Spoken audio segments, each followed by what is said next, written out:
Howdy, and welcome back to the Game Vault. The last episode didn't exactly do too well. I guess I overestimated the amount of people who, like me, played games like GTA as a kid and Nintendo games. Ah well. If you want a breakdown of exactly how this is going to work, go watch the first episode. For everyone else, let's look at something a bit less E-rated.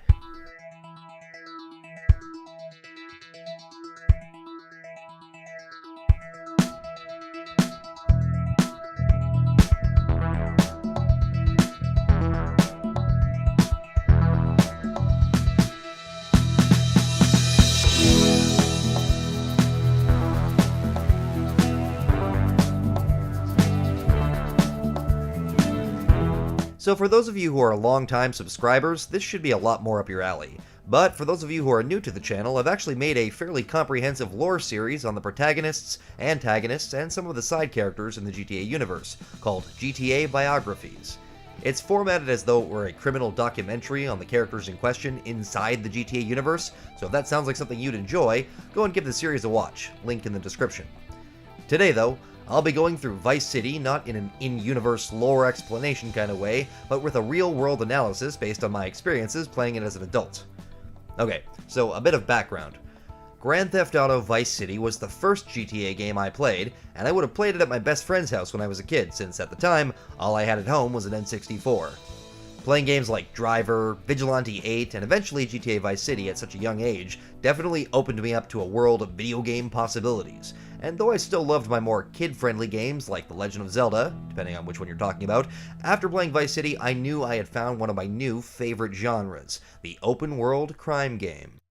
Now eventually my dad would stop playing games and give me both his PlayStation 1 and PlayStation 2, and by that point there was one game I knew I had to have. So thanks to my dad's lax regulations regarding what I was allowed to play, we picked up the GTA Trilogy for PS2 at some point in probably 2006 or 2007. Now I would have played a lot of Vice City and San Andreas before then thanks to the magic that was Blockbuster Video, but once I got the Trilogy, I made my way through the games one at a time and finally beat them, at least I think. My memory is pretty shit, so it is possible I had beat them before getting the Trilogy, at least Vice City and San Andreas, but one thing is for certain, whenever I did originally beat them, I did so using a lot of cheats. Now most GTA players will tell you, at least the 3D era old school ones, that cheats are just part of the game. Some cheats were just for fun, some were to crank the chaos levels up to 11, and some were there to help the players, like me, who sucked at video games. I do remember, however, beating GTA Vice City without cheats once as a kid, and I also remember having a save issue related to the memory card or something that meant right as I beat it, I lost all the progress on the save file and had to do it all again. In all likelihood, I probably cheated again after that. The goal today, though, is to beat the game using absolutely no cheat codes. However, I will be cheating just a bit since I looked up a guide to find all the hidden packages. In fact, as we go through the game, we're going to see that if you actually take the time to find all, or even just a lot of the hidden packages, this game becomes trivially easier, especially when you double down on being cheesy and do this.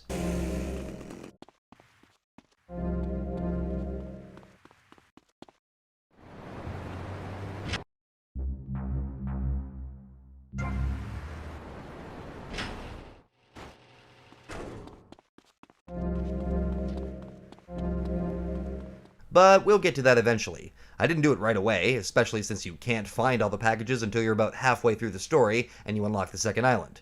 Moving on.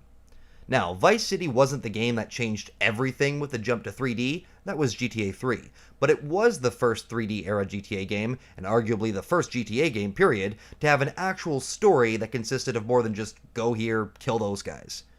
Granted, there was a story of revenge in GTA 3, and there were stories for each gang in GTA 2 and 1, I think, but Vice City is the first time we see what is basically a movie-quality story that forms the basis for the game's main missions, and the first time we had a voiced protagonist, with Ray Liotta playing Tommy Vercetti.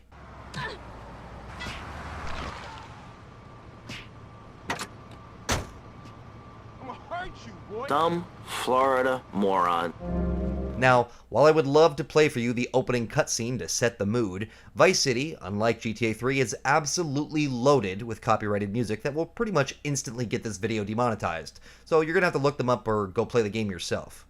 In fact, we'll talk more about the game's music later on, but holy crap is the soundtrack to this game amazing. For the uninformed, the game is set in 1986 Florida in a fictional version of Miami, the eponymous Vice City, and the vibe of Miami in the 1980s was nailed by both the game's aesthetics, story, and especially its music. Yes! Brilliant, bloody brilliant! It doesn't really have an original soundtrack, or not much of one, with an original intro track and a unique piece that plays through the end credits, but beyond that, most of this game's music was licensed, and oh boy, does it kick a lot of ass. So anyway, we start our story in, actually, Liberty City, where some members of the Forelli crime family are having a meeting in Marco's Bistro in typical mobster fashion. Now, at this point in the history of the series, we had seen mention of the Forellis already, but they weren't a fully fledged mafia family, at least not as we saw them.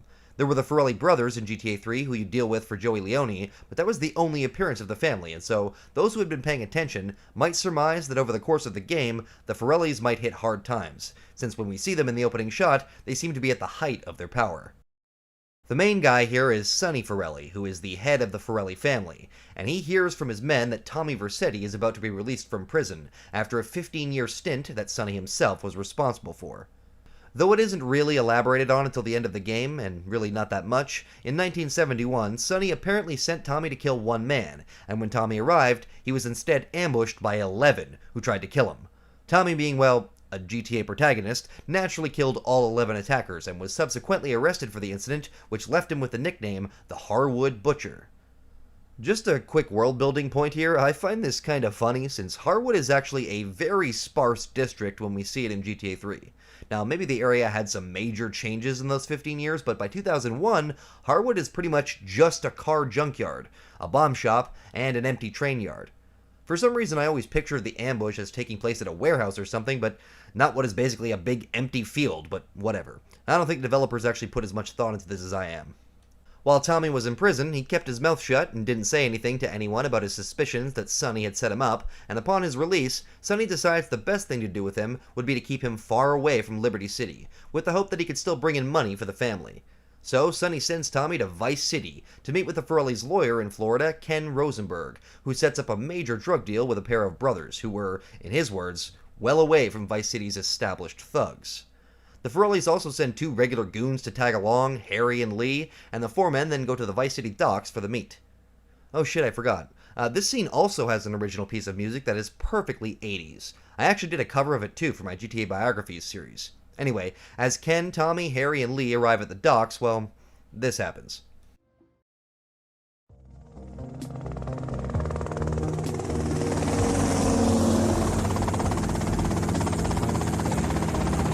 Okay, that's them in the chopper. All right, here's the deal. They want a straight exchange on open ground. All right? Okay, stay tight. Let's go.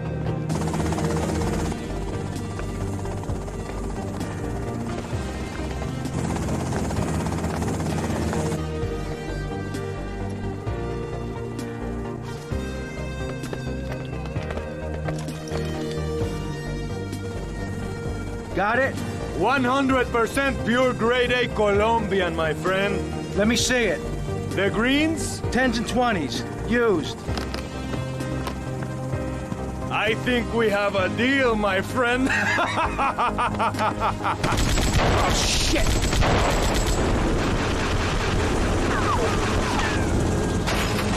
Come on, get out of here! Drive!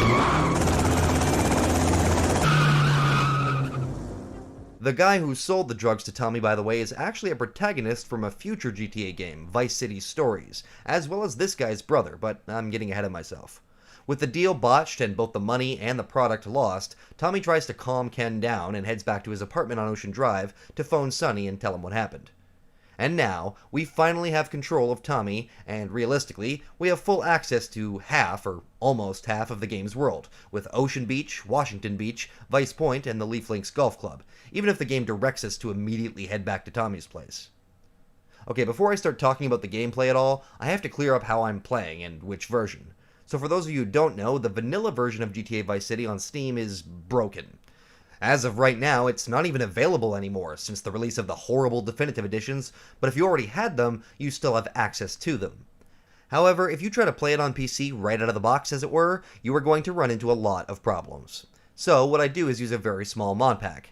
Now, it's from a website that I would mention, but YouTube has recently deemed them to be a disreputable site and nearly nuked my channel for having links to them in older videos. So if you really want to know, you'll have to go back to the credits of the older episodes of GTA Biographies. All this mod pack does is apply some necessary fixes to the broken game to make it functional on a modern PC. Widescreen support, proper resolution adjustment, and configurable controller setups, but beyond that, this is as vanilla as it can be. No mods that change gameplay or anything like that have been added, and I actually even forgot to add the high-resolution textures for the main menu screens, so this isn't anything super fancy.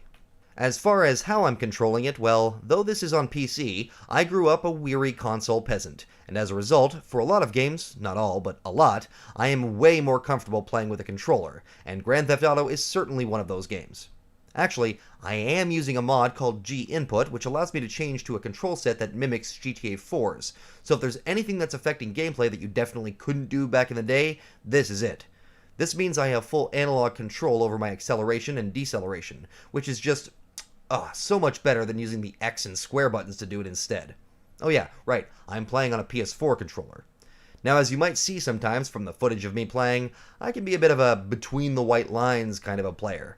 That is, a lot of the time I try to drive on the actual roads and even occasionally stop in traffic if it means saving my car from being banged up, but I've definitely gotten a lot more chaotic as I've gotten older. As a kid, I remember I would take the story seriously and rarely do things like rampages, while my best buddy would be the complete opposite and run over every old lady he could possibly find. I only learned years later that I was the weird one.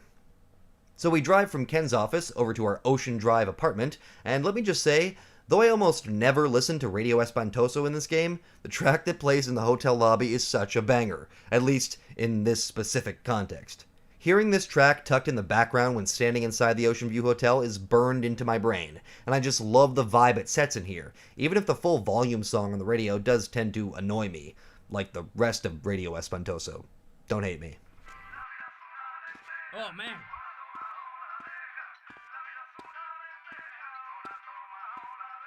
I want to say that I actually think Vice City here handles interiors better than either GTA 3 or GTA San Andreas, at least sort of. See, in GTA 3, there weren't very many interiors, and when you did see areas that were more detailed, they would be for cutscenes first, like Salvatore's mansion or the top of Kenji's casino. Beyond that, interiors were barely a thing. In San Andreas, you have lots of interiors, but the problem is, they are all, understandably, separated into their own world space that is different from the main world map. This means whenever you enter an interior in SA, you have to use these yellow triangles, and that you are fundamentally in a completely different area that the AI cannot enter or see. In Vice City, though, most of the interiors are separated only by a very, very short black screen transition, and are thereafter still a part of the larger world space, and a great example is the Ocean Beach Hotel here. You can get into a fight with pedestrians, get stars from the cops, and even kill people, all while still being inside the hotel, and whatever you do to the world from inside carries over to when you go outside, at least it seems to. Now, this does present opportunities to cheese the AI, since the cops can't actually enter the building, even if you can see them outside and they can shoot at you and you can shoot at them, but they don't actually have a good angle. I think it is possible for them to sometimes find their way inside, but it's very rare, and it doesn't usually happen with more than one at a time, so you can still hide out inside places like this when you have a lot of stars. So Tommy tells Sonny that the deal went horribly, horribly wrong, and Sonny is not too pleased. But Tommy assures him he's going to... I'm gonna mail you the dicks of those responsible. Hey, I already know that. ...and get back Sonny's money and drugs. Having history with Tommy and knowing if anybody could find and kill those responsible for another ambush it would be him, Sonny allows Tommy to sort things out, and from here we begin the first real section of the game's story, the investigation. I'll be in touch.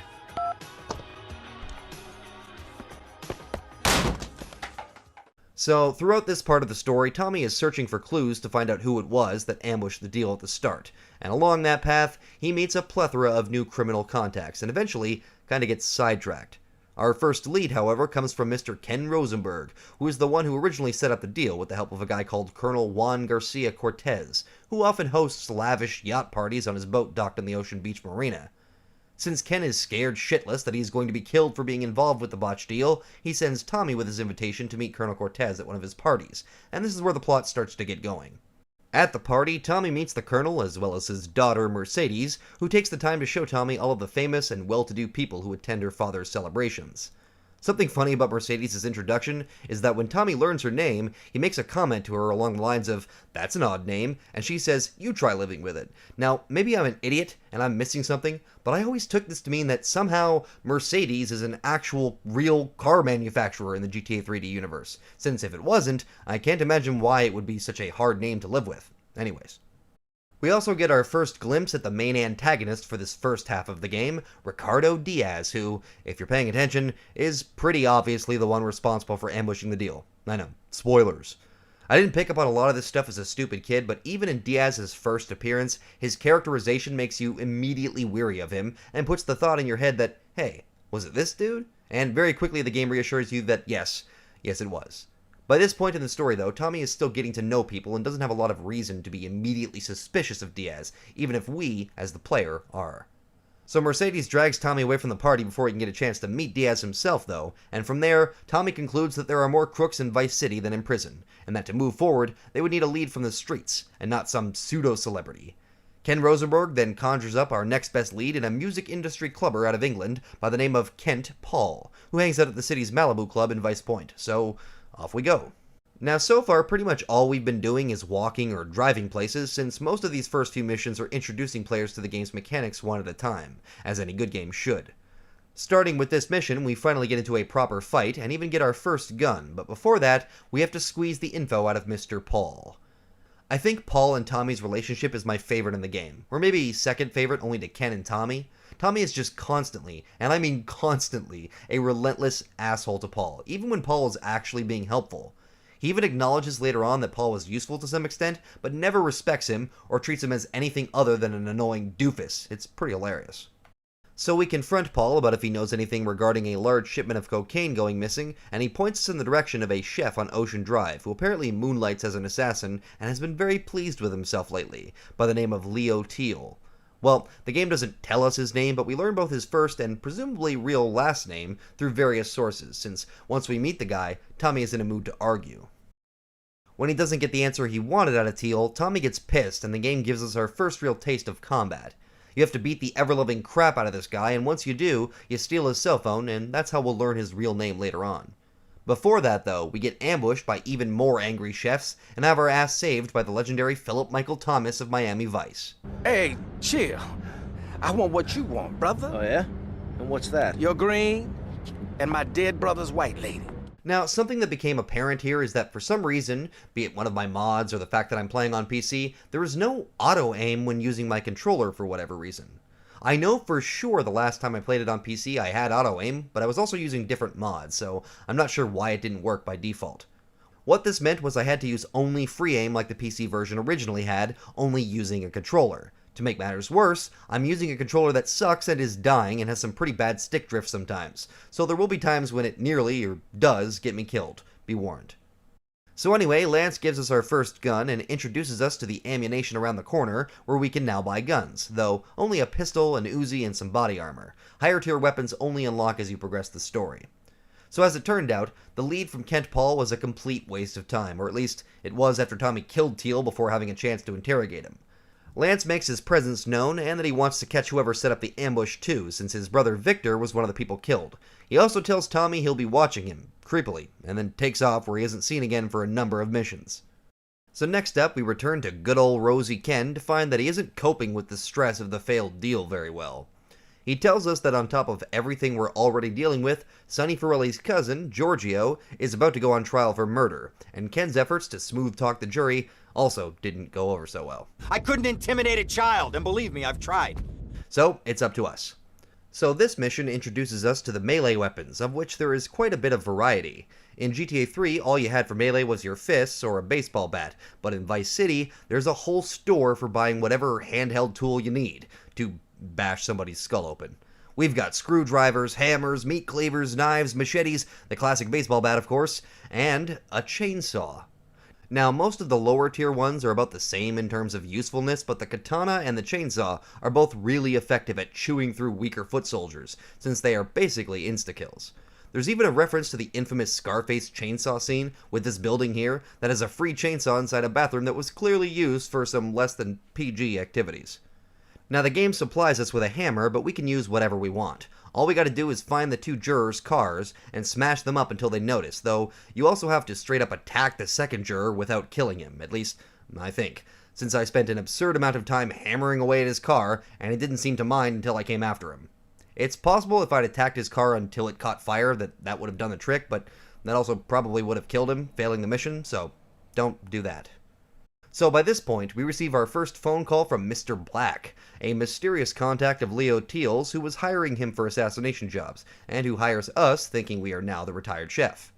Mr. Black is never named in the game, so I'm not sure how the folks over at the wiki know his name, or at least what the game refers to him as, but I imagine it's somewhere in the files. The first assassination mission we're going to take a stab at, pun intended, is called Roadkill, and involves us tracking down a pizza man out delivering happiness to the public, and we're going to put him down for good. These missions do gradually ramp up in difficulty just like the main story, but this first one is pretty damn simple. All you gotta do is kill the guy before he finishes all of his deliveries, and as long as you have an SMG that lets you do drive-bys, you can just pull up next to him and away he goes. Now there are mods to change this, but originally, in both GTA 3 and Vice City you couldn't use the right control stick to rotate the camera freely around your vehicle, so performing drive-bys is one of the only ways you can change your camera angle while driving. This can present some annoying situations, which is why I think it was changed by the time San Andreas came out, but it didn't feel like adding this in since I want the experience to be mostly authentic to the original. Anyways, with the pizza man dead, we swing back to Ken Rosenberg to meet our next new contact in Avery Carrington. Howdy. Mr. Carrington is a foghorn leghorn type criminal business entrepreneur, and as such already has a working business relationship with Mr. Rosenberg, so naturally he recommends Tommy and his skill set for dealing with one of his problems. Avery promises to help Tommy and Ken out with whatever problems they have if Tommy can deal with a real estate issue he's been having. A delivery company that is the GTA Universe parody of FedEx, Spandex, has a depot on the piece of land that Avery wants to use for his new condo redevelopment in Washington Beach. So, to facilitate him, we have to go in, start a ruckus, and destroy their delivery trucks to make the land much easier to purchase. So, something I didn't mention for the mission The Party is that Vice City was the first game to introduce proper outfits to the world of GTA. In GTA 3, you could change Claude's skin on the PC edition to an alternative version that had Claude donning a mustache. But other than that, you were stuck with the leather jacket and cargo pants for the whole game.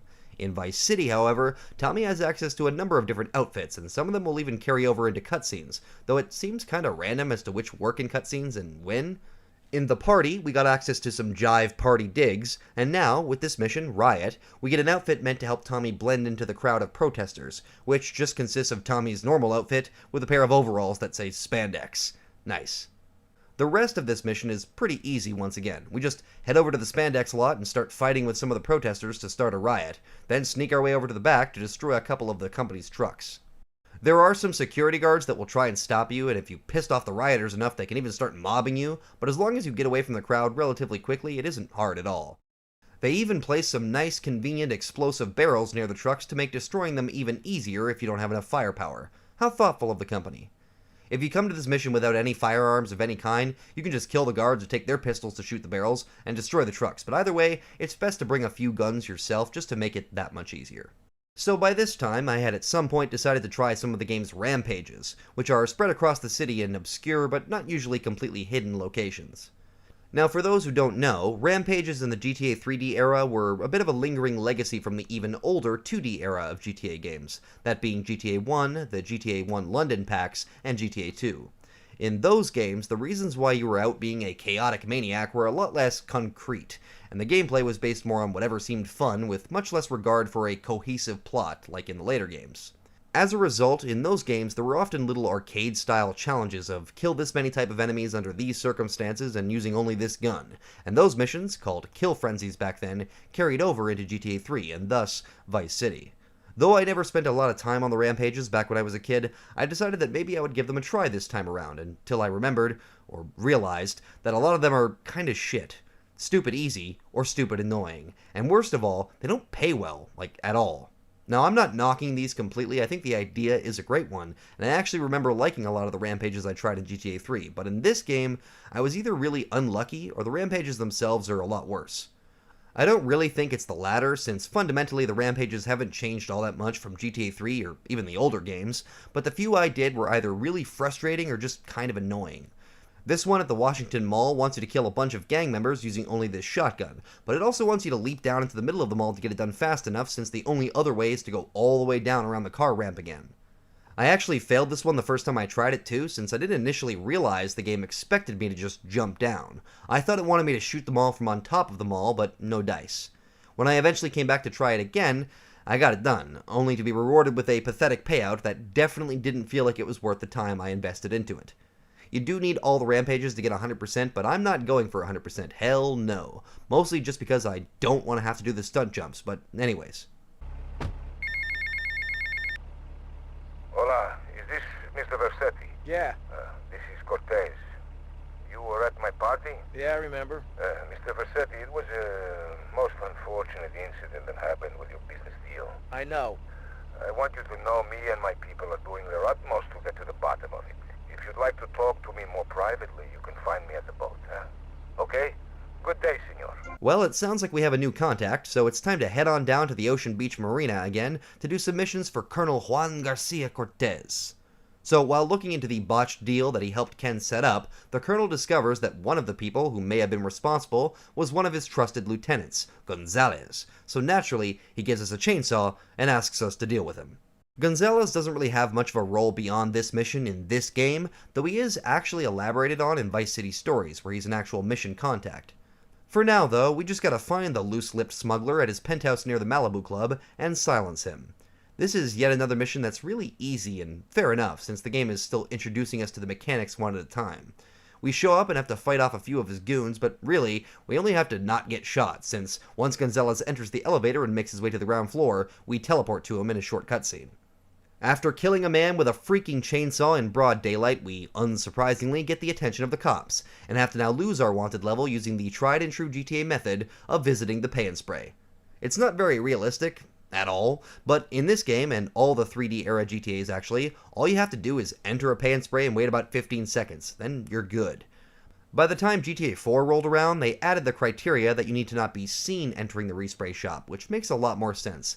But at this time, no such rule existed, so even if the cops are literally biting at your heels, once you enter, you're safe. So at this point, we're starting to unlock a few more options to tackle our various missions, including some new guns.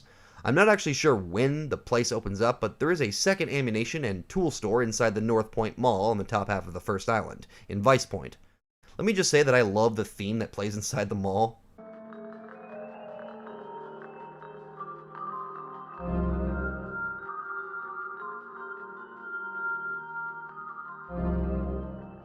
I will dance my way to the top. I'm sure a lot of this is down to nostalgia, but there's something so appropriate about this calm, serene little tune playing when you're taking a break from indiscriminately killing police officers or causing a ruckus. Not all the guns this store has to offer are available by this point, but the Tier 2 SMG is, so we can grab that before heading back to tackle our next mission. If you're going to actually afford any guns or ammo at this stage in the game though, you're going to need money, and unfortunately, the missions don't really pay well enough to keep you armed, unless you just never waste a single bullet or something, so that means it's time to get a job. Well, sort of. So, beyond the main missions, there are a number of ways to make some quick cash, including the rampages I mentioned earlier, though they really don't pay well, and side missions like paramedic, vigilante, and taxi driving. We'll get to the others at some point, probably, but for now I'm just going to do a few taxi missions to make a quick buck, since you get a bonus for every 5 fares in a row you complete. Taxi missions start out a bit hard since the window for delivering fares is pretty tight, but every successful fare you complete adds to your time, so by the time you've hit 10 fares in a row, you probably have plenty of time to complete each subsequent fare and continue stacking up those bonuses. So next, we're given yet another new mission contact in Avery Carrington, whom we helped earlier with his spandex problem. Okay, I could have phrased that better. Anyway, Avery calls us over to his building site to ask us to help him persuade a business associate of his who is holding onto some land rights that Mr. Carrington would like for himself. He sends us to go get yet another change of clothing, and then we... Nice ass, baby. Thanks. And then we go find the guy at the Leaf Links Country Club, where the game attempts to strip us of all of our weapons. Now, I'm not sure why I decided to try this, since I'd always done this mission as intended, passing through the metal detector and losing all my weapons, and then using a golf club and a golf cart to kill the guy over by the driving range, but this time, that is not what I did. Instead, I cheesed myself into the golf club by jumping on a car and then over this fence, and boom, I was inside with all my weapons. If you do this, the mission becomes way easier, which is probably why they tried to prevent you from doing it, but oh well.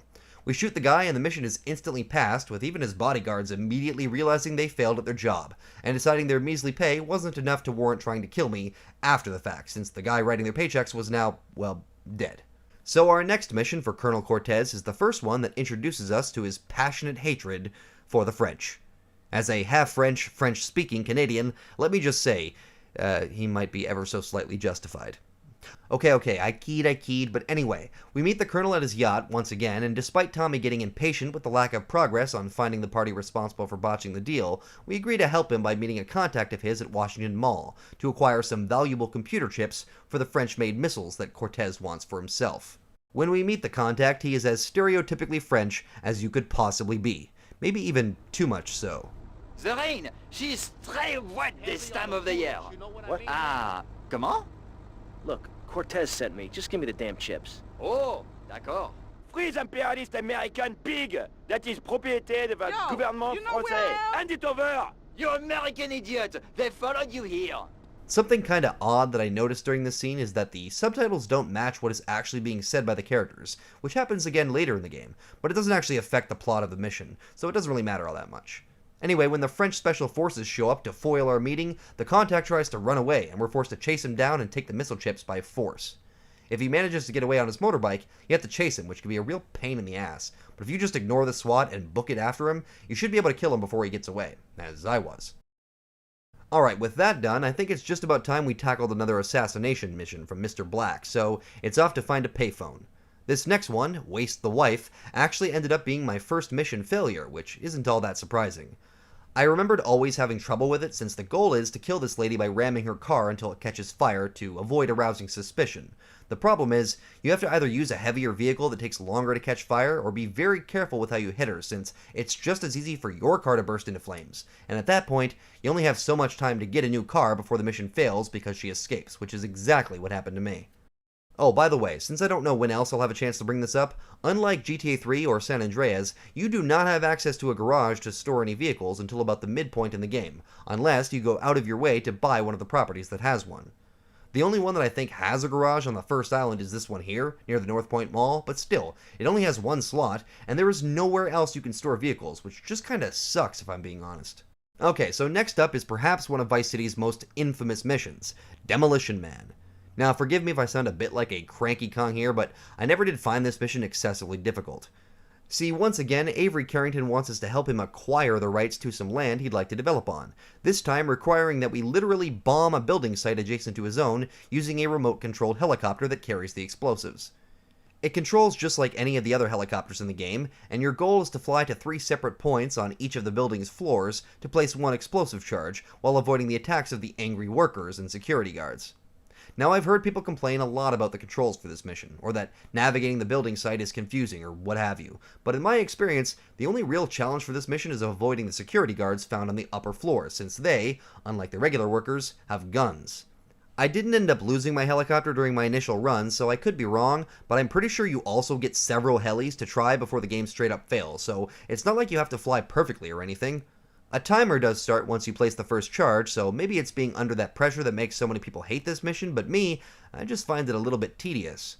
It's not the worst mission in the game, not even close, but when you do know what you're doing, it boils down to fly here, fly there, done. Still, it's one more down and sort of the end of our investigation phase of the main plot, as the next mission starts to make it very obvious who our bad guy is, at least for now. Next up, we have the first mission that I remember being an actual challenge as a kid, and that seems to still hold true as an adult, though for different reasons. We go and see our good buddy Cortez, and he tells us he's gotten us a gig as a bodyguard for Ricardo Diaz, who we first saw at the Colonel's party a while back. This is the first mission that flat out supplies us with an assault rifle, and just like in GTA 3, ARs fire primarily in first person, though you can also do a third person on PC, and I can't remember if that was possible on console. I think it was. At this point, though, both Tommy and Lance already suspect Diaz may have been responsible for the ambush deal, and decide that working for Diaz is the perfect opportunity to investigate and get closer to him just in case. When we meet Diaz, he asks us to watch over his deal with some Cuban gangsters, but predictably, the deal is, well, ambushed. Oh, the irony. this time by Haitian gangsters, and we have to fight them off while keeping Diaz and Lance alive. Now, I said that this mission proved a challenge once again as an adult, but for different reasons, and what I meant was, well, doing this mission without auto-aim was a real pain. Again, I'm not really sure what I did to stop it from working, since I know I've played it on PC before with auto-aim, but since I'm using a controller, and a bad one at that, this just became so much more frustrating. If I had just aimed with the mouse instead, or been playing on console, I doubt it would have been nearly as challenging, but in the end, I didn't actually fail it, just panicked until it was over. One of the most annoying ways to fail this mission is when Lance dies because this one guy comes up to attack him, but I managed to get him just as he showed up. After the initial fight, some Haitians drive by on dirt bikes and take the money from the deal, but somebody, Lance or Diaz I presume, snipes one of the bikers, giving us a perfect opportunity to chase them down. We gun it, kill him, grab the dough, and head back to Diaz for a pat on the back. Tommy also mentions at the end that Lance just vanishes after the mission ends, presumably going back to sit in his silver Lamborghini wearing his pajamas and watch us from a distance, but who knows. About 20 minutes later, while doing my American duty of buying an automatic firearm from the mall about 15 feet from where I bought a pizza, I get a phone call from Diaz saying he'd like us to do more work for him, and even if you'd only played GTA 3 at this point, you'd probably already be getting an idea of where this is headed, especially if you've seen Scarface. I've only mentioned it once so far because I imagine most people watching this already know, but for those who don't, GTA Vice City is heavily influenced by the Brian De Palma classic film starring Al Pacino. That, and of course, Miami Vice, among other things. If the Scarface vibes weren't already sinking in, with the chainsaw, the soundtrack, or the setting, seeing the inside of Diaz's mansion ought to do the trick. I mean, just look at this place. Its aesthetic draws so heavily from Tony Montana's mansion in the movie, and I absolutely love it. I mean, it's like getting to explore Tony's mansion in a video game. Oh, well, that was like 4 years later, so for the time, this was damn good. And hell, it still is. Anyway, now that we're working for Diaz, we gotta chase down some dealer who had apparently been ripping him off by first finding him at his top secret apartment, and then chasing him to his gang's hideout. So this is another mission I remember definitely having some trouble with as a kid, and the first mission that can feel a little cheap. So you find this guy just chilling at his place, and he immediately runs onto the roof and starts shooting at us. Now, seeing as I had already done this mission a million times, I took advantage of that, and decided to try and cheat the game before it could cheat me. See, once the guy sees us, we gotta chase him across the roof, and then he leaps down and gets into a car, and we have to give chase, likely using the vehicle that the game immediately supplies us with, a freaking scooter. Remembering this, I tried to place a better bike where the scooter was, hoping it would make the chase easier, but, well, I think you can guess what happened. I chase him down, he gets into his car, and what do I find waiting for me by the dumpster? Trash. A scooter. Normally, I actually like the Faggio, especially the one they had in GTA Online, since there are references to British mod culture, which I love due to my favorite album being The Who's Quadrophenia, but in this game, the Faggio sucks, or more specifically, it sucks for this mission. Plus, it's a scooter, it always kinda sucked for a driving game. Anyway, we gotta chase this guy who is literally shooting at us while we're driving a freaking scooter, and the only real way to get this done without getting shot in the face or your scooter being blown up is to employ the classic strategy of serpentine. Even doing this, I still got one of my tires shot and nearly lost it a few times, but all you gotta do is not die and follow the guy to Prawn Island, whereupon a new cutscene plays, and we're done. The next mission is another one for Diaz himself, and it's one that I literally had no idea how to pronounce or what the hell it even meant until years and years later. Actually, I still don't think I know how to pronounce it right. Phnom Penh. Alright, it's the capital of Cambodia. I knew that. Now, how the hell do I pronounce it? Phnom Penh. Oh. I gotta think that's heavily anglicized because that's not even far off from what I thought. I figured it would have been way off. Anyways, it's a reference to the Vietnam War, or I guess the Cambodian-Vietnamese War around the same time, but I always felt like it was a bit of a reference to Apocalypse Now, too, even if that was actually set in Vietnam and not Cambodia. So this mission is just an on-rails shooter, at least the first part is. It's also the first time we hear Lance go by his pseudonym Quentin to Diaz, which actually carries over into Vice City stories, with the explanation being that Lance hates his name to some extent. Oh, this is also the first time we hear his full name. One thing puzzling me. What's with Quentin? I don't know. I always kind of liked it. Quentin Vance. Vance? You hate Lance Vance? Hey, I got enough of that at school. Lance Vance, poor bastard. This mission is also a direct follow-up to the last, since last time we found out where the thieves were hiding, and now we're taking the fight to them with a helicopter and Old Faithful, an M60. I'm not sure why, but I absolutely love the M60 in this game. It's teased to you in missions like this, but you can actually carry it yourself eventually once you've unlocked Phil Cassidy's weapons. And even though the minigun is arguably a lot better, and it's what I used during most of this playthrough, the Vice City M60 will always have a special place in my heart. So we take down this group of thieves who were apparently ripping off Diaz, and who also apparently had quite a bit of muscle themselves, and then Lance drops us off on the ground to finish the job, M60 still in hand. Aw yeah. We get a rare, fully open interior with this yellow mansion the thieves use, and we gotta fight our way up to the roof to confront the main dude who we saw in the last mission. He's nothing special. Got him down and then wait for Lance to come and graciously pick us up and return us to Starfish Island. Side note, I always loved how when Ken Rosenberg is describing the Vance Brothers organization at the beginning of the game, he makes it clear that Lance's literal only job is being the pilot. He had nothing to do with actually running the business day to day, and we see that in Vice City Stories. But what's even funnier is that if you played the game, you know that Victor, his brother, also knows how to fly helicopters, so just... oh, Lance, you helpless dancer. Alright, it's time to go and see Mr. Avery Carrington again and find out what his next cockamamie scheme is for acquiring land rights for his construction company, and more specifically, how we can help him with it. As it turns out, this is one of the few missions with a bit of a connection to GTA 3, and we even get to see a young, go-getting Donald Love working as some sort of understudy or something to the criminal teachings of Mr. Carrington. Donald doesn't actually get any lines in this scene, as Avery cuts him off very abruptly, but we do see where Don learns some of the shenanigans we saw him get up to in the previous game, like how to profit from a gang war, or even manufacture one. You getting this down, you four-eyed prick? So Avery wants us to dress up like a Cuban gangster from Little Havana and attack the funeral of a Haitian gang lord whom the Haitians already suspect was killed by a Cuban, thus provoking a full-scale conflict between the two groups. Well, there's no point in playing the part if we aren't going to commit all the way, so in addition to putting on the mandatory Cuban outfit for the mission, I also went ahead and carjacked a Cuban Hermes just to feel authentic. Now, I seem to remember fumbling on this mission quite a bit as a kid and having to deal with the various attacking Haitians, but this time around, I just did a drive-by and then boom, mission accomplished. Just gotta get out of Dodge. Alright, so in case you didn't notice, by this point I've unlocked the second island, and thus the full map for exploration, which is pretty cool. A number of missions open up at this point, but you have a fair degree of freedom as to what order you tackle them in at least each mission group, since missions from a specific character will always still be done in their intended order for story reasons. As I fled Little Haiti, I wanted to get out of my Cuban outfit as fast as I could, and I ended up in this. So I headed back to my apartment to change into something a bit more Tommy, and while I was there, I got this interesting phone call. Hey, Leo, I got some work for you. This ain't Leo. Hey, if Leo knows you got his phone, he's gonna kill you. Maybe Leo's already dead. Maybe I killed Leo and took his phone. Did you ever think of that, prick? You kill Leo? You must have big cojones. Wanna work for me?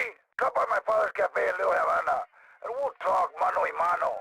So at this point, after 2-bit hit, we have full access to a series of missions that are basically a side story that don't really connect to the main plot, when I look at them in hindsight, but nonetheless, they're certainly memorable.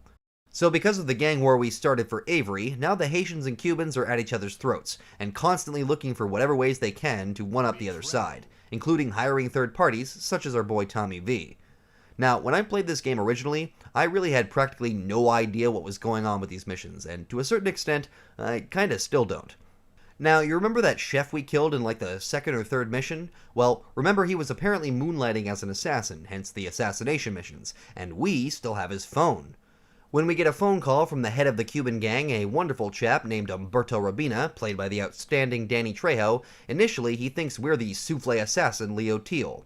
When he learns that we killed Leo, he asks us to come work for him, so Tommy, naturally, agrees. When we go to actually meet the Cuban gang lord, for some reason, Tommy agrees to prove himself to Umberto, despite not really seeming at all endeared to him. In fact, maybe it's just me, but other than in like one scene, I always got the impression that Tommy doesn't like Umberto at all, but just tolerates him, being only slightly less aggressive than he would with, say, Ken due to Umberto's size. Now, the other half of these missions are done for the Haitians under a lady called Auntie Poulet, also played by another famous actor, Miss Cleo. Anyway, it is strongly implied that somehow Auntie Poulet drugs Tommy and I guess hypnotizes him to do her bidding, which is weird, but at least kinda makes sense. Umberto and the Cubans, however, or at least Umberto, I don't really get why Tommy decides to help them, or risk his life on multiple occasions for their war, the one that he started. On second thought, maybe he felt guilty for starting the war in the first place, but And that doesn't really explain why he decides to side with the Cubans over the Haitians, unless Tommy is just racist. I don't fucking know. Point is, this whole plotline is a bit odd, if thoroughly entertaining, and occasionally frustrating. So anyways, Tommy comes to Umberto's cafe, presumably just to get a freaking coffee, and Umberto almost immediately starts challenging Tommy's machismo, which he responds to with dry, insulting sarcasm, which actually seems to make Umberto like him. Machete asks us to prove how big our balls are by driving a speedboat through the city's canals, so off we go, I guess, where we meet the best character in the game, Rico, and head out to sea, port. I like you a lot. Anytime, man, cause you got cojones, and all my friends, they got big cojones. This mission is literally a checkpoint race in a boat. It's dead simple. Okay, well maybe not always simple in execution, but very simple in concept. See, this is another one that I know used to screw me up plenty, mostly just because of the rings you have to hit after the ramps. As an adult though, this mission is really easy. It feels like this is the game trying to advertise that it has a lot more boats to use this time around, but there aren't actually a whole lot of missions that use them, not to mention how risky it is using a boat when you're a middle-aged man who can't swim and you forgot your water wings at the apartment. So I did a rampage, grabbed some terrible food from the mall, bought myself a sniper rifle at the very same mall, and then decided it was about time Tommy got himself a real, legitimate job. So he took up pizza delivery. So just like in GTA 3, there are a number of side missions that we can do to raise our health, armor, and give us infinite sprint and immunity to fire. In Vice City, the ambulance missions now give us infinite sprint, and these new pizza delivery missions increase our max health instead. Seeing as the game is only going to get harder from here, I thought it was about time I started to stack the odds in my favor. All these missions consist of is delivering pizzas to a set number of customers within the given time, but the absolute best part about this mission is how you deliver them. You use the company-provided scooter and then roll up on your customers, who are, of course, always waiting on the sidewalk, and then literally toss the pizza box directly at their heads. I love this. I wish this was how pizza delivery worked in real life. It would provide a little challenge for the customer, and speed up deliveries for the driver. Everybody wins! Alright, on second thought, maybe not. And I swear, if the real-life version gave the delivery drivers as tight of a window as they do in the game, you would really have to be ready for that scooter to drive by at Mach 1. These are super tight, like uncomfortably tight, especially at the beginning. The time limit is always 5 minutes, and each subsequent level adds more customers, meaning you basically have to plot your route as soon as you get the pizzas to avoid wasting time on the road. Also, this can happen. That must mean it's spectacular. Yes, but if you don't give money to VCPR... Are you seeing this? The customer I have to deliver to is behind a gate that doesn't open until you finish a mission later. How the hell was I supposed to know about this beforehand? This is some BS right here. When this happened, I decided to come back and give the mission a try another time, since I did not feel like starting over from the start again. So let's move on for now. Now that we've fulfilled our dream of doing back-breaking physical labor, it's time to go back and meet with our good friend, the South American war criminal, Juan Cortez. What does he want us to do this time? Oh, nothing. Just steal a piece of military hardware. He wants us to steal a fucking tank for him. Jesus. See, it's only one tank too, so I get the impression Cortez literally wants this for, like, his personal tank collection or something, not for troops he's putting on the battlefield. This just shows the dedication Tommy has to his friends. I mean, sure, Cortez pays you, but only like $2,000. Hold on, let's see here. $2,000 in 1986, adjusted for inflation, 4,600 bucks. I mean, for stealing a tank, this doesn't seem like fair compensation, but then again, what do I know? All you tank-stealing experts let me know. Did Cortez rip Tommy off? Anyway, this mission can actually be really hard. It's yet another one I remember failing a whole hell of a lot of times when I was young, but part of the reason is because this is actually one of the more open-ended objectives the game gives you. See, we gotta find this convoy being moved along the Oceanside Boulevard on the second island and, well, steal the tank. How exactly we go about doing that is entirely up to us, but there are some methods which are a lot easier and less hectic than others. As a kid, I would usually try to kill all of the soldiers, which would never go well for me since they were armed with Tier 3 M16s, and even though I was probably using cheats, I'd still get killed pretty fast. I have since learned there is a stupidly simple way to get this mission done, and it kind of ruins it once you know about it, though not entirely. See, eventually the convoy stops so they can get donuts, naturally, and for whatever reason the sergeant sends the tank driver to grab the donuts, giving us the perfect opportunity to run in and grab it. If you try to just run up, get inside, and drive away with full health, hoping your armor and health points last long enough to get moving, you'll be sorely disappointed since the doors are locked until they get to the coffee shop. Once you're inside the tank, it's game over. For them, I mean. See, unlike GTA San Andreas and pretty much every GTA after that, the tank in GTA 3 and Vice City is completely invincible. You can be arrested still, and kinda easily if the door falls off, but you cannot be destroyed. It's practically impossible. So we drive the tank to Cortez's private lockup, and just like that, the US military and intelligence services give up the chase and let us go scot-free. How polite of them. So before I go into the gang war side story, I decided to tackle a bunch of the side missions, mostly just because having access to extra armor, some free weapons, and a bunch of money are all going to help a lot in the second half of the game, especially the money. See, eventually we'll have to buy a bunch of properties to unlock some missions, only one of which we can skip. So, long story short, we're broke, and we need a get-rich-quick scheme. Lucky for me, then, that in Vice City you can steal a cop car and arrest wanted criminals, and the state will pay you for it, even without a badge. Actually, before I tried the vigilante missions, I wanted to do the paramedic missions, which give you infinite sprint, but I was apparently having an off day, and when I realized the ambulances near the hospitals are always locked, I gave up and moved on to other things. To get an ambulance you can actually use, you have to steal one that responds to a scene, usually that you create yourself. Instead, I gave the pizza deliveries another shot, and this time I actually got it. Well, okay, it took me another 2 tries, but the point is I got it done. Also, I bought a new property around this time, this one here near the mall in Vice Point. It's one of the only other properties with a garage for storing vehicles, and it's not too expensive, so it's best to pick this up as soon as you can. If you like saving cars, that is. Anyway, next it was time to try and do the vigilante missions to unlock some extra armor, which meant clearing 12 levels without dying, and that is no easy feat under normal circumstances. See, if you try and do vigilante in just a cop car, pretty soon you're going to have cops chasing you while you chase the criminals, meaning you got to know where all the wanted bribes are to reduce your stars because you can't respray emergency vehicles. Well, I gave it at least one try like that, but I knew before it started it's kinda hopeless. The real way to do vigilante missions in Vice City is to use the tank, which if you remember is basically invincible, or to use the hunter attack helicopter. With either of these, the missions are a breeze, and all you gotta worry about is not getting busted if you're using the tank, or crashing if you're using the helicopter. So I decided to try and get my hands on a tank, and to do that, I would have to get 6 stars. Let me tell you, I did not remember it being this hard to get 6 stars on foot outside of missions.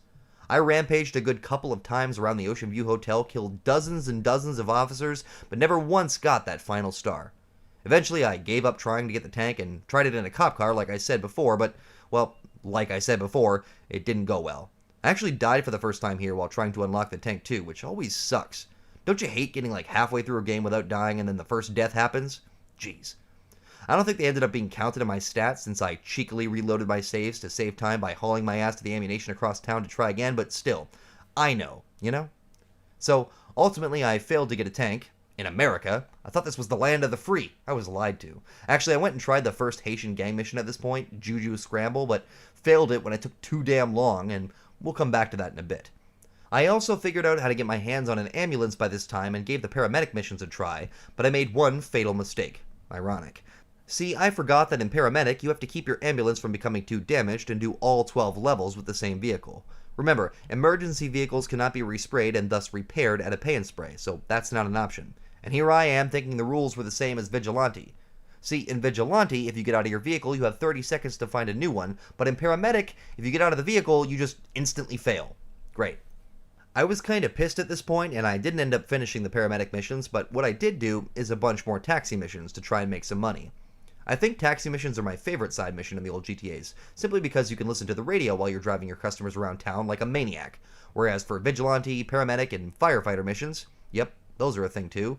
In those, all you have to listen to while you play is your damn siren, and that gets annoying pretty damn quick. And then I kinda decided to cheat. Though not in the traditional way. See, in case you didn't know, in the old GTA games there were hidden packages scattered around the map. Usually 100 in total, though in San Andreas it kind of had its own little system. Anyway, for every 10 packages you find, you would unlock a weapon or armor at your safe house, which would infinitely respawn and save you both time and money whenever you needed weapons.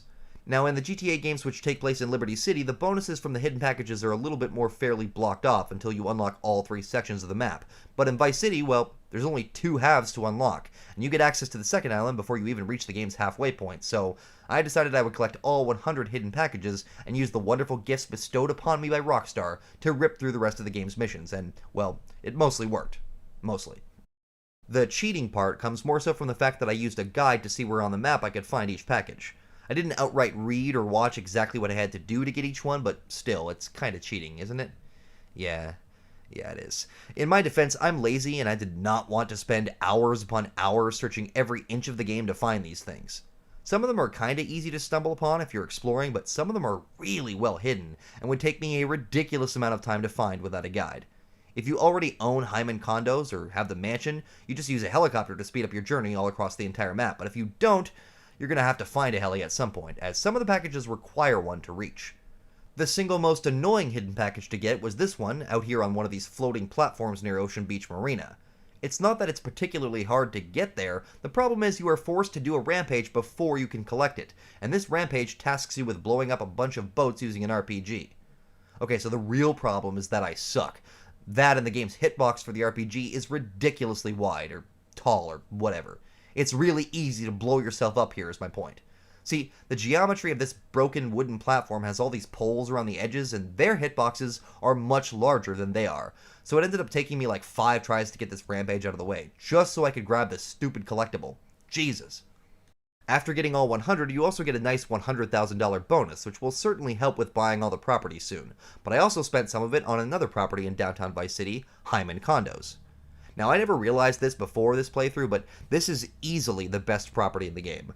All of your hidden package weapons spawn here, a helicopter spawns on the rooftop, and you get tons of garage space for storing vehicles. It's way better than the mansion we get later on, but I'm spoiling things again. So one of the things you unlock from doing all of the 100 hidden packages is also a tank that spawns at the military base, and a hunter attack helicopter that supposedly spawns there, and at another helipad on Ocean Beach. I say supposedly because I swear it never spawned for me. Maybe it's my version, or some weird glitch, or maybe I'm just missing something, but I never saw it at Fort Baxter, and I never saw it at that helipad next to Lance's house from Vice City Stories, which is supposedly where it spawns. Oop, more spoilers. What did spawn, though, is my precious Rhino tank, which was just fine. It just meant vigilante missions were going to take even longer. They did, but not that long, especially because the tanks in these old GTAs, specifically 3 and Vice City, have a special ability. Ludicrous speed! Go!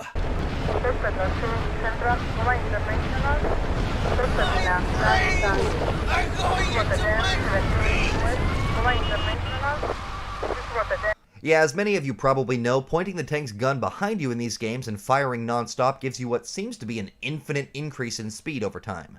This makes getting to your targets a lot easier, but it also taught me something I never knew, or forgot. Remember how I said tanks in this game were practically impossible to blow up? Yeah, you can definitely destroy these things. All you gotta do is flip them over, and like any car in the 3D era... She was an escort. You ain't never had a real broad in your life. She was my girlfriend, pal. I ain't have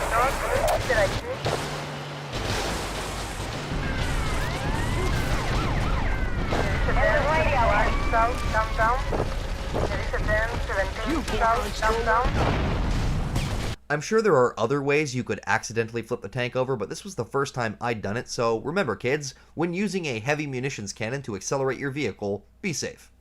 Something else that happened as I was finishing up the vigilante missions that I'm pretty sure was just a bug related to one of my mods or the PC version in general was that the game continued to generate new levels after 12.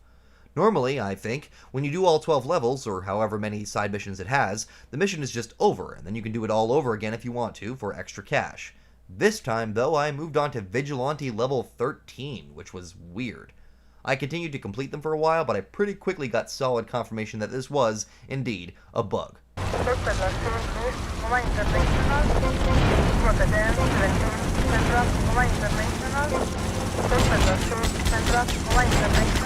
Whoa, what the hell is going on here? So remember that gang war we started for Avery? Well, it's time to finish what we started. Like I said before, you can actually save these missions for well into the second half of the game, but you can also do the whole mission thread as soon as you get the first call from Umberto, so that's what I opted to do this time around. So the only thing I've shown you so far is when Tommy meets Umberto and does the speedboat challenge, but like I said during the side missions, I did do one other mission by this point, the first Haitian mission, Juju Scramble. I also mentioned before that as far as we can tell, Tommy willingly involves himself with the Cubans, but the Haitians seem to have found a way to drug Tommy and, mind control him, somehow. I guess it's kind of fitting, seeing as Auntie Poulet here is voiced by Miss Cleo, but it's all pretty weird, and maybe part of the reason Vice City had controversy surrounding its depiction of Haitians around the time of release. Anyway, so Auntie hypnotizes us into finding several stashes of definitely not drugs before the police do, so off we go, I guess. So you go to the first stash location and collect it, and immediately get targeted by law enforcement, even though, remember, it's definitely not drugs. Basically, we gotta do this 3 times with our wanted level increasing with each pickup, and then rush it all back to Antipoulet after collecting the 3rd, where the cops will naturally give up their chase. I definitely remember dying a lot on this mission as a kid, and I did fail at least once, but once you know what you're doing, it's not that bad. All you gotta do is haul ass and not screw around fighting the cops. Next is the first mission that really benefits from having already done the hidden packages, and thus, having a minigun, cannon fodder. See, the war between the Cubans and the Haitians is escalating, and Umberto is trying to take down a Haitian drug factory, but his men are having little success, so he calls us in as backup, sort of. Actually, he calls us to drive his backup, but we all know how this is gonna go. If you aren't well armed coming into this mission, this can be pretty damn hard, as most of the bad guys are using tier 2 or 3 weapons, at least, and there's a sniper, who is actually a lot easier to deal with no matter what gun you have if you're on PC, since the auto-aim has a limited range, if I remember right, but then again, so do the actual guns, so maybe I'm wrong. None of that matters though, because I have a goddamn minigun. Yeah, this gun is so overpowered that it almost breaks a bunch of the missions, but again, in my defense, it's just so much fun to use. Anyway, we kill a whole bunch of Haitian gangsters and then steal one of their vans full of drugs and return it to Umberto at the cafe. Another job well done. And just to keep the back and forth going, then I ran over to see Antipoulet to get yet another mission involving using a remote-controlled vehicle to commit terrorism. This time it's an RC plane, not a helicopter though, and what she wants us to do is bomb a Cuban drug deal using explosives attached to the underside of the planes. Man, these Haitians had drone warfare figured out like a decade before the US government did. Not bad. This is another mission, yet another mission, that I remember being a lot harder than it actually turned out to be. You know, I'm starting to notice a pattern. I'm starting to think that as much as I suck at video games now, I sucked even more when I was a kid, which, you know, go figure. I guess that means overall I have been getting better, so whoopee, but not by much, and not in all cases. I mean, I still get destroyed in most multiplayer games I try to play online, and I know there was a time when that wasn't the case, so I just don't know. I'm getting distracted. Point is, we drop a bunch of bombs on unsuspecting Cubans and call it a day. You know what that means then. It's time to turn around and go do another job for the Cubans to balance the scales. Next up is naval engagement, and the cutscene for this one is another one that kind of implies to me that Tommy and Umberto bonded or something off screen, since at no point in the brief cutscenes do we see any compelling reason why Tommy continues to assist the Cubans. Sure, Umberto pays, but not that well considering what business Tommy's in. I don't know, maybe I'm insane, but the goal of this mission is to, big shocker, hit a bunch of Haitians as they make a drug deal in a very similar spot to the Cuban deal in Bombs Away. This time, though, the Cubans will get up close and then we just have to wipe out all the forces standing in our way. Without the use of the trusty minigun, I know this mission is normally a lot harder, but with it, it's, again, pretty easy. Kill the boats, kill the dudes on the boats, then kill the dudes on the land. Simple. I did get a bit of a wanted level in the process, but that's nothing. What's next? I'll tell you what's next. One of the most bullshit missions in the game, that's what. Well, it can be anyway. Supposedly, this is the last mission we have to do for the Haitians, and then Antipoulet will stop drugging us to do her bidding.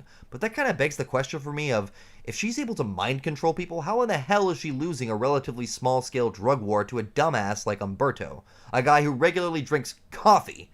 If Tommy was this easy to hypnotize, I can't imagine Umberto being more difficult.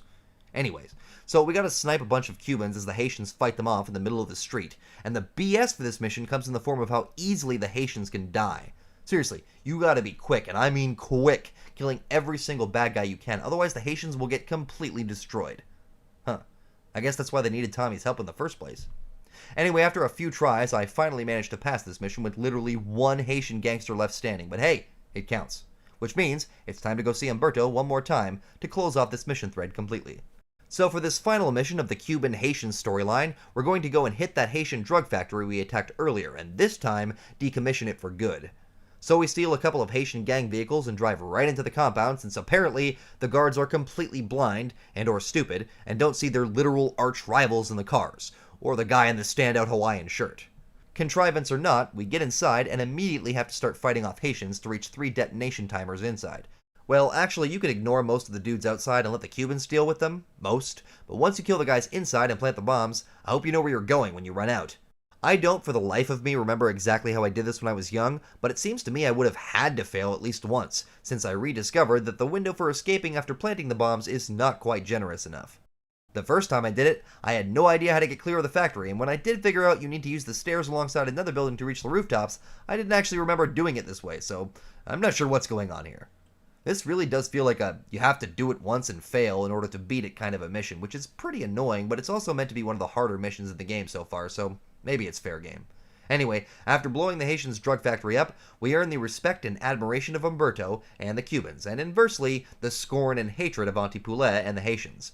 In fact, from now on, Haitian gangsters will sometimes attack us on sight in their territory, which can completely ruin your day if it happens at the wrong time during the wrong mission, so be careful. So now that we've started and ended a gang war we have nothing to do with, it's time to return to our own affairs. I gotta wonder, at this point, if I had to guess, I'd say at least 2 or 3 weeks of in-game time had passed from all my running around collecting hidden packages and being a civil servant, so I'd have to think that Mr. Forelli back in Florida is getting rather impatient. And he is! But we have bigger fish to fry, like Diaz. Yeah, so all of the gang war missions unlock a little bit after you can start working for Diaz, so he's just been waiting for us to come over like the patient and understanding man that he is. Not so pleased with yourselves now, huh? Right. So, he wants us to steal him a boat. He says it's because he wants to have the fastest smuggling boat in Florida, but I think he just wants it to have it, since one single fast boat likely wouldn't make the difference in a drug smuggling operation. At least, I don't think. This mission is pretty simple, and since we have a lot of big guns, it's even easier. All we gotta do is head over to the docks in Viceport and kill a bunch of thugs, so we can hit a switch and release the boat. These guys do carry assault rifles though, so if you come here underprepared or not carrying a freaking minigun, then they can give you a hard time, but seeing as I did, it's not really a problem. After all that, we gotta just drive the boat back to Diaz's mansion while the cops chase us, but since the marina police aren't exactly as aggressive as their land-based brethren, it barely makes a difference. So I was headed to go do the next Diaz mission right away, but doing this mission also unlocks the next assassination, so I decided to take a quick detour and go hear from Mr. Black. This time we'll be assassinating bank robbers, of all things, since Mr. Black's employers would rather a group of European criminals not succeed with their planned robbery. This one is on a time limit, and you have to kill several different people spread all across the city as quickly as possible, so it really helps to have good weapons when starting this one. The first guy you gotta kill is right around the corner too, so as long as you have a sniper rifle, you can take him out nice and quick and move on. A fast car, a sniper, and a heavy weapon, that's all you really need for this one. The next guy tries to make a run for it using a secure car, but once again, minigun. And the rest of the targets don't fare much better. Some guys by the jewelry store from the last assassination, minigun. Guy on the boat off the coast of the Washington Beach, minigun. Okay, actually I used the sniper, but I'm sure you could use the minigun if you got close enough. And the last guy on his motorbike, you could just shoot from your car or run over. Done. Alright, it's back to Luis Guzman. So, now that Mr. Diaz is starting to trust us, he wants us to be drug dealers for him by using the boat we got in the last mission to reach a freelancer before anyone else does and buy his product. Diaz scratches his crotch with a Desert Eagle and sends us off to meet our backup for the mission, Lance. Yeah, it's about time this guy showed up again. Granted, him being particularly interested in Diaz and leaving Tommy to his own affairs otherwise made sense, but still. So, he's gonna shoot for us while we drive the boat, and we gotta get there before any of the other smugglers, since this freelancer is apparently selling the good stuff. I say this because boats are literally lined up to reach him like a newly opened McDonald's at a mini-mall. Must be some good shit. This mission in theory shouldn't be all that hard, but the first half suffers from one annoying problem. Lance. See, if you take the intended route, Lance can die pretty easily during this first half when you're the one driving the boat, and not just to the bad guys shooting at you.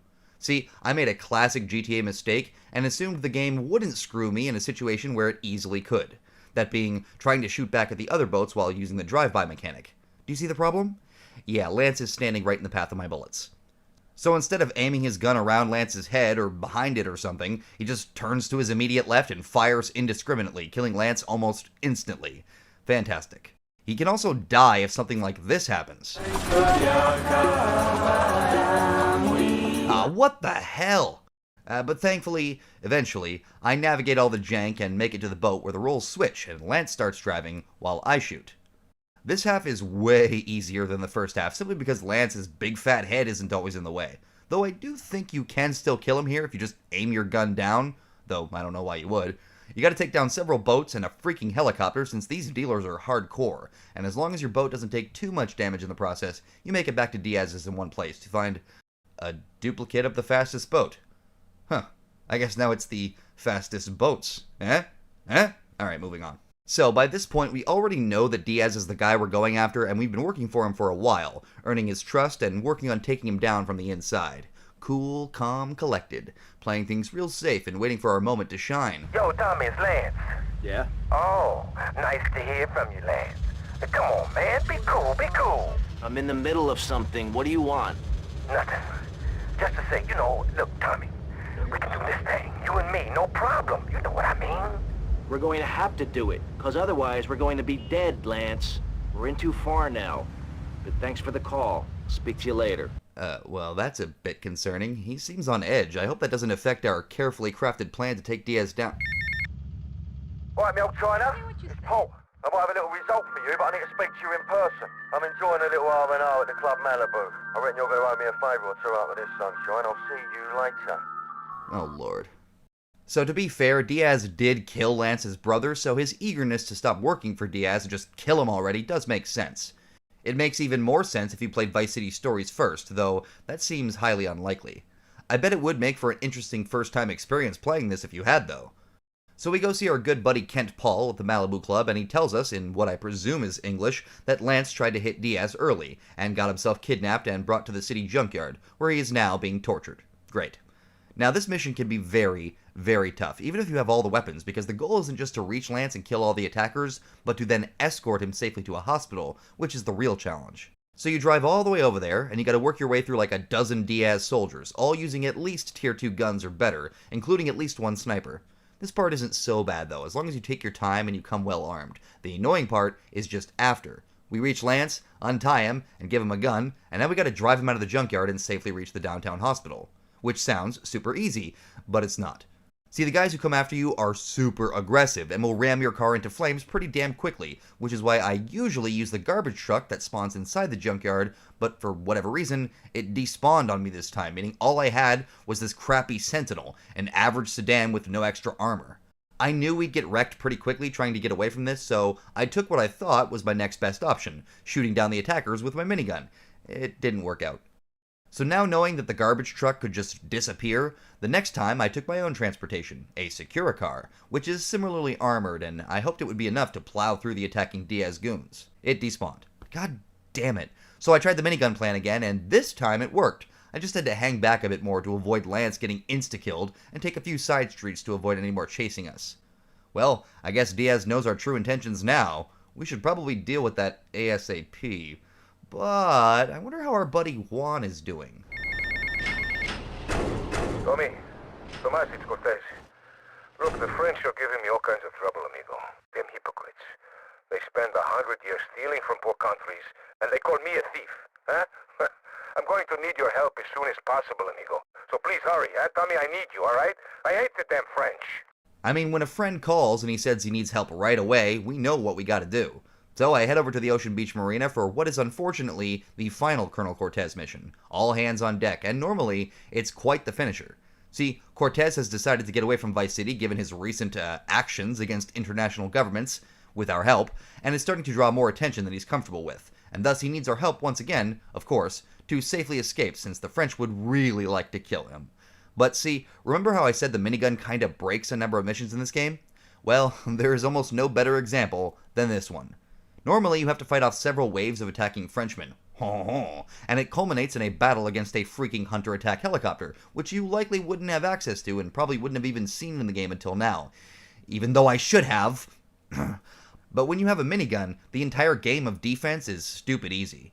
Because I destroy the boats or helicopters before any of them can send troops on board, there's never any fighting on the deck, and when it comes to the part where we have to destroy the barricade or fight the hunter, it's over so fast that the game gets a bit confused and stalls for a minute before finally triggering the last cutscene. Oh my god, they've got a helicopter!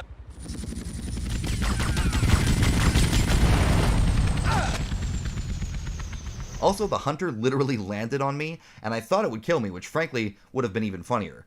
Cortez gives us his personal dinghy so we can reach the shore, and asks Tommy to look after Mercedes while he's away, and with that, we see the last of one of my favorite GTA side characters in the 3D universe. Bon voyage, mon ami. Oh, awkward choice of language there. Alright, it's finally time to go take down Diaz, which means we gotta first meet Lance on the bridge to Starfish Island, since he's got some special weapons to help us out.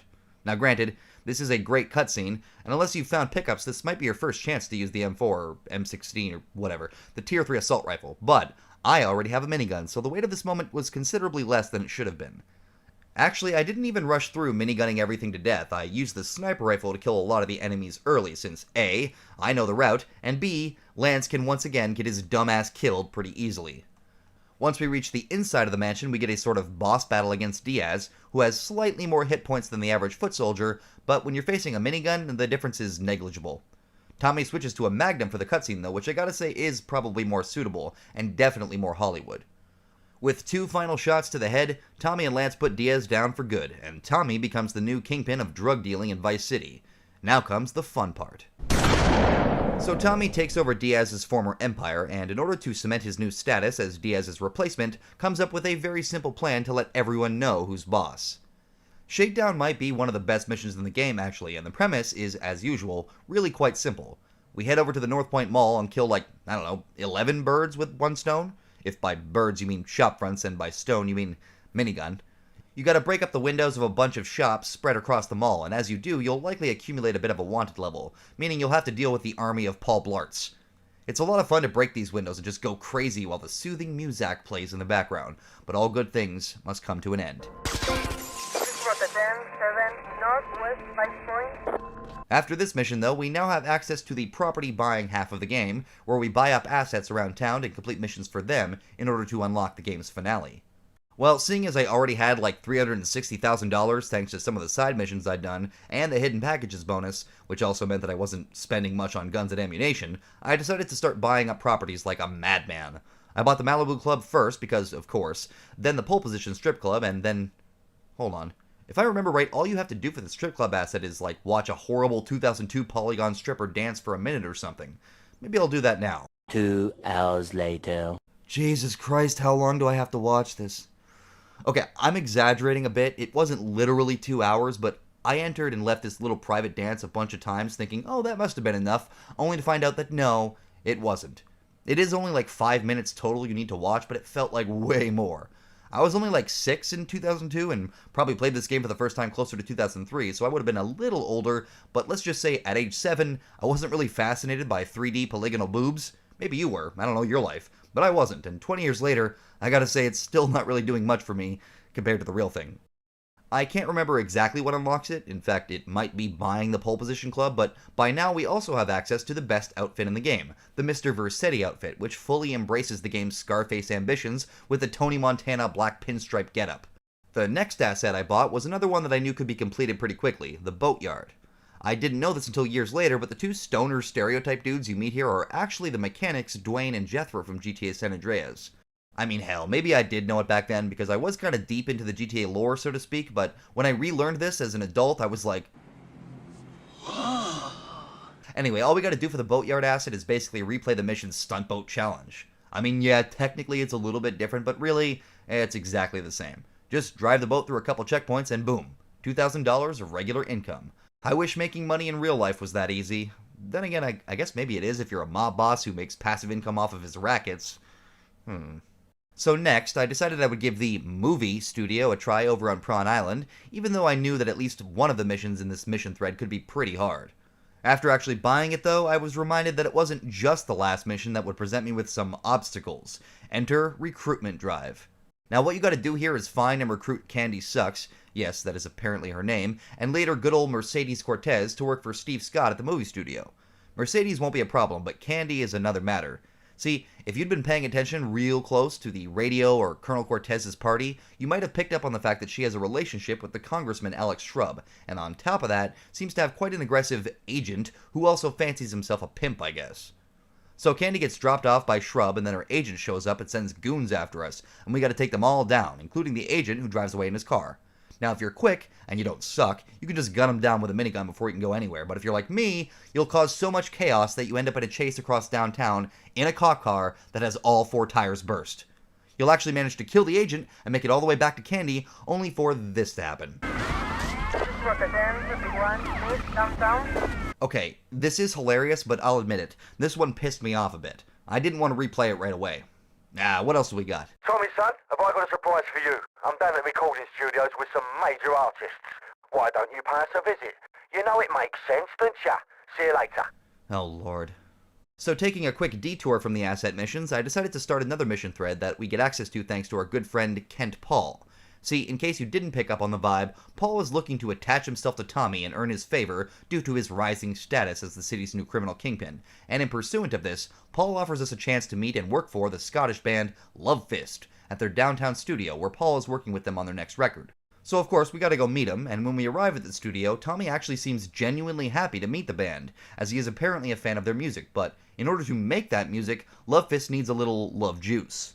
What is love juice, you ask? Why, that's simple. It's 2 parts boomshine, 1 part trumpet, 5 fizz bombs, and a litre of petrol. Can you help us out, pal? Right. I can get that, I think. Actually, luckily for us, there is apparently already a love juice dealer in Vice City whom we can buy it off of, and he's gonna meet us just down the street. How convenient. Well, this seems completely legitimate and fair. Let's go meet this fellow salesman of illegal medicinal products. Looking for something special? I got what you need. Thanks for the money, sucker. Hey, it's just Sam Hauser. And he took my money without giving me my drugs. So I kill him, take it back, and now that we have their drugs, the band just wants some company, and we happen to know just the girl who may be interested in getting to know them. Again, for those who don't know, Mercedes here was meant to have a larger role in the game, or at least more appearances and a more fleshed out relationship with Tommy, but likely due to the speed with which Vice City was developed, a lot of it was scrapped, and missions like this one, and the ones for the porn studio, are some of the only times we see her beyond her initial appearance at the Colonel's party. It didn't actually happen in this playthrough, but I have a fond memory of doing the second half of the mission where you go and pick Mercedes up and drive her to the studio, because once, I arrived at her apartment in a helicopter which I crashed as I tried to land it. So there Tommy is, talking to her with a giant smoldering helicopter wreck behind him. It was pretty funny. Then we hopped on an electric scooter and off we went. Anyway, we deliver her to the studio, and that's the first Kent Paul / Love Fist mission down, but I think for now, I'll return to doing the assets. So my next stop was buying an innocent little ice cream company to grow Tommy's legitimate empire. As it turns out though, the absolutely insane woman already running the company has found a way to make even ice cream sinister. Drug dealing. Huh. Not what I would have guessed. Well, we'll tackle this later. We still got cash to burn, which means it's time to go buy the most important story asset in the game, the printing press, which... You know, I guess I kind of thought that after doing the hidden packages and plenty of vigilante missions, I would have enough money to buy all the assets. Well, I was very wrong. Then again, printing press is one of the more expensive assets, and we already bought the most expensive one, the Malibu Club, so it shouldn't be too bad getting the money we need for the rest. After realizing I couldn't buy the printing press yet, I decided to instead buy the Kaufman Cab Company in Little Haiti, which was a little bit cheaper. But after that, I was basically broke, with barely enough money to arm myself to the teeth for another day living in America. What a crime. Well, after a long day of spending money on illicit front companies for Tommy's growing empire, I decided it was time to head back to the Malibu Club for a little R&R, and to plan a massive bank heist, naturally. It's here that we finally get the true return of Mr. Ken Rosenberg, the man, the myth, the legend, who has spent the last several weeks, months, whatever, becoming hopelessly addicted to cocaine.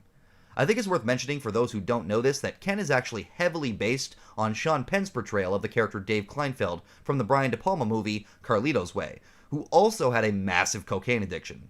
To be fair, in Carlito's Way, Kleinfeld is basically the catalyst for all the bad shit that happens to Al Pacino's character, where Ken is much less destructive to those around him, and instead mostly just focuses on himself.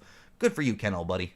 Anyway, since we own the Malibu Club, we have access to the asset missions, which in this case involve Tommy personally planning a heist of a bank in Little Havana with a hilarious name.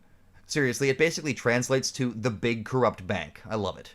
So before robbing a bank, naturally, we need a crew, which in Tommy's mind starts with a proper safecracker. And who better to get leads from on Vice City criminals than Vice City's criminal lawyer? Ken points us in the direction of a guy named Cam Jones, but as it turns out, Mr. Jones is currently being held at the Washington Beach police station, and therefore not in the best position to help us out. And you know what that means. It's time for a jailbreak. Somewhere in this town. Now, something I learned here is you don't actually have to complete the mission Copland, which gives you access to the police uniform, to do this mission the easier way.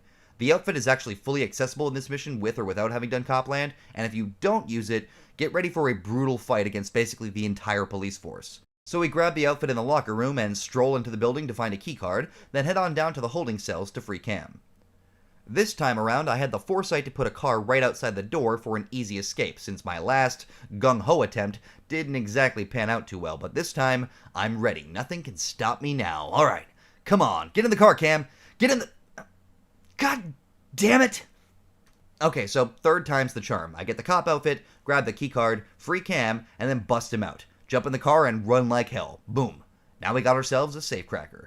Alright, well, there's no need for a sense of urgency on a bank robbery, so it's time to go sell drugs to children. I mean, ice cream. I mean, drugs to adults. Yeah. Back at the Cherry Popper Ice Cream Factory, we get what is one of the easier assets to complete, where all we have to do is drive this innocent little ice cream truck around town and distribute illegal drugs from it, taking care not to be arrested by any cops who might have witnessed our transactions. Basically, you just gotta let the truck's jingle play around the pedestrians and they will magically become drug addicts, looking for their latest fix, and it seems to work just about everywhere.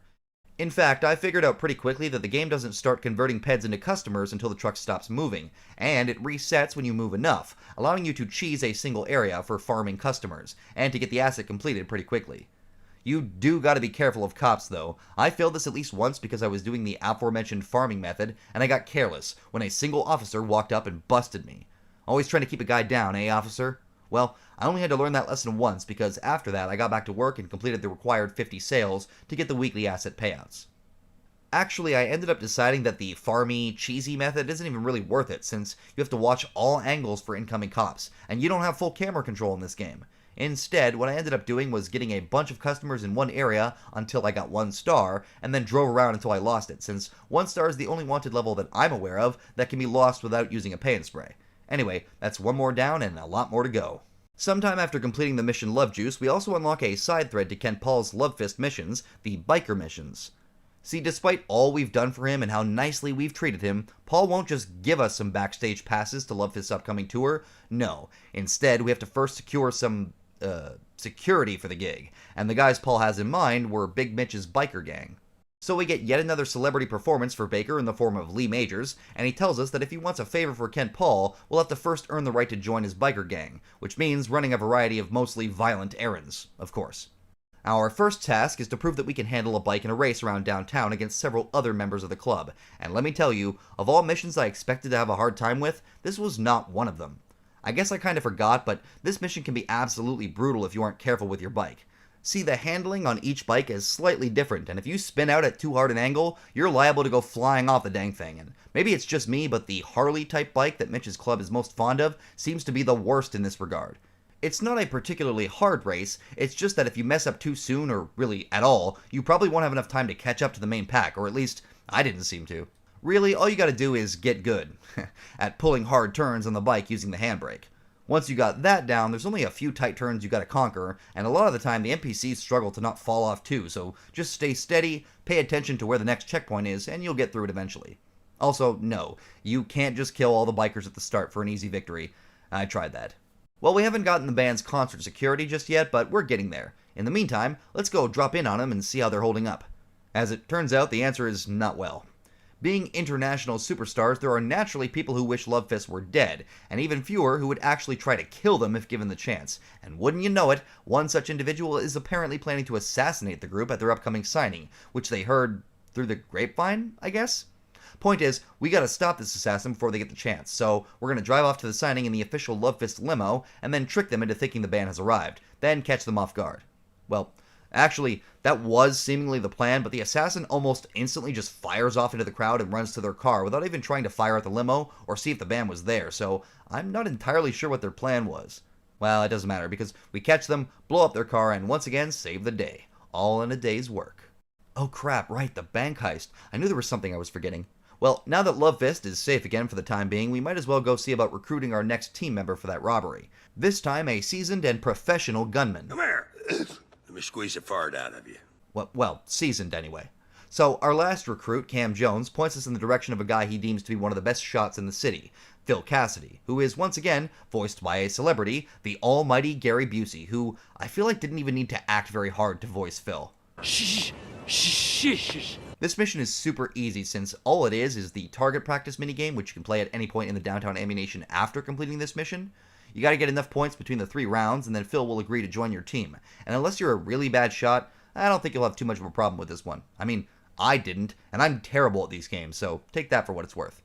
Now that we have Phil recruited, all we need is a driver, and this time it's straight back to the Malibu to start the next mission. And that mission is, once again, really simple, or in concept. Just like Cam Jones put us onto Phil Cassidy, Phil puts us onto the best driver he knows, a man named Hillary King, who has, let's just say, got some personality issues. Something to do with his mama, I don't know. Anyway, we'll have to beat him in a one-on-one street race similar to how we had to impress Phil with our shooting skills, which in general seems a little bit silly. Like, if we're a good enough driver to beat him, why would we need him in the first place? At least with Phil, we'll both be gunmen, so it makes sense that he wants to know that Tommy is competent with a gun himself. But this... I mean, ultimately, it's just an excuse to have a mission, so let's stop complaining and get it done. One thing that annoys me is that Hillary drives the version of the Sabre that has the white stripe down the center, which you can see more of in San Andreas and later in Vice City Stories, but as far as I can tell, this is the only one in this game, which sucks, because it's my favorite 3D-era car. Luckily, the Sentinel we're given to race him in is mostly fast enough to get the job done, and winning this one is nowhere near as hard as Alloy Wheels of Steel, if only because you can't fall out of your car like you can on a bike. Well, that's the last team member recruited, so I guess it's finally time to go and rob ourselves a bank. Hell yeah. Alright, the day has finally arrived. It's time to get rich. So Tommy gives a short prep speech and it's off to cash out, with Tommy deciding to drive to the bank while Hillary takes control of the car after. See, this is just reinforcing my point that Hillary is a near worthless addition to the team. Fight me. So we pull up out front, open the trunk, and take out our weapons, and disguises, I presume, and then Hillary takes the wheel and Tommy tells him to drive around the block until it's time to make their escape. Okay, boys, let's go... What? What happened? See, this is one of the problems with the older GTAs. Sometimes crazy, random crap like this can happen to you. Well, I guess that's still pretty true of modern GTA now that I think about it. At least it was right at the start of the mission, so restarting just means driving back and forth one more time, but still, annoying.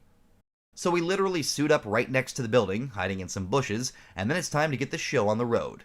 Oh, it might be worth noting that this is another mission that, as far as I'm aware, received some heavy story cuts. See, originally, Kent Paul was supposed to be involved in all of this, which makes sense, given his constant presence at the Malibu, and Paul would put us onto the robbery, because the bank is protected by a corrupt division of the city's SWAT team. You can see some remains of this original plan at the very end of the mission, but I'm getting ahead of myself. Alright, nobody move! Everybody up against that wall! The rest of this section is pretty simple. We just gotta walk up to the safe and get Cam to do his thing, while taking care not to be killed by the couple of security guards inside. When Cam gets to the safe, though, he says he can't get it open. Well, great. Can nobody here do their job correctly except for me? Fine. I'll just go and get the manager and have him open it. Jesus. Alright, here. Open the damn thing and I'll be right back. Phil? Hey, Phil, how are things down here? I told you not to touch that alarm! Good lord. Seriously, can nobody do their job right? Now the SWAT team shows up and we gotta take them all out before making a run for it, and I should probably once again mention that being armed to the teeth with a minigun and thousands of rounds of ammunition here definitely puts the odds in my favor yet again. I seem to recall that surviving this ambush was a lot harder once upon a time, but once all the SWAT guys are dead, we head outside to catch our ride. Yeah, where's Hillary? I'll give him abandonment issues. Hey guys, get in! I got you covered! Good lord, can nobody do their job right around here? Fine, I'll do it myself. Get in, you morons. So it takes a bit of effort, but eventually I lose the cops after leaving the bank by respraying the car at a garage 200 feet down the road, classic, and then head back to Cam's locksmithing business to divvy up the dough. This is the part where we see a bit of evidence that the mission used to have more backstory and involved our favorite limey lunatic, and one more appearance from Mercedes. Sort of. A vocal appearance at least, before the mission ends and we unlock the asset. Now the mission itself only pays $50,000, which all things considered isn't much when you think about how expensive ammo is. But the asset payout you unlock is also the highest one in the game at $10,000, so if you make regular pickups here to collect it, it can be worth it. Plus, I mean, the mission thread itself is definitely one of the most memorable ones for me. So, in addition to the buyable asset missions, in order to unlock the final sections of the game, there are also a number of missions that don't concern one specific business, but the Empire as a whole, and these can be started from Tommy's mansion on Starfish Island. We already did the first one, Shakedown, when we sieged the North Point Mall, and this is the next one where we have to deal with some bar on Ocean Drive that's refusing to pay protection fees. Now, gameplay-wise, this mission isn't all that special, but story-wise, it sort of is. See, this is kind of another mission in Lance's character arc, since the opening cutscene makes it clear that Lance discovered this problem first and decided to sulk back at the mansion bar, which Tommy is not happy about, and Lance just kind of sits there and takes it.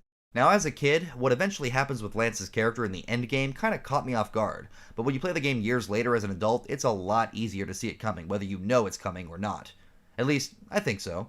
I'm avoiding spoilers for the rare few of you who have somehow gotten this far into a video on Vice City and don't know how it ends, but yeah, it'll make a lot more sense later.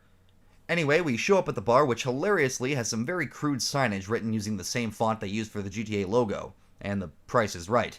And the owner tells us that this is happening because their previous protection is refusing to back down, and that they have a headquarters practically right around the corner.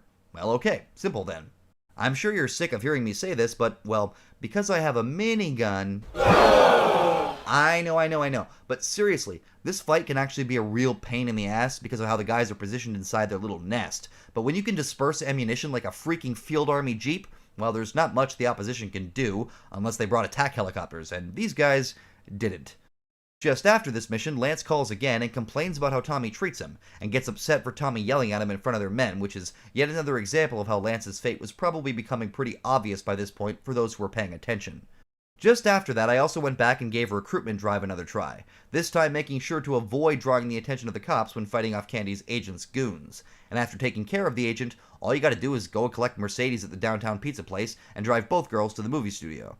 Something kinda weird though is when you're chasing the agent, he will actually sometimes stop his car and let out additional bodyguards to try and kill you, which I don't remember ever seeing before. I don't know, maybe I'm completely insane and some of them stayed in the car the first time, but I don't think so.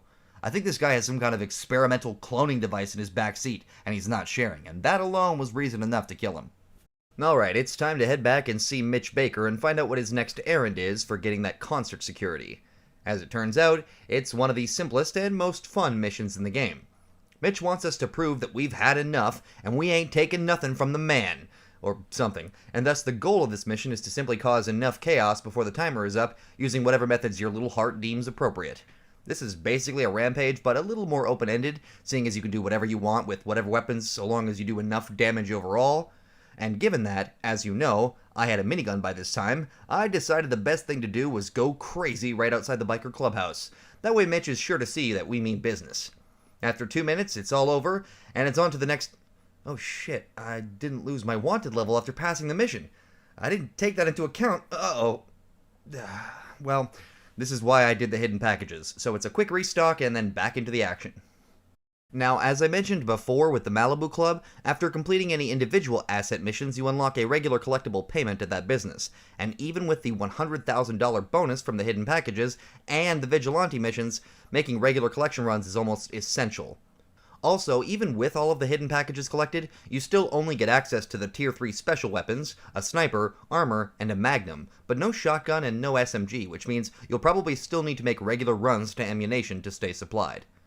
This means that even though it would be even more if I had to restock on all my weapons every time I die, I still end up having to run around the entire city to collect my payments, and then hit multiple ammunitions to save money on SMG ammo. Why multiple stores? Because if you buy one type of a gun and then replace it with another one from a higher tier, all the ammo is conserved. So the smartest way to save money and still have plenty of SMG ammo is to buy all your ammo from the ammunition in Ocean Beach, and then buy the actual SMG from the downtown store. You know, now that I think about it, this might not even be the best thing to do, since I remembered later on that you can actually only still move while shooting using the Uzi, the cheapest of the three, whereas almost every other gun in the game makes you plant your feet while shooting. Anyway, let's go wrap up the biker missions. So the third and final mission we have to do for the bikers is retrieve Mitch Baker's personal bike from a group of thugs who stole it recently. I'm pretty sure that based on their outfits, these gangsters are the group called the Sharks, though I don't know if they're ever actually called that in this game, but they are in Vice City stories. Anyway, what we gotta do is infiltrate their little downtown compound, grab the bike, and get it out in one piece. Sounds simple, and it is, but mostly thanks to old reliable Mr. Minigun. The first thing you gotta do is actually get to the compound, which involves making a massive leap on a different bike using the staircase.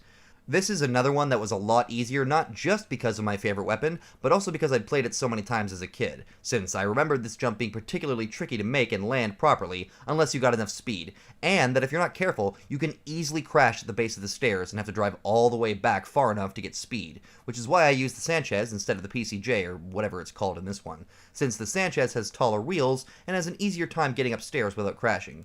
I mean, I could be wrong about all of that, but that's what I believe, and you can't take that from me. Anyway, we jump the stairs and land inside, and then use the minigun to sweep through the dozens upon dozens upon dozens upon dozens upon dozens. Wait. Oh, I get it. They're infinitely spawning from inside one of the buildings. Man, sometimes I'm slow. So we grab Mitch's bike, and then we gotta use another, much shorter staircase to leap the walls and get back on the streets. Then all we gotta do is drive it back to the HQ, and bam! Free concert tickets. And that's all it took. Alright, it's concert time. It's time to rock! Let's go see the band! Tommy, man, that psycho's back! What's going on? That psycho won't leave Lovefist alone. You didn't kill him, man, and now he's back. Yeah. The thing is, we need someone to drive the limo we can trust, because that nutter keeps making threats. Tell me, I need my mom. we're all breaking ourselves, man. Okay, guys, calm down. I'll handle this. Whoa, what? Okay, I think most people who are big enough fans of these older GTAs has thought about this, but how the hell did they survive the last mission? I mean, you're either going to gun them down in the street, probably with a submachine gun, or blow up their car while they're in it. Who are they, Frank Rosenthal? Well, anyway, so this mission is actually a parody of the 1994 movie Speed, where Keanu Reeves has to keep a bus from exploding if it slows down too much because a terrorist strapped a bomb to it for some reason. In this, the killer who somehow survived our last assassination has put a bomb on Lovefist's limo, so that if it slows down too much for too long, it explodes, which seems pretty counterintuitive to the goal of kill Lovefist. Like, it's been a long time since I've seen Speed, but I'm pretty sure the person who planted the bomb in that movie had some kind of reason for doing it the way they did it, like they were trying to make a point or something. But here, don't they just want the band dead? If they took the time to put a bomb in their car that works, why wouldn't they just set it to go off as soon as we started the car? Am I missing something? I don't think they have any way of listening in, so it's not like they can enjoy the band's torment as they anticipate being blown into 1,000 tiny red Scottish chunks, so why do this? Because game, that's why. Well, the real fun here is just from listening to the band struggle to defuse the bomb, and as long as you take the main road on the eastern side of the second island, you should have plenty of room to drive straight and avoid losing too much speed, though there is a really dangerous U-turn at one point. Once the bomb is defused, we just drive the band to the concert, and we get a special little VIP look at the stage before presumably getting to watch them play. Too bad we don't actually get to see that, though. We'd have to wait until the next time we visited Vice City to get a fully animated renderware concert in the GTA universe, so instead it's time to head back to the movie studio over on Prawn Island. Now, though plenty of people have certainly played this game, a lot more have played San Andreas, as I've learned. So, you know in that game the mission you do for Zero, where you have to fly a model airplane around the city, taking down targets, and return it to the starting point without running out of fuel, and how absolutely clutch it feels like you have to be in order to complete it? Well, imagine that, but without the targets, and way more fuel, and you basically have Dildo Dodo. See, Tommy has come up with a, shall we say, unique method for advertising the studio's upcoming feature films by way of flying a plane over various parts of the city and airdropping hundreds of smutty adverts onto the unsuspecting populace of Vice City. Genius. I mean, I guess if you really suck at flying, this mission might still give you a bit of a hard time, but I mean, come on. Look how much fuel I still had when I finished, basically half my tank. All you gotta do is hit the 2 checkpoint markers for each airdrop, and that's it. You're done. So, I'll take this over supply lines any day of the week, thank you very much. Alright, so next up, I decided to head back to the Vercetti estate and do the next asset mission, which happens to be one of the more memorable missions in the game, Copland. See, thanks to Myke, the most important character in GTA history, we have to go and rearm an explosive at the Tarbrush Cafe in North Point Mall, since apparently that's too much to expect of my minions. Lance chews him out, but Tommy has a plan to fix it involving stealing a cop car and 2 uniforms, in order to get inside the mall without arousing suspicion. This is where that cop outfit I mentioned earlier in the mission to break Cam out of jail comes into play. Well, sort of. This unlocks it anyway. What we actually have to do is head to this garage in Vice Point and attract the cops' attention, luring at least 2 officers into this cozy little garage, where Tommy and Lance beat the crap out of them and take their outfits. Tie him up and gag him. Ooh, fits perfectly. Bit tight around the crotch, though. Oh yeah, mine too. You know, for some reason I always thought this was a reference to the first Sam Raimi Spider-Man movie, but honestly, I have no idea.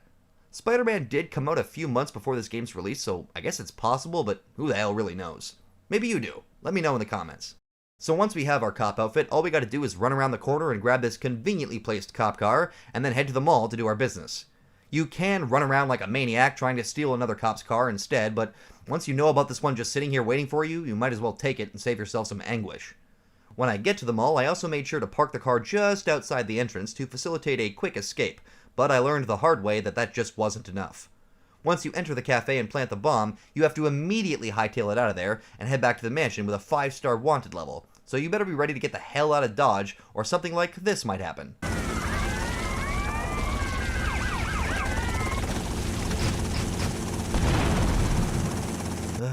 Well, I'll come back to this one later, but you've basically seen all the interesting parts, so it's time to move on. Wait. Oh crap. I didn't lose my stars when I failed the mission again. Fantastic. Well, I'm dead. Ah, screw it. Let's go back to the porn studio. Movie studio. So, remember how I mentioned before that rising Silicon Star Candy Sucks here has a relationship with Congressman Alex Shrub? Well, Mr. Shrub, despite his own personal proclivities, happens to be campaigning on a platform that includes the ban of pornographic films being made in Vice City, and that just won't do. So it's time for a crime lord's secret weapon, blackmail. Basically, we have to follow Candy's limo to where she meets Alex at the same condo where we killed Gonzalez back towards the beginning of the game, then run inside a building on the other side of the street to snap some illicit photos, which we can use to convince Alex to play ball. You're given a Sparrow helicopter for this mission, which makes trailing Candy a little bit less annoying and provides a quick escape, but you can't actually be caught by Candy for following her, so you really don't have to do it this way. Once she arrives, you just head up the stairs in the other building and take the pictures, and then you'll get another 5-star wanted level which you'll have to escape on your way back to the studio. I kinda screw up when doing this one though because, well, I naively assumed that somehow I would be able to find the weapons I would need to fight off the cops, or just be able to escape without engaging them, since before starting this mission I died and lost all my weapons again. The problem is, if you don't come armed initially, you're almost certainly going to be killed by the cops in the staircase waiting for you, which is exactly what happened to me.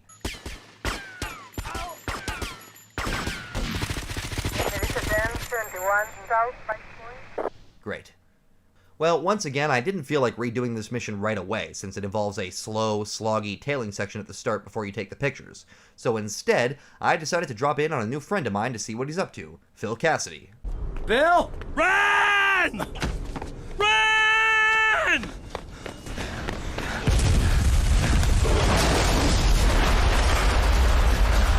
Ah, wait!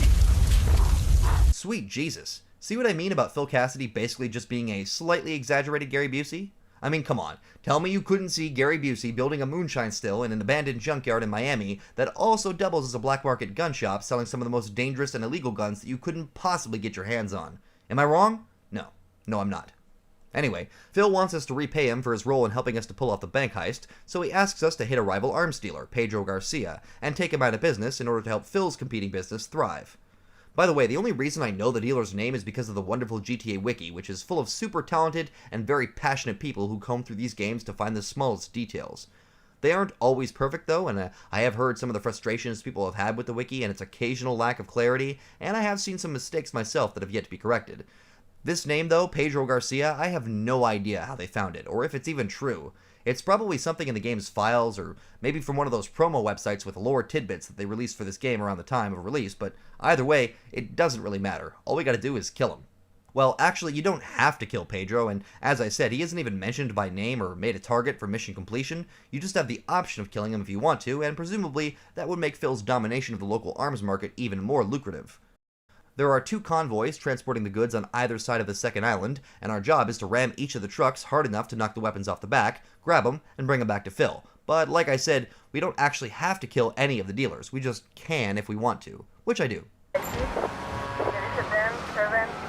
Wait, what? Okay, so I haven't really brought this up yet, but in this game, if you get hit by a vehicle, one of 2 things will happen. You will either take minor damage, be knocked down and allowed to get up and continue as normal, or you'll be insta-killed like this. I think this is because the game applies damage if any vehicle is touching your character at all, while also moving, but I don't actually know why this happens, so just remember to watch out for the AI whenever they come at you in a vehicle. Sometimes, even if you have time to gun them down, their car might still claim its owner's revenge for them, so keep those leg muscles limber just in case you gotta dodge. Pun intended. Well, with yet another mission failure, I decided to go back and finish some of the ones I'd tried instead of starting yet another new mission thread, and embarrassing myself even more than I already have. I went back and completed Martha's mugshot by just bringing some guns with me this time, and then started the final mission for the movie studio asset, G Spotlight, which has a reputation for being one of the most frustrating missions in the entire game, and I'll tell you why. See, the goal of this mission is to get around the city's lack of eagerness to promote our studio's newest major motion picture by organizing some impromptu advertising. Specifically, we're going to rig some spotlights on top of a building downtown in order to display our ads to as many eyes as possible, whether they want to see it or not. This should be as easy as climbing up the side of the building or going inside and using the elevator or something, but that is not how Tommy rolls. So instead, we're going to use a freaking motorcycle to precariously climb our way to the roof using a series of stunt jumps to make our way there. The frustrating part of this mission is just how easy it can be to screw up some of these jumps, if you're not careful, and more importantly, keeping your bike from exploding with all the hard landings you'll be doing as you make your way across the rooftops. You'll have to make like 10 jumps or something, and some of these are really tight and leave almost no room for error. Luckily though, there is a checkpoint where if you've made it far enough you can just skip a few of the first jumps, and odds are you'll be needing it since falling is a near guarantee unless you're like a speedrunner or something and play this mission all the time. I literally had to leap off the roof at one point and go hunting for a new bike after my first one blew up, but eventually I made it to the roof with the spotlight and rigged it up to finish the mission and complete the movie studio asset. Now that's what I call classy. So it's finally time to go buy the game's most important asset, which we couldn't afford the last time we tried to buy it, the printworks in Little Havana. See, like any good criminal kingpin, Tommy needs the ability to, what else? Manufacture counterfeit money. And where better to run such an operation than a printing facility? The guy you meet who runs this place, Ernest Kelly, is also one of the very few characters that Tommy seems to genuinely like and feel defensive of, likely because, as he mentions, Tommy's father used to work in a printing press and he spent his youth actually intending to follow him in his trade before being sidetracked by criminality. The first mission we gotta do for the printworks involves finding an existing counterfeit operation in Vice City by asking the one person we know who is likely to have heard something, Mr. Rumor Mill himself, Kent Paul. So we head to the Malibu, abuse Paul a bit more, and then learn that in order to dig up the information we need on the Syndicate, and get our hands on their custom printing plates, which we'll need to make our own fake money, we'll have to first assault a tanker ship docked in Viceport who works with the Syndicate, and convince them to tell us what they know. If you don't already know ahead of time, this mission can pretty easily get you killed, since the ship is crawling with dudes armed with fairly high-tier weaponry. So our best bet is to snipe a few of them from the shore before heading up, and then slowly make our way towards the top. Once we reach the shipping company boss, we interrogate him off-screen, and very quickly convince him to give up the Syndicate. Seriously, Tommy walks in and then almost immediately walks out, which makes me think that either the shipping boss witnessed our massacre as we made our way to the cabin, or we tortured him so hard, so fast, that he gave up the ghost. Whatever the case, we fight through a few more guys and then make our escape using the fastest vehicle known to man, a semi-truck cab. So you know what we haven't done in a while at this point? An assassination mission, and there's only 2 left to do along with a handful of main missions before we start approaching the endgame, so let's go get them out of the way before we continue on with the printworks or the other remaining assets. Our next assassination is at Escobar International Airport, where we have to grab a sniper and kill a specific target by watching who a specific woman talks to inside the airport after getting off her plane. After she talks to the guy, we gotta snipe him and then run in and grab his briefcase, which we then have to bring to the ammunition downtown. You only get 2 stars for killing him too, so it's really not hard at all to escape, but there is still one more mission from this thread to tackle, and that has a lot more kick to it. Before we do that though, I should probably complete some of the missions I failed earlier. I did Gunrunner at this point and managed to complete it without dying, but it made me realize that certain missions are probably best done before concluding the Haitian-Cuban gang war mission thread, since after we blow up the Haitian drug factory for Umberto, Auntie Poulet marks us as an enemy of the gang, and all Haitian gangsters who spot us on the street afterwards will open fire without hesitation. While dealing with one of the convoys near Little Haiti, I almost got killed again, but eventually I managed to pull it off using the handy-dandy minigun to clean up the bodyguards guarding each truck. So now for the final assassination mission, which we get just behind the Cherry Popper ice cream factory, and this one is easily the hardest of the whole thread, which is appropriate considering it's the last one. Basically, we have to interrupt an exchange happening on the roof of the ice cream factory, which means first fighting our way through dozens of well-armed bodyguards spread around the area. And once again, using heavy weapons like the minigun, M60, or even the rocket launcher is very helpful here. One of the easiest ways to deal with these guys without being cut to ribbons, though, is by abusing the sniper rifle, since most of the time it's a one-hit kill if you're using the high-tier sniper, and because it allows us to keep our distance. We kill some dudes in the lower courtyard and then mosey our way onto the roofs of the nearby buildings so that we can reach the exchange on top of Cherry Poppers, but we need to take care not to be caught off guard by some of them who are placed in annoying or otherwise inconvenient locations like this asshole up on the billboard. Once they're all dead though, you just gotta kill the group by the helicopter, steal the briefcase, and get the hell out of there, but be very careful not to rush it towards the end, since there are a couple of guys hidden behind the vents on the roof that will absolutely destroy you if you aren't ready for them. Nice and conveniently though, the game provides us with a helicopter, so once we have the briefcase, we fly away, deliver the merchandise to a helipad at the airport, and we're done. Assassination missions complete. Alright, so it's back to the printworks, since now that we know where to find the existing counterfeit operation, it's time to put them out of business. Permanently. We meet with Lance and Ernest and learn that the courier carrying the counterfeit plates will be arriving shortly at the Vice City docks with heavy security, which means we gotta arm up and go down there to intercept them. On the surface, this mission seems like it should be pretty simple, and really it is, but the thing is, the enemies you'll be fighting in this mission are packing some serious heat, so we'll have to be careful on our approach to avoid getting slaughtered. We actually can find them at the exact same spot where all this mess started, where the Forelli drug deal was ambushed. Not that we care much about that at this point, but this time we aren't hopelessly trapped in a cutscene and unable to fight back. Instead, we're armed and very, very dangerous. Problem is, so are they. The Syndicate is also comprised entirely of women for whatever reason. I guess the patriarchy had infected even the counterfeit cash industry, and these gals were just chock full of too much girl power to be stopped. That, and shotguns. Lots of shotguns.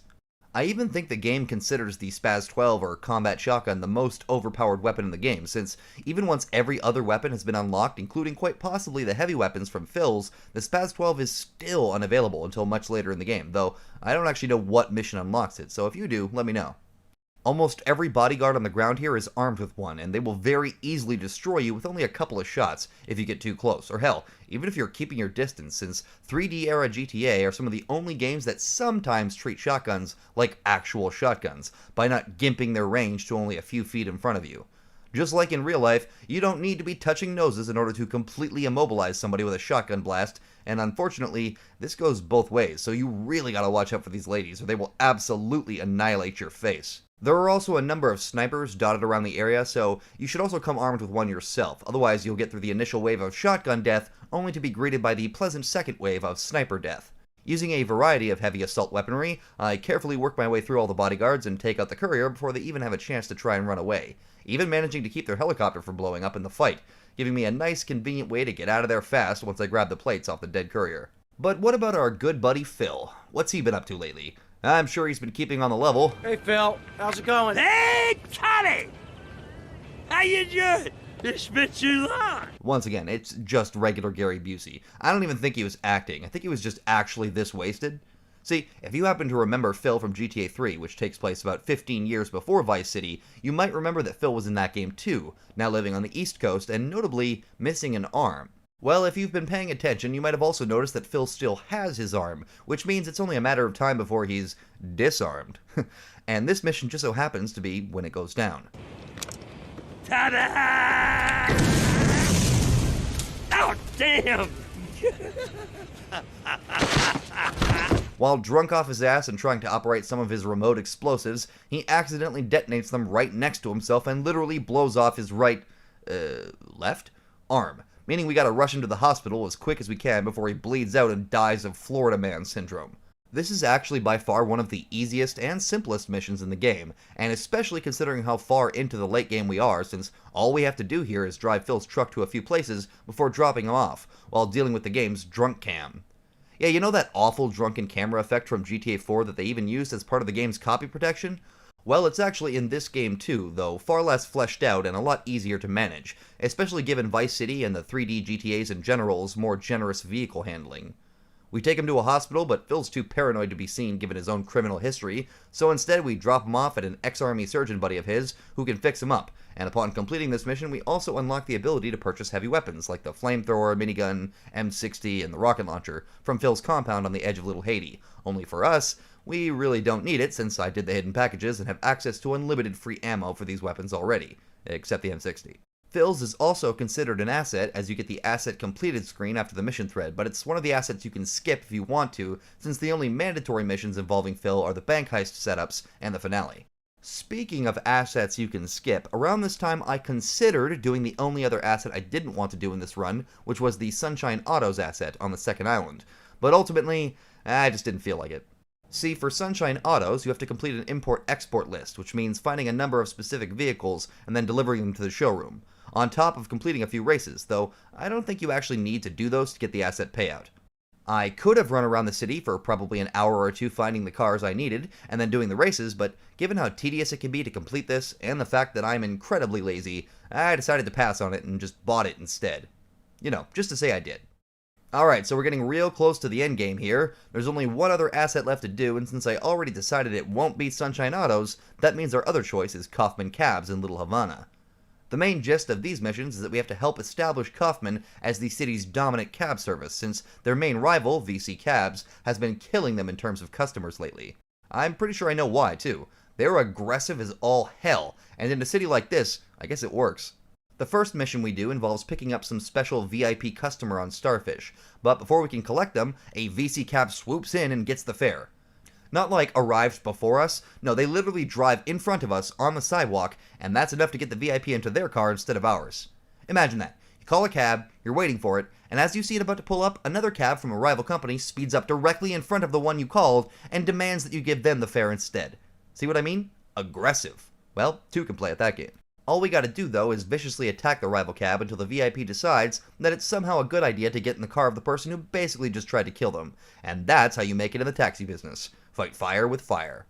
Keeping up with the new precedent we set, the next mission involves us taking the fight to them by finding and destroying at least 3 VC cabs around the city. And this is kind of unfortunately exactly what it sounds like with no twist. The cars we have to destroy are even set targets, and not just random cabs either, which, while probably less tedious, is significantly less interesting, I think.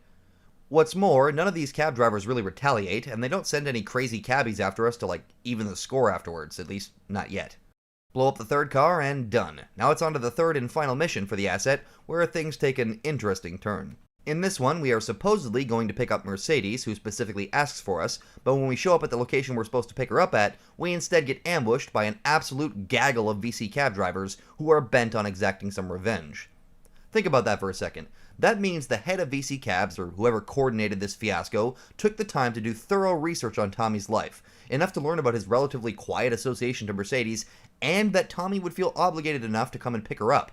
I'm starting to get why VC Cabs was at the top of the competition before this, since whoever runs it clearly has the right business mindset for a place like Vice City. Normally, this part ends up being a difficult and sometimes very brutal fight against the cabbies, mostly because of that thing I mentioned earlier regarding how getting hit with a vehicle works. It's pretty easy to get clipped by one of these guys in just the wrong way that you lose all of your health and probably armor in a matter of moments. And after we kill all of these drivers, we're also going to have to face the boss taxi driver, so we got to keep that in mind.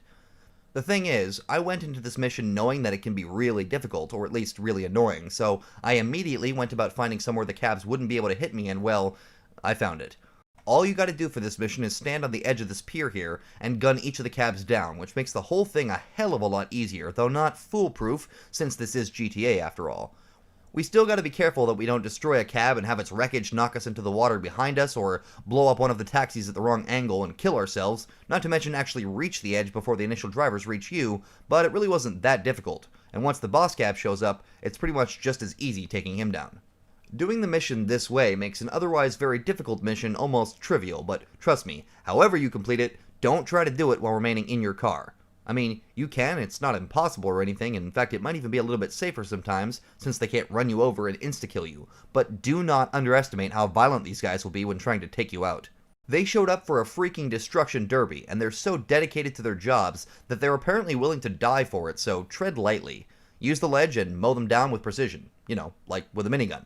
After beating it, we complete the final asset, sort of, and more importantly unlock the penultimate mission over at the Printworks, Cap the Collector. So the story here is that Sonny Forelli, yeah, remember him? He only calls like 3 or 4 times the whole game, but about a third of the way into the game he just kind of stops being mentioned. I don't know if I would exactly call this a plot hole per se, but I do think it's weird that it took the family so damn long to become suspicious of what Tommy was doing in Florida, given that he never retrieves the stolen drugs or money from the beginning of the game, or at least never calls Sonny to let him know that he can make up for the loss.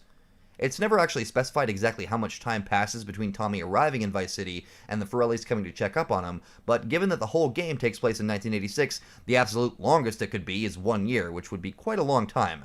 Then again, I'm not in the mob, so... Anyway, they're finally coming to try and collect on what they think is their slice of Tommy's criminal organization, given that they set him up down here, with the initial deal. How are they going to collect, you ask? Why, by taxing our various assets, that's how, which means we'll have to speed across the map trying to catch each collector before they have a chance to rip us off. They first hit the Printworks, which is where we start the mission, and make the mistake of assaulting one of the game's most innocent characters, Ernest Kelly, which only serves to piss Tommy, and us, off even more, so it's time to dish out a little payback and show the Forellis just who runs Vice City. So I'm not 100% sure how this mission actually works, but basically a few different collectors will spawn on the map and start making their way towards your various assets, and your job is to catch each one and, well, cap the collector. Get it? In order to fail, I think you'd have to actually let them tax literally every single business, since when they do arrive at each one, they take the money and keep going, giving you plenty of time to catch up and take it back. They travel on Sanchez motorbikes too, which in a way makes it even easier to take them out since you can actually just crash right into them, as long as you don't give them a chance to shoot at your car very much. Once we take out the last collector, we pass the mission and unlock the game's finale back at Tommy's mansion on Starfish Island. Alright, let's do this. What's going on? Tommy! Oh, good. Listen. I like fish. I love fish. I love them as pets in bowls, or as food on a plate, but as much as I love them, I don't want to sleep with them, okay? But right now, your Italian brothers are coming from up there to fit me with some cement shoes, and I... Shut up, Ken! Sit down. Lance, what the hell's going on? It's your friends up north, Tommy. They ain't too happy you capped their man. They're coming down to see the business today. They took longer than I thought. Guys, we gotta make this final. We gotta leave no doubt that this is my operation. Mine! Ken, you get the first one to counterfeit cash and put 20 mil in briefcases. Lance, you get the guys together.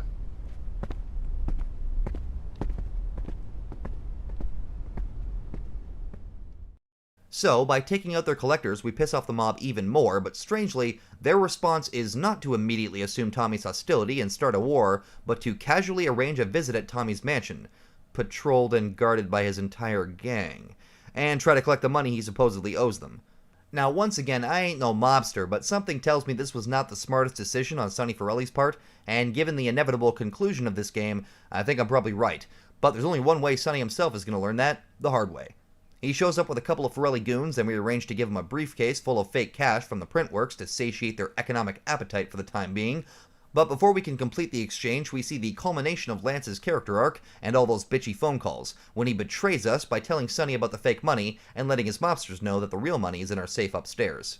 But at least someone in your chicken shit organization knows how to do business. Isn't that right, Lance? Sorry, Tommy, this is Vice City. This is business. You sold us out. No, I sold you out, Tommy. I sold you out. The real cash is upstairs in the safe. So, Tommy, what was the big plan? You think I just take the fake cash, save face, and run away with my tail between my legs? No. I just wanted to piss you off before I kill you. Again, as a kid, I definitely remember this kind of feeling random and like it just came out of left field, but when you're actually paying attention to Lance's dialogue and you don't just skip the phone calls, you can definitely suss this out beforehand. Once we actually start, we're placed at the top of the stairs directly in front of our office, and our goal is to fight off several waves of Mafia soldiers while making sure not to let any of them in the office where the safe is. Under normal circumstances, this fight is, fittingly, absolutely brutal. The mob guys will just keep pouring in, and if you're not careful, they will very easily get inside the office and start taking your money like a forgotten streaming service bill, so keep your eyes on the door. Also, normally, after killing enough mobsters, you get a little cutscene where Lance shows up and you can chase him up to the roof for a final showdown. But while this is happening, the mob can also reach your safe, so you gotta be sure to keep the lobby clear before you go after Lance. Normally, like I said. This time, though, I have a minigun, and when you have a minigun, well, this mission kind of becomes stupid easy and a bit boring. You don't even have to move, since you can reach all the attackers from right where the mission spawns you, and something new I learned on this playthrough is you can even skip the entire confrontation with Lance on the roof if you kill him fast enough in the lobby, which as far as I can tell is only possible with the minigun or maybe the M60, though I guess if you're quick enough, the rocket launcher might also do the trick. After Lance is dead, one more short cutscene plays where Sonny shows up himself, though I'm not exactly sure where he went immediately following the end of the last cutscene, or really how anybody wound up where they are after that. Sonny does have significantly more health than the average mobster, but once again, when you're using a minigun that basically spits instant death from its 10 barrels, it really doesn't make much of a difference. Maybe it would if they were also armed with combat shotguns or M4s or something, but most of them, including Sonny, only have the Kruger, which is the Tier 1 assault rifle, so even if you don't have the minigun, this mission isn't all that hard, so long as you come well armed with Tier 3 weapons to outclass all the mobsters. We finally gunned down Sonny, and that's it. We are now the undisputed criminal kingpin of Vice City. Dude, nice. Tommy? Oh my god, Tommy, what happened? What does it look like? It looks like you ruined your suit, and Tommy, that was a beautiful suit. Tommy, what on earth happened? Had a disagreement with a business associate. You know how it is. Tommy, I have a disagreement. I send them an angry letter. Maybe I pee in their mailbox. I don't start World War III. You know, maybe you should speak to my shrink. That stupid prick Lance. Tommy, I never liked that guy, okay? He's neurotic, he's insecure, he's self-centered. The guy's an asshole. I'm glad you took him out. I don't think we're gonna be getting any more heat from up north either. Because there ain't no up north anymore. It's all down south now. Wait, does that mean what I think it means? Tommy, baby! What do you think it means? That we're in charge. I mean, that you're in charge. Oh, Tommy! You know, Ken, I think this could be the beginning of a beautiful business relationship. After all, you're a conniving, backstabbing two-bit thief, and I'm a convicted psychotic killer and drug dealer. I know. Ain't it just beautiful? Well, we've just about wrapped things up with Vice City, but before we go, it's time for trophies and a quick recap on my thoughts about the game 20 years after its release. Alright, trophies. First up, Love Fisted. This one is just because Vice City introduced us to our favorite group of drunken Scottish bisexuals, and the only game in the 3D trilogy to actually feature them in cutscenes and dialogue. I just fucking love Love Fist. Their music is even on Spotify, which is hilarious. Next up, Scarface. As an enormous fan of the Brian De Palma classic Scarface, this game is just overflowing with great references to not only Scarface, but lots of other similar 80s style crime dramas like Carlito's Way or Miami Vice. I mean, just look at who voices Mr. Lance Van's dance. From Tommy's Mansion, to the chainsaw first being introduced in GTA, to the usually epic shootout at the end of the game mirroring the end of Scarface, I absolutely love the vibe of this game, and overall, I think they really hit it out of the park with the presentation. And finally, Best Arsenal. Of all the 3D era GTA games, Vice City probably has my favorite selection of actual weapons, even if the shooting mechanics themselves would be fleshed out more in San Andreas. Specifically, I just love the M60 in this game, despite the fact that I mostly use the minigun, which was pretty much just because of how easy it was to farm the ammo after doing the hidden packages. The Magnum, the Katana, the Chainsaw, the M4, and of course the all-purpose minigun are all just really fun to shoot, sound satisfying, and are just all around a good time. Not to mention, this was the first 3D GTA to really expand the weapon selection with 3 tiers of each type, mostly, which would go on to become a staple of the PS2 and PSP era games. So what are my thoughts on the game all these years later? Well, obviously I still love it to pieces, but there's definitely a lot more blemishes that I notice when playing these days than back when I was a kid, obviously. But a lot of those, though not all of them, are products of the game design around that time, and aren't issues that Vice City has exclusively, like floatier controls. Most of the actual missions in the game are pretty easy or stupid hard, and there's really not a whole lot of in between, which can be a bit of a bad thing, but lots of those missions are sufficiently interesting and memorable to make up for the frustration or boredom they might otherwise cause. This was the first GTA to actually assign a real personality, motivation, and character arc to the main character and some of the side characters, with a much stronger emphasis on cohesive and engaging storylines that keep you invested in the world of Vice City. A lot more than some of the more cardboardy characters from GTA 3, some of which would be fleshed out themselves in later entries of the franchise, like Salvatore Leone or even Vic Vance from the start of this game. Then there's the music. I know I said I would talk about it ages ago, but technically the video is still going, so I haven't missed the deadline yet. Now I am primarily a classic rock guy, The Who, Pink Floyd, Oasis, that kind of stuff, but second to classic rock for me is 80s pop, or really just 80s music in general from this part of the world. Mr. Michael Jackson, Loverboy, Hall & Oates, Judas Priest, A Flock of Seagulls, Tears for Fears, Run fucking DMC, and I could go on, for quite a while, seriously. Obviously I'm super biased, and I'm not saying other GTAs don't have plenty of radio stations and songs that I love, but the soundtrack to Vice City is easily my favorite soundtrack of any GTA game to date, with there only being really one station that I don't listen to every song on, that being Radio Espantoso. Sorry, Radio Espantoso. This is also the first game to introduce assets into the series, something that would be seen again in San Andreas, sort of in Vice City Stories, and then again later in GTA 5. It's not some revolutionary mechanic, it just gives you a bit more freedom when choosing which missions to complete and which to skip to reach the endgame. But just the idea of building your own crime empire from scratch and then sort of micromanaging your way to the top is just so satisfying, and makes the game's finale, where you defend your organization, all the more engaging. Now I do have to say, I am fully aware that this game, much like GTA 3 or really any 3D era GTA title, is chock full of cheap bullshit that would probably frustrate a lot of first-time players today who have become used to more convenient features used in later GTA games like mission checkpoints or keeping your weapons after dying. There's almost nothing more frustrating than spending 10 minutes on a mission only to die a cheap death towards the end and have to drive all the way around the map to restock your ammo and restart the mission. Though games like GTA 5 kinda took it to the opposite extreme by almost removing any punishment whatsoever for dying, so I gotta think somewhere there's a happy medium. Oh, hello again, Vice City Stories. Another thing this game has going for it that a lot of the 3D era GTA games had was an absolutely star-studded cast, maybe even more so than any other GTA game to date, at least that I'm aware of, and pretty much all of them give killer performances. Ray Liotta, our leading man, Burt Reynolds, Luis Guzman, Philip Michael Thomas, Danny Trejo, Lee Majors, Gary Busey. It's just crazy how many talented and well-known actors they managed to swing for this outing. I mean, GTA 3 had plenty of famous actors like Frank Vincent, Michael Madsen, or Robert Loggia, but Vice City just turned it up to 11, and managed to get together a crew of insanely talented voice artists to really bring the game and its story to life in a way that GTA 3 really didn't. I am basically incapable of being objective about this game. I realize that a rather dated and occasionally brutally frustrating game from 2 decades ago probably doesn't garner a whole lot of new fans these days, but if you've played some of the more modern GTA games like 4 or 5, and you're interested in seeing how the game series has evolved since the early days, I can think of almost no better introduction than Vice City, since, though I love GTA 3, it's surprisingly even more clunky and mechanically frustrating as the first 3D GTA game in history. Whereas VC really started the trend of having great storylines and introduced a lot of quality of life improvements, now that the team making the games was a bit more used to making a game in a 3D engine, even if it was only released about a year after 3. Well, that's pretty much it. Grand Theft Auto Vice City is one of my favorite games of all time, and maybe even my favorite GTA of the 3D trilogy, though that kind of feels like choosing between your children. If you haven't yet seen the first episode in this series, since nobody watched it, and you enjoyed this video, go and check it out, where I take a look at another game on the complete opposite side of the spectrum that also used to have a pretty significant impact on me as a kid.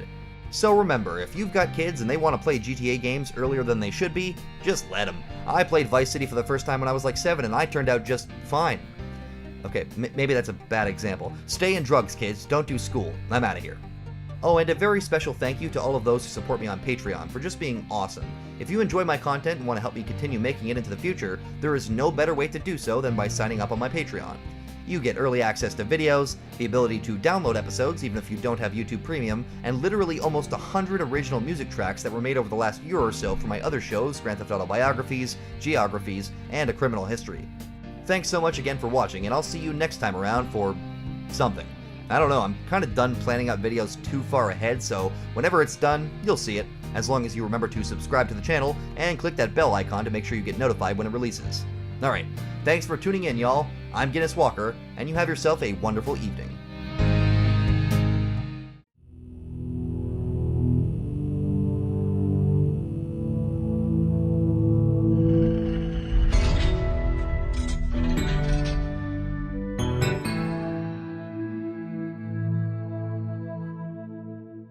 So, Grand Theft Auto, we're back at it again it seems, and we have many more titles in the series to eventually cover. But for now, for the GTA episodes anyway, I'll be going in the order that I originally played them in, at least I think, and giving my actual thoughts on the game beyond the exaggerated perspectives of mine that you may get from GTA biographies. Oh right, if you're a GTA fan and you haven't already seen my GTA lore series, GTA Biographies, go check it out. You will enjoy it. Believe me. So as usual, a little bit of my background on this game first. I'm pretty sure I went over this in my episode on Vice City, but for the sake of thoroughness, I'll go through this real quick. So I started with Vice City all the way back in either 2002 or 2003 probably, and played it all the time with my best friend at the time over at his house. Well, at some point between then and the release of the next GTA game, my dad stopped playing his PS2, which he usually only used for sports games, and gave the console to me. Well, you can bet that when GTA San Andreas released, my buddy and I were both ready to play the ever-loving crap out of it. But I distinctly remember going with my dad to rent it from Blockbuster and being told that they had to recall all of their copies for some reason that I didn't understand at the time. Hot coffee, baby. If somehow you aren't aware, Rockstar Games had at one point considered implementing a full-on sex minigame in GTA San Andreas that was cut at some point prior to the final release. But somehow, the files for this minigame were not fully removed from the game's code, and were thus accessible to those who knew how to mod the systems, like the original Xbox or PS2. Again, you couldn't actually access these minigames normally, but their very presence on the disc prompted the ESRB to re-rate the game from M for mature to the dreaded adults only, meaning places like Blockbuster couldn't even sell it.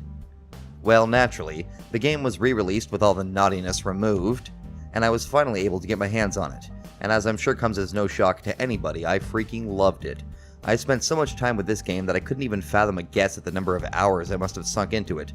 But like most of my GTA experiences back then, I know for sure that I cheated my way through the game for the most part, and it wouldn't be until years and years later when I streamed the game on this channel that I would play through it legitimately. Mostly. But believe it or not, that playthrough was the first time that I had replayed the game without relying heavily on cheats since I was little, since, although I'd replayed it to record footage for my show, GTA Biographies, I'd done so under time constraints, and had not just cheated, but modded to hasten the process to get out new episodes. So now I'm going to step back into San Andreas without ever hopefully using a single cheat or looking up a single thing, but we will absolutely not be going for 100% this time around, so beyond the main story, the side things I do will be entirely at my own discretion. And for the record, no, I am not playing the definitive edition, I am playing the Steam version after I've operated on it extensively. A little open heart surgery to make the game function as intended, but nothing that otherwise changes the base experience, just, you know, the stuff that should have been there, like widescreen resolutions, proper controller support, and stabilization. Alright, let's start this sucker up and see how it holds up nearly 20 years after the fact.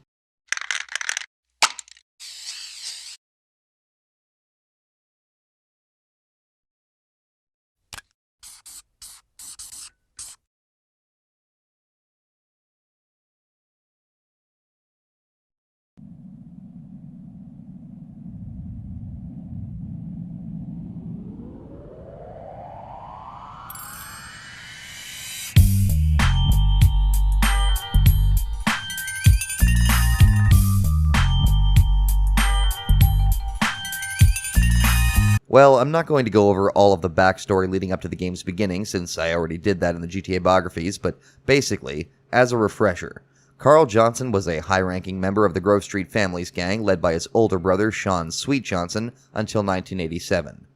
Something happened that year which resulted in their younger brother Brian being killed, and CJ was largely viewed as at least partially responsible for the accident, although it's never explained exactly.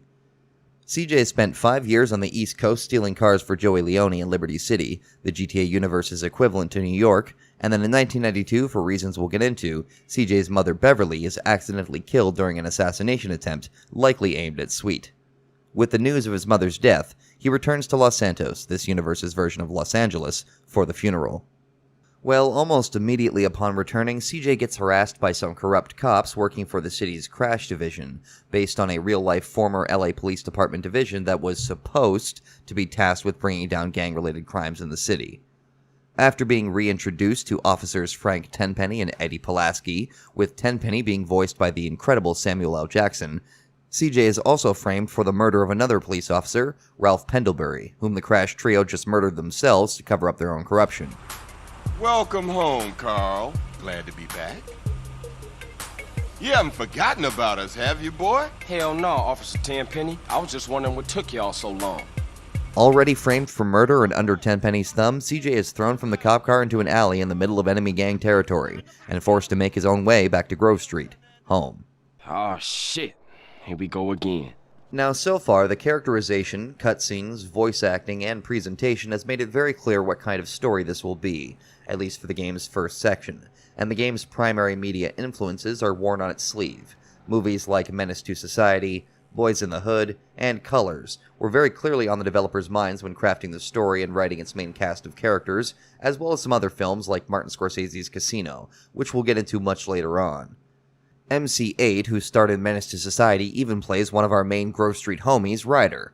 Overall, this first section of the game sets up the motivations and backstories of the main characters really well, though as we go on we'll definitely see some missteps, or at the very least, curveballs, as we stray further from the Grove Street vs. Bala's gang story. Oh yeah, I haven't actually mentioned them yet, so the Grove's main enemies are a rival gang called the Balas. For the longest time, my whiter-than-Wonder-Bread ass couldn't understand the name and thought that it sounded silly. Why would a bunch of gangsters call themselves that? But, as has been pointed out to me many times now, the name is like ballin', or just looking cool, which makes a whole lot more sense.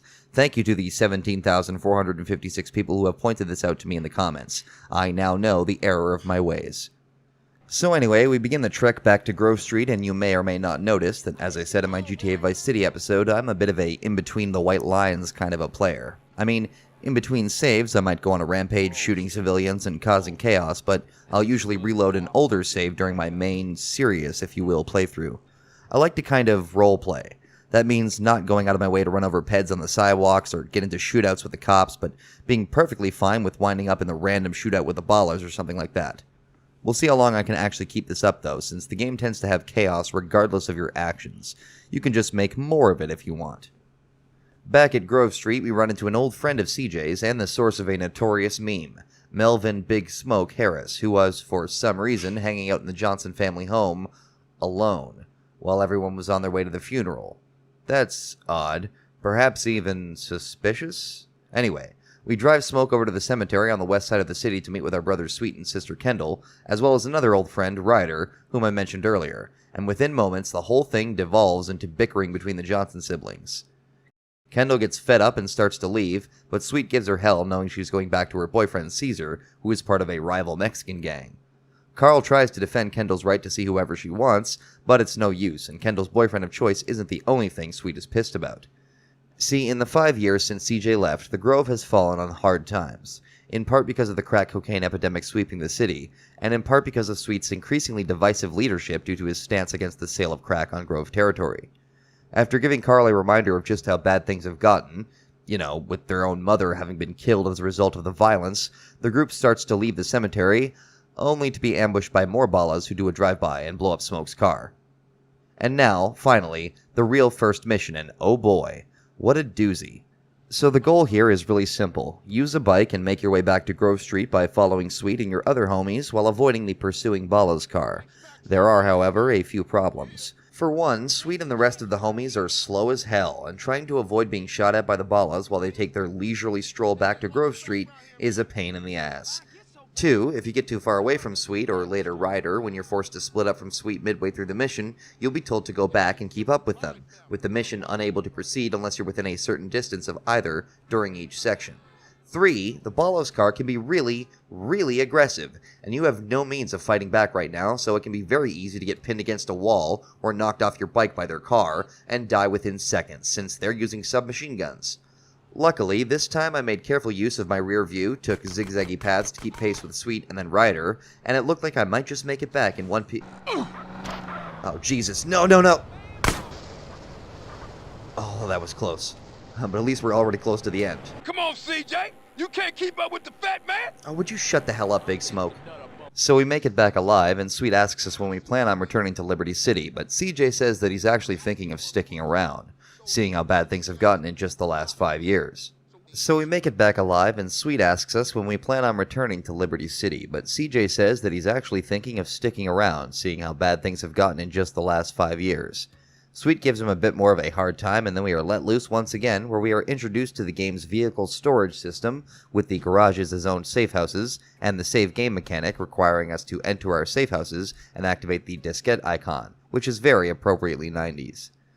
This is where we get a proper look at how the interiors in this game work, and I mentioned this in my Vice City episode, but I definitely prefer that game system when it comes to interiors. Here, we enter an interior, and we go through these yellow triangles, and enter an entirely separate environment, completely separated from the larger overworld, if you will. In Vice City, you could still often see and hear the outside world from inside your safe house, and even shoot at people, but here, they're always completely separate, which I always thought was kind of a bummer. I mean, given the much larger scope of this game versus Vice City, and the fact that this was originally meant to run on a PS2, maybe this just makes sense from a resource distribution standpoint, but I don't know. Anyway, stepping outside, we receive our first phone call with Sweet explaining that in the last 5 years, at least 2 sets of Grove Street gangsters have split from the Grove and become their own separate gangs, the Seville Boulevard and Temple Drive families respectively, and reminds us that the Ballas are everywhere and to watch our backs. So at least for now, when exploring on our own time, we'll have to be mindful of just whose territory we're in if we want to avoid unfair deaths. And I am going for a deathless, cheatless run, so we'll definitely be playing things safe a lot of the time. Future Guinness here, and I would just like to say that is what we like to call unintentional foreshadowing. Well, now it's time to check in on one of our homies for our next mission, but before we do, what the hell is this? Seriously, there's just a broken down car. A car that looks like it's basically been stripped down to nothing, sitting in front of Ryder's house. The Rockstar team, like for every GTA, referenced both first-hand footage of the areas they were adapting from real-world LA, and historical footage to better match the era they were going for. So I have to assume that seeing something like this right on somebody's lawn in a poorer neighborhood of East LA in the 1990s was at least somewhat common? Hell, maybe it still is. If you're an LA native, let me know if this is something you've seen often. So this mission is another tutorial of sorts, introducing us to some of the many new features that debuted in San Andreas. In this case, the ability to get haircuts and needing to eat food to stay alive, regain health, and needing to maintain weight along with it. Ryder gives us a bunch of crap, and eventually we make our way to old Reese's barbershop to get a haircut. You know, this is something that never made a whole lot of sense to me as a real-world thing. I mean, in-game, sure, we can get a haircut and walk out of the barbershop with the best damn wigs we've ever seen. Either that, or this game's universe, they've truly perfected hair regrowth formulas, but in the context of the real world, or even the game's world, since mechanics like the barbershop presumably work like the normal world outside of players' interactions with them, why does everyone say that CJ needs a haircut? I mean, the dude barely has any hair, and the only real cuts that you can get that make sense are just putting a fancy design into his short hair. But nobody else has anything like that. In fact, Ryder seems to have more hair than us, a lot of it actually, since presumably that's what's tied up on the back of his head in a bun. So we walk out of the barbershop feeling funky fresh, and then walk across the street to get some pizza, a full rack of course, and I find it hilarious that CJ literally just eats his food right at the counter. Ryder, however, had his own plans, and while we're finishing our meal, he walks up and tries to rob the place. At first it seems like Ryder's doing alright, and then the clerk pulls out a freaking shotgun. Oh shit, run! We hightail it out of there and jump back into Ryder's car, but before we speed away, I always kill the clerk here. It's not breaking my role-playing, since it makes perfect sense for them to kill somebody trying to kill them, but more importantly, this nets us an early shotgun. Very nice. Race back to the Grove, and it's time to get some sleep after a long night's, work. Yeah, that was like a 3 a.m. pizza run, by the way. I wish they stayed open that late where I live. Sheesh. So I grab some guns that spawn on top of Sweet's house and over in the corner of the Grove here just to be extra safe and start the next mission. This time for Sweet, tagging up turf, which is another tutorial, this time introducing us to the first of 3 new hidden package replacements, the graffiti tags. Yeah, so in the other 3D-era GTA games, there are usually 100 hidden packages across the map. But, in San Andreas, there are instead separate collectibles for each city, 100 in Los Santos, 50 in San Fierro, and 50 in Las Venturas, on top of a buttload of other side activities, some of which we'll get to. For Los Santos, we have 100 locations spread across the map, mostly in gang territory with rival gang graffiti tags that we can spray over, and we can get rewards for collecting enough of them, in the form of weapons and armor that spawns inside the Johnson family home. I haven't decided if I'm going to be getting all of these. Like I said, I'm not going for 100%, but that being said, I am trying not to die even once, which isn't going to be easy, and having access to a lot of easy weapons would be very useful, so we'll see. So Sweet drops us off in a Bala's neighborhood, and we spray 2 tags and then jump back into the car to drive to another location and spray more, with Sweet leaving us on our own this time as he goes to apparently spray tags elsewhere. I've done all 100 of these before. Sweet didn't do anything, he just drove around the corner while we did all the work. That work involves spraying a tag by this Cluckenbell where we get our first scripted encounter with some Balas on foot. Luckily for me, and unluckily for them though, I had that shotgun I picked up earlier, so they weren't really an issue. But of course, the police showed up right after that, so I booked it over to the last tag. All we gotta do from there is climb some walls, another new mechanic for the series at this point, believe it or not, and one which really opened up the ability to explore the game's cities. And then Sweet comes back, acting like the police are still on us or something, also taking the time to scoot his ass over and force us to drive home despite driving here himself in the cutscene. Anything to get in the carpool lane, huh, Sweet?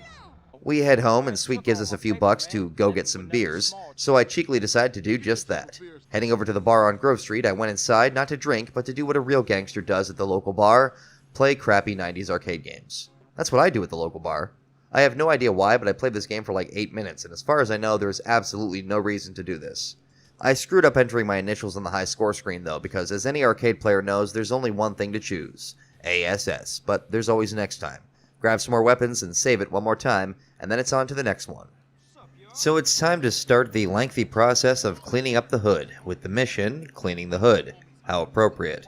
And after hearing more foreshadowing about later plot points and Sweet's argument with Big Smoke, we head on out with Ryder to find a pair of supposedly loyal Grove Street OGs who would be valuable assets in taking back the neighborhood. Arriving at Beat-Up's house, we find he is now a high-level crack dealer, and the once very large Big Bear is now a skinny, weakened crackhead, and neither are interested in helping us rid the area of crack dealers, obviously. Look like it's up to us, then. Damn right it is, so we cruise on over to our first target and introduce ourselves. Hey, partner, I'm working, man. What you need? What you need? And then make our way over to some of his friends in Bala's territory to storm a crack den. However, the game only expects me to have a baseball bat in this encounter, as the guns won't be properly tutorialized for another 2 missions. But since I do have several guns, these dealers go down real quick.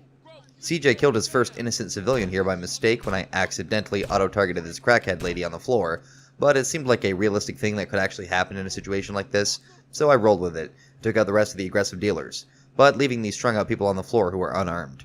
Head back to the Grove, and that's one more down. After that, I decided to be even cheekier by grabbing some more armor underneath this bridge in Ganton, which I surprisingly only found out about from my chat during my 100% livestream of the game. I topped up my ammo for my 2 usual pickups, and then headed back to the next mission. That mission. Drive-through. Sweet and Big Smoke continue arguing, but Smoke casually avoids a bigger fight by suggesting we all go get some food. Some GTA Universe KFC. Chicken, man, no discussion. Man, I don't want no chicken. On the way to the restaurant, the group talks a little bit about the death of Beverly Johnson, with Ryder claiming that there are rumors that it was a green saber that rolled through the cul-de-sac that night, but Sweet remains reluctant to talk about it. They had sprayed the house. I ain't seen shit. Then we get the cutscene, the big meme. Now, I'm sure lots of people have already pointed this out, but Big Smoke's order isn't nearly as massive as it seems. He's ordering for everyone in the car, so if you pay attention, he orders for CJ, Ryder, and Sweet, and then orders for himself a number 9 large, a number 7, 2 number 45s, one with cheese, and a large soda. Apparently, people have actually looked at the menus and figured out what each number is supposed to be, and what it amounts to is Smoke ordered for himself 3 burgers and a full bucket of chicken, but not like, half the restaurant. Just in case you're dumb like me and that still hasn't clicked, because I feel like I only realized this a few years ago. Anyway, we get our food and Ryder notices a Ballas car just before it opens fire on the car, and we have to chase it down before it gets back to Grove Street. Since I already had a bunch of SMG ammo at this point, which again the game doesn't expect you to have, though it's really not that hard to get your hands on, I destroy their car pretty quick, and then clean up the Ballas as they try to flee. During the chaos, Big Smoke refuses to shoot back at the Ballas because he's too busy stuffing his big fat fucking face, but this couldn't possibly be more foreshadowing, right? We get back to the Grove and drop Ryder and Sweet off at his place, and then Big Smoke asks us to drive him home, since for some strange but not at all suspicious reason, he no longer lives on Grove Street, but down the road, in Ballas territory. On our way home, Sweet nags us for being too skinny too, and introduces us to another of San Andreas' more unique features, the ability to work out at gyms, build muscle, and learn special melee moves. None of this is mandatory for completing any missions, but I usually like to make CJ swole just because you can. But also you can make a fat CJ just by eating food all the damn time if you feel like it. Plenty of fat gangsters, right? So we head back to the Grove and immediately jump into the next Sweet mission, which is when the game finally properly introduces guns to us. We could have had plenty of encounters with guns, even if we hadn't found the ones around the Grove, but this is where we get our first explicit access to a sort of guns dealer, and get taught how to shoot, since San Andreas also had a substantially more complicated shooting system than either of the previous GTA games. Well, I say substantially, but the shooting is still very simple. The additions come in the form of a free aim mode on consoles and on PC, since the PC always had access to this option, and the ability to do things like shoot car gas tanks to make them explode, as well as later getting access to the ability to dual wield certain weapons and strafe with assault rifles, among other perks. This is probably my favorite of the sort of RPG light elements that San Andreas introduced, though it isn't especially complicated. I'm pretty sure the only thing that dictates your skill with a weapon is how much you fired it, so if you really want to reach Hitman on something like the pistol or the Tech 9s this early, you could just fire the ammo a bunch or fire your gun wildly into the air. That's always a good idea, isn't it? So anyway, now we have the ability to go back to Emmett and get a single clip of 9mm ammo, even though there is literally one just behind Sweet's house that's easier to farm due to it being close to the same point, and there's a freaking Tech 9 on Sweet's roof, so I basically never have and probably never will go to Emmett for guns. You know, I feel like going to the gym. In the game, not in real life, obviously. I'm far too lazy and poor for that, so let's go and jump on our bike and... Oh, hell no. Who the hell does this guy think he is? Trying to rob a high-ranking Grove Street member in his own garage on Grove Street? No, sir. Don't care. I have roleplay justification. So then I went down to the gym to build some muscle and reached the point where I could learn the game's first set of new moves, which really just amount to unlocking new animations for the same attacks, since everything they teach me I already, used to unlock the moves in the first place. Then Oh, what the hell? Someone stole my bike! No, my bike! Okay, not really. The game just despawned it, which isn't all that surprising, but this did annoy me quite a bit. I carjacked a station wagon and grabbed a slice of pizza at the Well-Stacked Pizza Company from earlier, who apparently didn't ban me after murdering one of their staff, and then I run into the love of my life. The Sabre. This is easily my favorite car across the entire GTA franchise, so naturally, after a passionate vehicular kiss confirming it was meant to be, I had to steal it. It's okay though, dude didn't even mind when I stole his car, he knew we were meant to be together. He wasn't going to stand in the way of destiny. Headed back to the Grove, stored the car, and topped up on my ammo, and then headed over to Sweet's house to start the next mission. So Ryder goes all meta and gives us hell for apparently being a bad driver, even though so far I've done nothing but drive immaculately in missions, and then magically Big Smoke teleports here and all 4 Grove OGs jump into Sweet's car to go perform a little drive-by of our own as revenge for the attack on Beverly Johnson, and the more recent attack at the Cluckenbell. Now this mission expects you to let the Grove boys do all the work, and in my experience, that can be very dangerous. Doable, sure, but dangerous. They can be a little bit finicky about shooting guys that are literally right in front of them, so I usually have a bunch of SMG ammo stocked up by this point to help deal with each group of baddies, and just let the others clean up the ones that I miss. This mission is also a great opportunity to pick up a bunch of extra ammo, but every single time I get out of the car to grab some, somebody in the car gives me crap and freaks out, thinking I'm about to pull another Flight of 87. Mow down 3 or 4 groups of ballas near alleys and standing on street corners, and then kill a few more grouped together down at Glen Park, which will become a rather common location for gang fights, both mandatory and not so, and then we're all done. So, jumping right into the next Sweet mission, we come to Sweet's Girl, a mission that more formally introduces us to just how bad things have gotten between the Grove and some of their former allies, who split off into their own sets, and Sweet's girlfriend, who was almost never heard from or mentioned again as far as I can remember.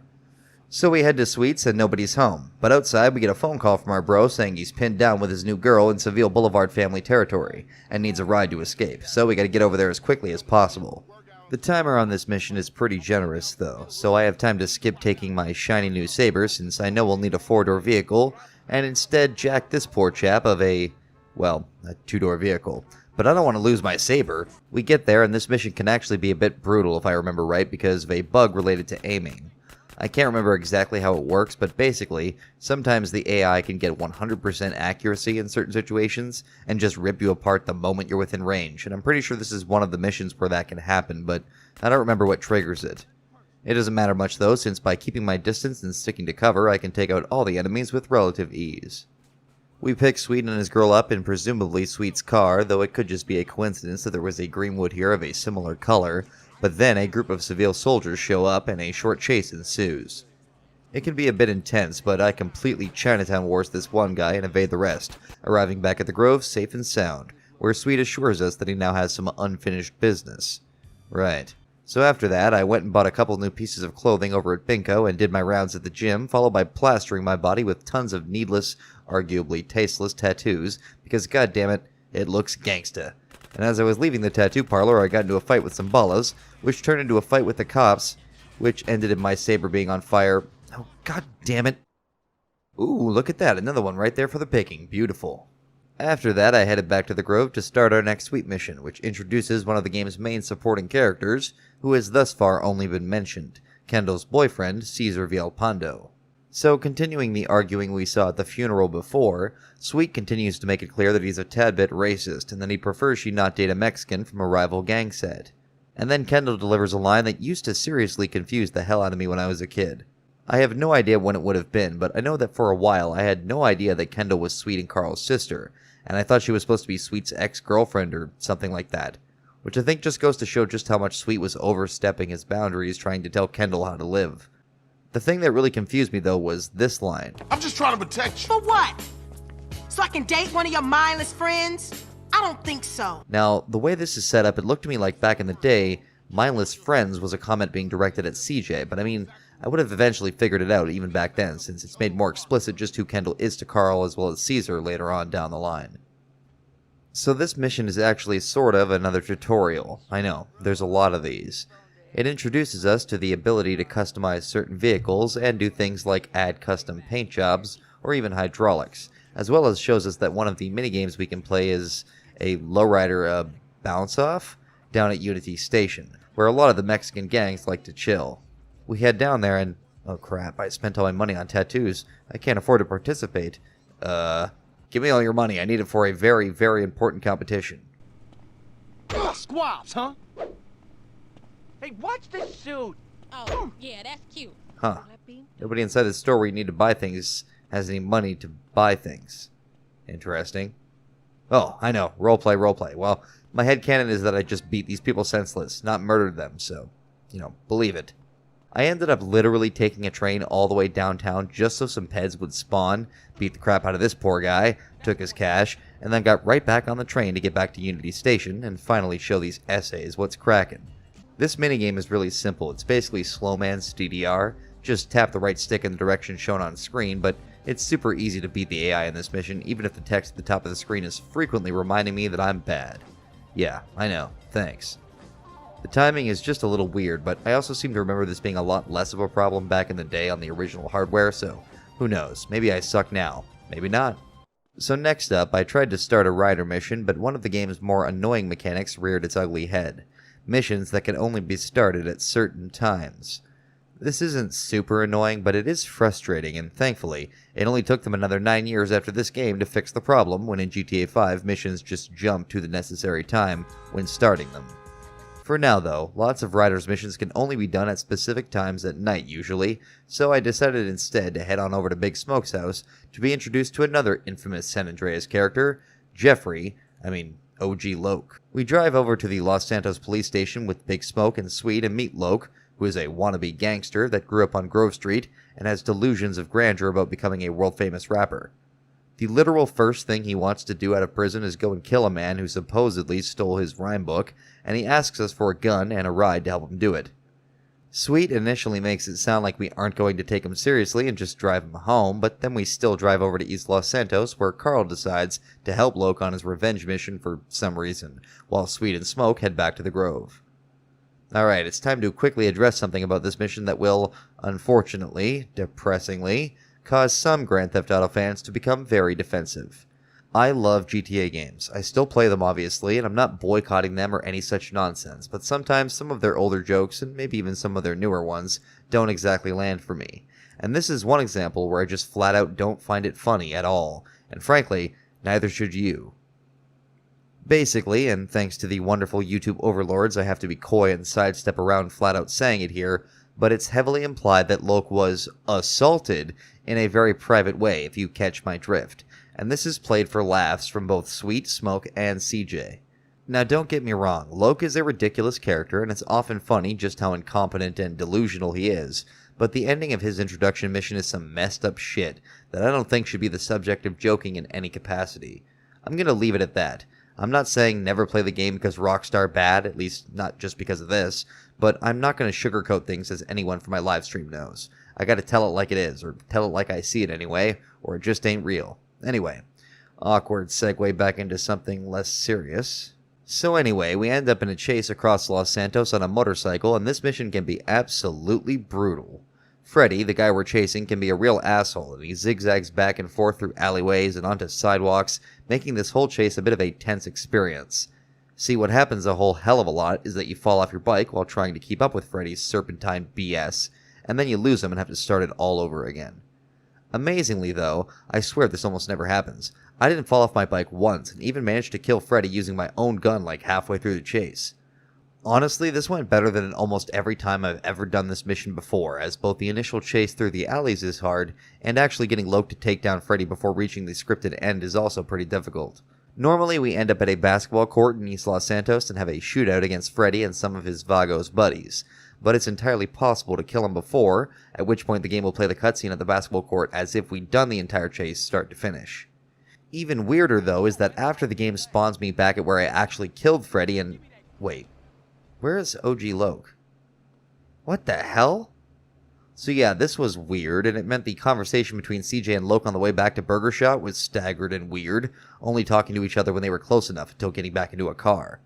Anyway, we drop Loke off at his new job as a hygiene technician down at Burger Shot, and unlock another mission thread, doing missions for the wannabe gangster. But his missions are among my least favorite from this first section of the game, so we'll be leaving those until a little bit later. At this point, I decided to give CJ a new look because I wanted him to show off all those damn tattoos that I paid for that cost at least 3 people their lives. So I made him go shirtless and put on some greenish pants so he could still say he was flying the family colors. We also get a phone call from Caesar after completing his introductory mission, which unlocks his next mission, a street race, and if I remember right, completing that one unlocks the full-on racing circuit side mission for Los Santos. But in order to partake in the race, we need a lowrider, and according to Caesar, nice ones, it gotta be nice or you don't get in, eh? So it's off to the mod shop to give my car a fresh new coat of paint in preparation for the race. It doesn't actually matter what your car looks like, obviously, as long as it's a lowrider, but I wanted to take this car, which is one of the few we're actually outright given and don't have to steal, and try to keep it for as long as possible, even though that didn't go so well for my last car. Anyway, we drive all the way over to the mod shop and... ah, crap. Oops, sorry, y'all. In a bit of a hurry here, so if you could all get out of my... Whoa. Whoa, whoa, whoa, whoa! Wonderful. Just... wonderful. Well, that went well, don't you think? Hey, isn't that the exact same car over there? So with my new second lowrider, I take it to the mod shop and use the scraps of money I have left to buy a nice flaming decal paint job, and then head on over to El Corona to start the next mission. This mission is stupid easy. It's just a point-to-point race, and usually all the other racers will either bunch up and crash into each other, or just fall so far behind you that they'll never have any chance of catching up unless you're a really bad driver. Luckily for me, both of these things happen. Well, that was an easy $1,000. If only real life were like that. If the other racers are close enough to you as you cross the finish line, they can all pile up right at the end here too, which can be pretty funny, but like I said, I got so far ahead of them that when the mission completed, they all just despawned since they were so far away. Sad. After that, I decided to finally go and change the color of my Saber by taking it all the way over to the mod shop on the west side of town. But on the way, I almost lost my third car to random groups of ballas taking pot shots at me, such that by the time I finally did get to the mod shop, my car seriously needed the work. By complete coincidence, the Saber is my favorite car and green is my favorite color, so we're going to unintentionally recreate the car that literally killed my mother, but hey, I never actually saw it happen, so as far as I'm concerned, it wasn't a green Saber. By the way, how the hell have so many GTA fans still not seen the introduction? It's a 20-minute cutscene movie that sets up the events of San Andreas that was exclusive to the PC version. If you haven't seen it, go look it up, and even better, try to find the HD upscaled version, since the original quality leaves a lot to be desired by today's standards. So anyway, I did a bit of cruising at this point and eventually made my way back to Grove Street, and this time, I could actually start the next mission for Ryder now that the time of day was right. We walk up on him digging holes in his backyard. Why? Well, because he apparently buried stashes of PCP, and is, as we nicotine slaves like to say, fiendin' real bad right now. He also mentions that he's got plans to rob somebody of some guns that would be real good for the Grove, and he wants our help, so we're gonna wait until it's dark out and then go do some breaking and entering. CJ and Ryder chill for the day, I guess, and eventually we walk outside to find a big-ass truck dropped off by Ryder's homie LB, who is almost certainly a reference to Leslie Benzies, one of the main personalities behind GTA's writing style. We take the truck and have to drive out to East Los Santos, where our target, a Vietnam War vet, with a ridiculous name, lives. Now this mission, playing it now as an adult and having done it so many times before, is easy, however. Back when I was a kid, for some reason, just making it to the Colonel's house always took me way longer than it should have, since this was before the advent of handy-dandy GPS routes on your minimap, and I would always waste a ton of time trying to find the roads that connected to this long-ass Oceanside Expressway.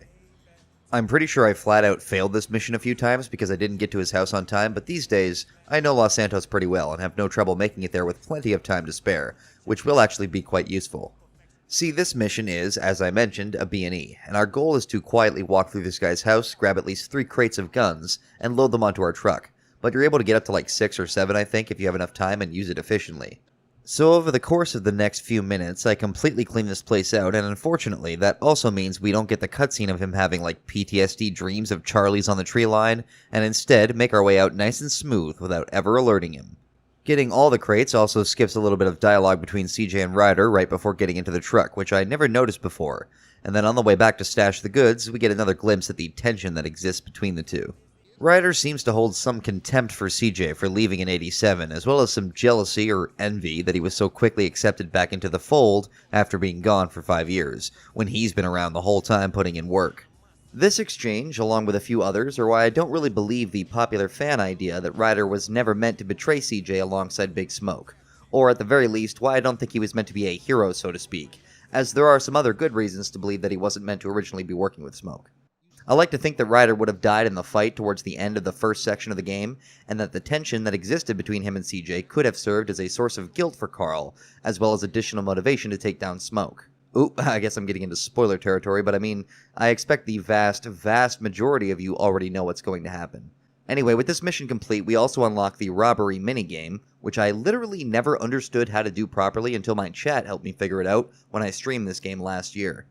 Basically, there's a van, a very specific van in each of the game's 3 cities. And if you find and enter that van after like 8 p.m. or something, you can start a minigame that functions just like the mission Home Invasion, but with some additional freedom. There are actually a ton of interiors that you can access too, which honestly blew me away when I first saw them last year, since, as a kid, a number of things prevented me from doing this minigame at all. For one, I used to think it could be any van like this one and would therefore almost never be able to actually start the minigame, since in actuality, it has to be one very specific van in each city. Second, when I did find the right van at the right time and managed to start the minigame, for whatever reason I could never find any houses to enter.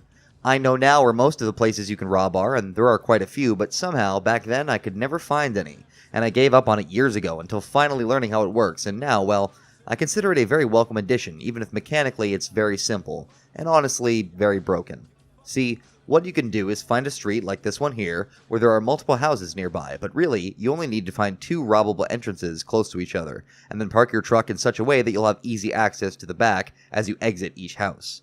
Then you just walk in, sneak, which I learned after Home Invasion lets you just walk at full speed as long as you stay crouched, grab an item to steal like a TV, radio, or video game console, and then run for the door. And you don't even need to sneak when you rob small houses like this, since moving fast just starts a 10-second timer, and it stops as soon as you exit the building. Then you can just move on to the second house, and once you do the same thing there, return to the first one, and magically all the items you stole will have respawned. Rinse, repeat for the whole night, and you can easily complete this side mission in one go, and make some pretty good money too. Where you going? Very nice. Well, with my new riches, I decided to take my motherfucking green saber and go install some nitro on it for fun, and then come back and customize my lowrider for...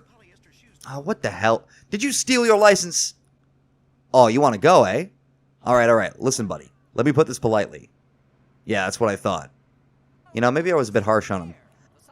I wonder if he... Oh, jeez. Not my fault. Hell yeah, now I'm rolling in style. I also got a few more tattoos and a new shirt. Alright, on to the next mission. Our next mission for Ryder continues the established theme of robberies, but this time it's a bit different. We walk in on Ryder cooking PCP at his stove indoors, which, as CJ points out, cannot be a good idea, but we're interrupted by our favorite police officers, Tenpenny and Pulaski. Oh, and Hernandez is there too, in the background being quiet. Oh, the bitch! So, Tenpenny continues playing both sides, since his ultimate goal is to maintain the state of war between the Grove and the Ballas for his benefit, and he tells us of a train arriving soon that will have a... little something on board for you boys. Square business, man. So off we go to intercept a train, which I guess I haven't mentioned yet. Yeah, so there are trains in this game, but we'll get to a much more infamous train later on. So we drive on over to the tunnel and find the train stopped and already being fought over by Vagos, and shortly after a bunch of Ballas show up too, so it looks like Grove Street wasn't the only gang that he told about the incoming shipment. We deal with the enemies nice and quick, and then have to jump into the back of the train and play a short minigame tossing crates from the back into Ryder's hands as he tries to follow us. This part used to seriously piss me off. In fact, I'm realizing now that all of the Ryder missions used to give me quite a bit of trouble when I was younger, and for this one it was this part. I've since learned the best way to do this is just aim for Ryder or just above the hood of the car, and you can get it done with minimal effort. But as I say so often, and will again, back then, it was a whole hell of a lot harder. We also have to escape a pretty hefty wanted level too once we get enough crates, and for some reason we have to drive again even though another Grove guy was driving 2 seconds ago, but they place us so close to the pay and spray that it's really not that difficult to make it there without getting busted. Then all we gotta do is drive back to Ryder's and mission complete. And since this next mission is the last one for Ryder in the entire game, I decided to jump right into it after a quick save and an outfit change after Catalyst. And it just so happened to be like 3 AM when I started the mission, which for some reason made it even funnier to me that Ryder was sitting in his backyard in the middle of the night, high as a kite, listening to some classic music. Anyway, he tells us our next target is the freaking army, or the National Guard anyway, who are guarding a shipment of weapons down at the ocean docks. Using another mysterious van that appears in front of Ryder's house, we drive on over and have to jump the fence to shoot out the controls, and let Ryder park the truck right in front of the warehouse. Then comes my favorite part of every Ryder mission, the annoying part. What we gotta do is drive this forklift and collect a total of 6 crates, 4 inside and 2 outside, and do it quickly enough that Ryder doesn't literally die to the like 1 or 2 soldiers who spawn out here with nothing but 9mm pistols. Actually, you can just get out and shoot them yourself since Ryder is a terrible shot, meaning you effectively have infinite time here, but what makes this part annoying is just the forklift controls. It's not the worst, it's certainly not that one mission from Vice City Stories, and I even managed to clean out the warehouse nice and easy, but those last 2 crates proved far more challenging to get loaded for some reason than they really should have, thanks to the wonkiness of the game's physics and my poor driving skills. With all 6 crates loaded though, we can make our escape, and here we can honk our horn to have Ryder throw one of the crates from the back, which will explode upon impact with the pursuing soldiers, but I don't think there's a limit to how many we can throw even though we only have 6. These guys can be super aggressive, but as long as you keep an eye behind you and you don't tip the truck over, you can make it back to the lockup, which for some reason is at Emmett's this time and not LB's. Weird. After that craziness, CJ vows to not work with Ryder anymore until he stops smoking PCP, and since, well, that's never going to happen, this ends the Ryder mission thread, though he will be seen a few more times in the first section of the game during other missions. Alright, let's get back to Grove Street. No, crap, listen, it was an accident. I didn't do it. I wasn't even in town that weekend. Can we just... You know what? Screw y'all. I'm hiding on the roof. Whew. Okay, y'all, leave me alone. This is starting to feel personal. Nah, screw it again. I'm going for it. Whoa. Whoa! Oh, this is going so wrong so fast. Sir? Sir, I need to borrow your vehicle. If you could just let me...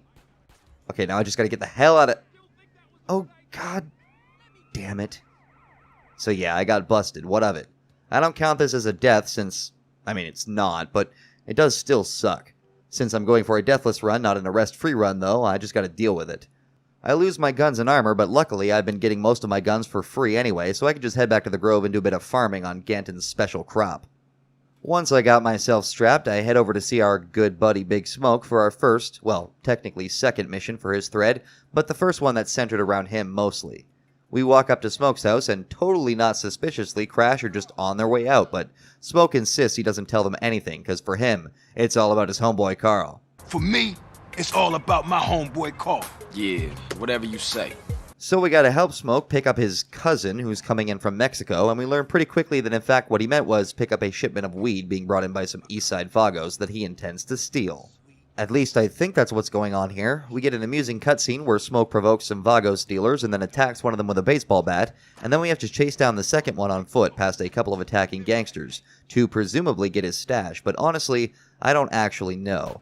We kill him and the mission ends, but we never pick up a package or anything, and I don't even see Big Smoke again, so maybe the point of this was actually just to take out the Vago stealers, but again, I'm not entirely sure. Anyway, change of clothes and it's right into the next Big Smoke mission. That one. Alright, hot take. I don't actually have all that much trouble with this mission these days.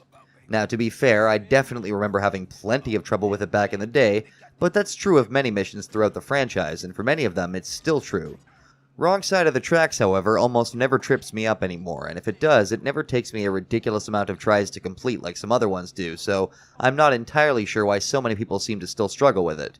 I mean, again, we're remembering, a lot of us, how hard it was back then when we were kids, and the infamous meme which arose from failing this mission. All we had to do was... But, also keep in mind that I'm generally pretty terrible at video games, so if I can do it, so can you. This has been a motivational PSA with Guinness Walker.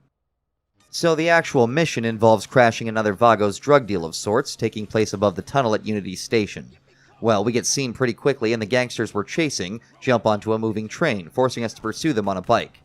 The goal here is to drive alongside the train and give Big Smoke enough time to shoot down all 4 Vagos gangsters, and along the way there will be obstacles like cars on the tracks that explode when struck by the train, and several oncoming trains which we'll have to skillfully dodge. The secret I've found is to simply stick to the far side of the opposite train track and do your best to keep up with the cab while avoiding the obstacles. If you do this correctly, Smoke should have plenty of time and distance to start shooting, since if you're too close or too far, he won't even shoot, let alone hit them. The other big thing to avoid is this side path that the game encourages you to take once you exit the first tunnel. This path is probably the reason so many of us have and still do struggle to complete this, because if you take that path, you've already lost. Nowhere along the rest of the route it takes you on does Big Smoke have the right angle to shoot the bad guys, and by the time you do get back on the track and he can shoot again, you'll likely have wasted too much time and get that most infamous of mission failed scenes. Follow the damn train, CJ! But just stick to the actual train track, avoid the second oncoming train, and stick with the cab, and you should be able to, like I did, finish this mission before even exiting the second tunnel. In fact, I got it on the first try, not bragging or anything. And now for the final Big Smoke mission, which is one that I honestly remember having almost as much trouble with as Wrong Side of the Tracks back in the day. We meet up with Smoke and head out to another deal, of course, but this time it's apparently with some Russian gangsters, and Big Smoke makes it pretty clear that things could get heavy. and then 2 seconds later they do. We're forced into our first really big gunfight in this atrium, but it's nothing too difficult, and we can grab armor refills while we're here. We shoot a few more dudes outside, but then the real mission begins, this on-rails shooter section where Big Smoke drives the motorcycle, and we have to shoot at Russians chasing us across the city. This whole sequence gets pretty intense, with references to several action movies, including, most notably, Terminator 2, with the emergence of this car carrier truck, which can't actually be destroyed, so save your bullets for the bikers. In fact, the bikers are the main things to concern yourself with for this whole mission, as they have 2 people both capable of shooting with their SMGs, while the cars only have 1, the guy riding shotgun. I have failed this mission before, for sure, but it's another one that rarely gives me much trouble these days, though it does seem like I always cut it a little bit close given how much health we have as we finish the mission. It may also be worth mentioning at this point that most of the time I am playing with a PS4 controller and using a mod that does give me a slight advantage by giving me basically GTA 4 style driving with precision control over my acceleration and deceleration. In this, though, I switched to my mouse and keyboard, or really just my mouse, since being precise here is very helpful, and this may be another reason the mission used to drive me so crazy back in the day, relying on the significantly less precise aim of a control stick. Anyway, we make it through this gauntlet, and Welcome to the Jungle even starts to play, but for some odd reason gets cut out during the epic leap, which seems like a missed opportunity, and then we take out the rest of the pursuing bikers, and wrap up the mission by splitting ways in an alley on the east side. And with that, we have completed yet another mission thread, and we can now move on to perhaps my least favorite thread of this section, the OG Loc missions. Hooray. So this whole mission thread is one of the most confusing and strange in the game. Okay, well maybe not strange, but here's the thing. Nobody, and I mean nobody, seems to actually like OG Loc.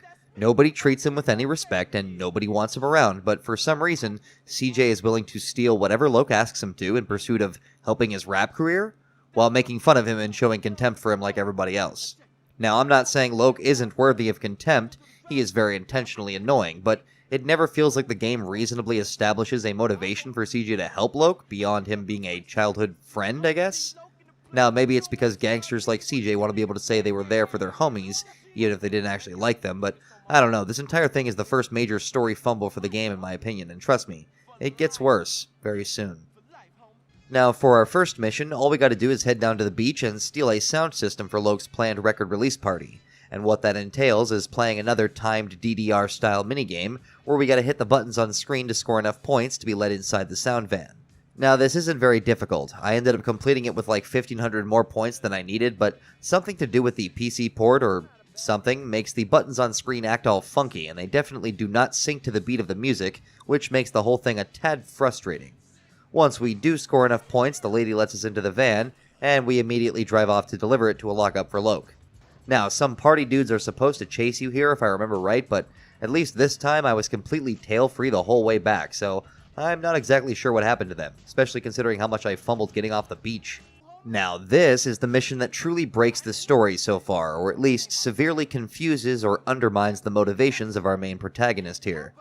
Loc asks us to steal the rhyme book of a famous Los Santos rapper, Mad Dog, which in my estimation would be like being asked to steal Dr. Dre or Biggie's rhyme book at the height of their careers. In other words, it would probably be suicide. And yet CJ agrees, with barely any prodding from Loc too. Anything to get him to stop rapping, I guess. So we head all the way over to this mansion in the Vinewood Hills, and begin one of the game's few stealth sections, thankfully. The stealth mechanic in this game is super underutilized and underdeveloped, and it feels like it was completely unnecessary. But something new that I noticed while playing this mission, having only recently finally played the first Manhunt game, is that this mission in some way may have served as an inspiration, gameplay-wise, for the Manhunt series, or maybe vice versa. I mean, from the way shadows keep you hidden, to raising your arm just before killing a soldier, to the heavy breathing that plays when hiding, it's very clear to me that this mission served as some sort of basis for the Manhunt formula, or that the Manhunt formula was used as the basis for it, and just expanded upon thoroughly. And perhaps that explains why I don't like it very much. Now, viewers of my stream probably know this, but I am not a huge Manhunt fan. I played the game for a criminal history episode, and while there are things that I enjoyed about it, overall it was definitely not the type of game that I would pick up on my own time. And the only reason I did was because of its connection to the 3D era of GTA, taking place in the same universe in the fictional Carcer City. Well, anyway, we have to sneak our way through the mansion, but really we can go loud whenever we want to if we can handle the guards, and eventually we find the rhyme book in the studio near the other entrance, which begs the question, why didn't we come through the other side? Once we grab it, the game encourages us to just run and gun our way out if we want to, so we do that after failing to stay hidden when executing this fella right here. I actually took some pretty decent damage here and came as close as I have so far to dying, but I did manage to survive and jumped on the bike just outside to rush back to OG Loke. Paranoid that somewhere along the way I would crash and die in embarrassing fashion. Surprisingly, that didn't happen, so we're able to wrap up one of the more potentially annoying missions in the game in one try with minimal headache. Well, that was a job well done, and I'm sure the implications of that mission won't come back to create plot holes or missing character arcs or anything like that, so let's head back to the Grove and... Oh, hold on. What up? Don't try hitting me up with that ghetto babble, boy. Ah, shit. Here we go again. So it's time for our first official errand for Crash, though we've seen them here and there already playing all sides in the city's gang wars, but now it's time to begin following up on the actual reason they framed Carl for murder in the first place, covering up their own crime. So we meet up with Tenpenny, Pulaski, and Hernandez at the donut place and market, and are given the task of killing another gangster who has apparently gotten on Tenpenny's bad side. But more than just kill him, Tenpenny wants us to send a bit of a message. Now this mission never elaborates on who it is exactly we're targeting, but as you'll see later with additional Crash missions, almost everything with them ties back to keeping their names clean, which is exactly why they blackmail Carl to begin with. So, knowing that, I have to assume whoever we're killing here, it's because they're threatening to expose some of Crash's dirty little secrets.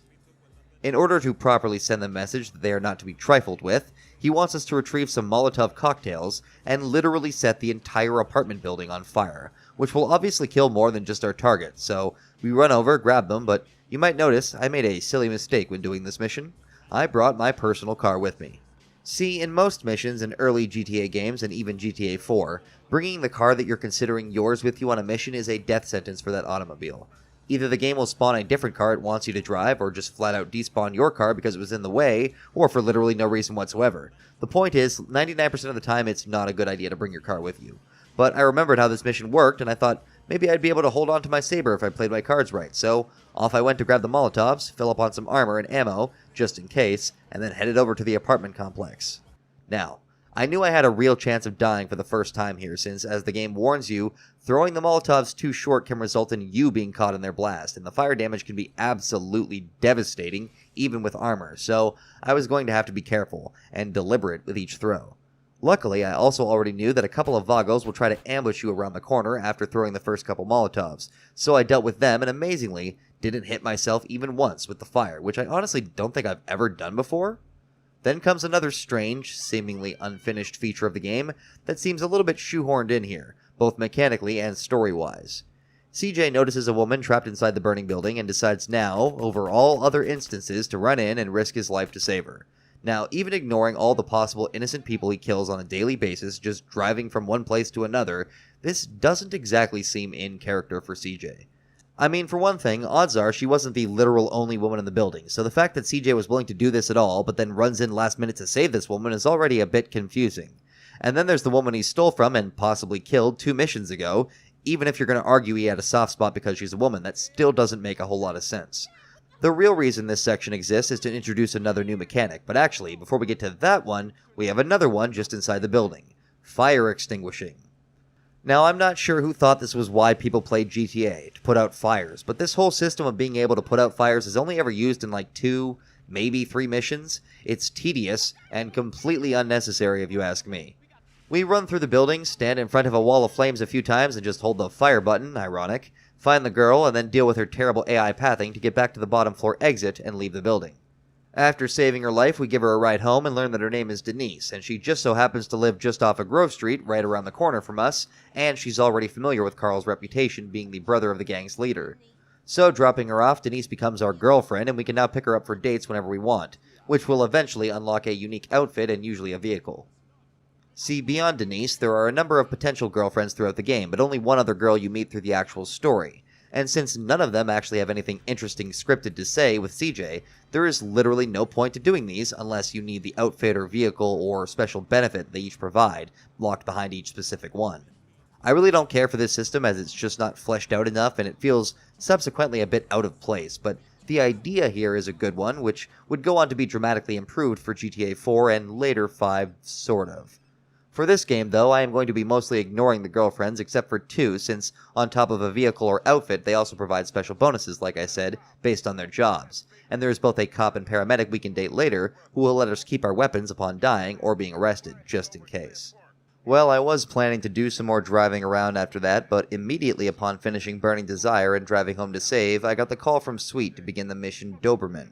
Now, I could be remembering wrong, or it could be one of my mods, but I could swear I remember this mission auto-starting upon receiving the phone call, but this time I was instead given the Sweet mission marker over at Ammunition. Whether or not I'm creating false memories, it's time to head over and finally unlock the ability to purchase guns, instead of relying solely on the pickups near the Grove. This mission, kinda, sorta, has a bit of a story, but really, it's just another tutorial for another new mechanic. This time, gang territories. Spread around Los Santos are territories controlled by the 3 main gangs: the Vagos, the Ballas, and our gang, Grove Street families. After completing this mission, we'll be able to take over neighborhoods throughout the city. But there is a major problem with this mechanic that we'll talk about at the end of this first section, so for now, we're only going to do what the game demands of us, and not a fraction more. Here, we have to take over the neighborhood Glen Park, and the way gang wars work is you have to first find a group of at least 3 enemy gangsters, and then kill them all on foot to trigger the first of 3 waves.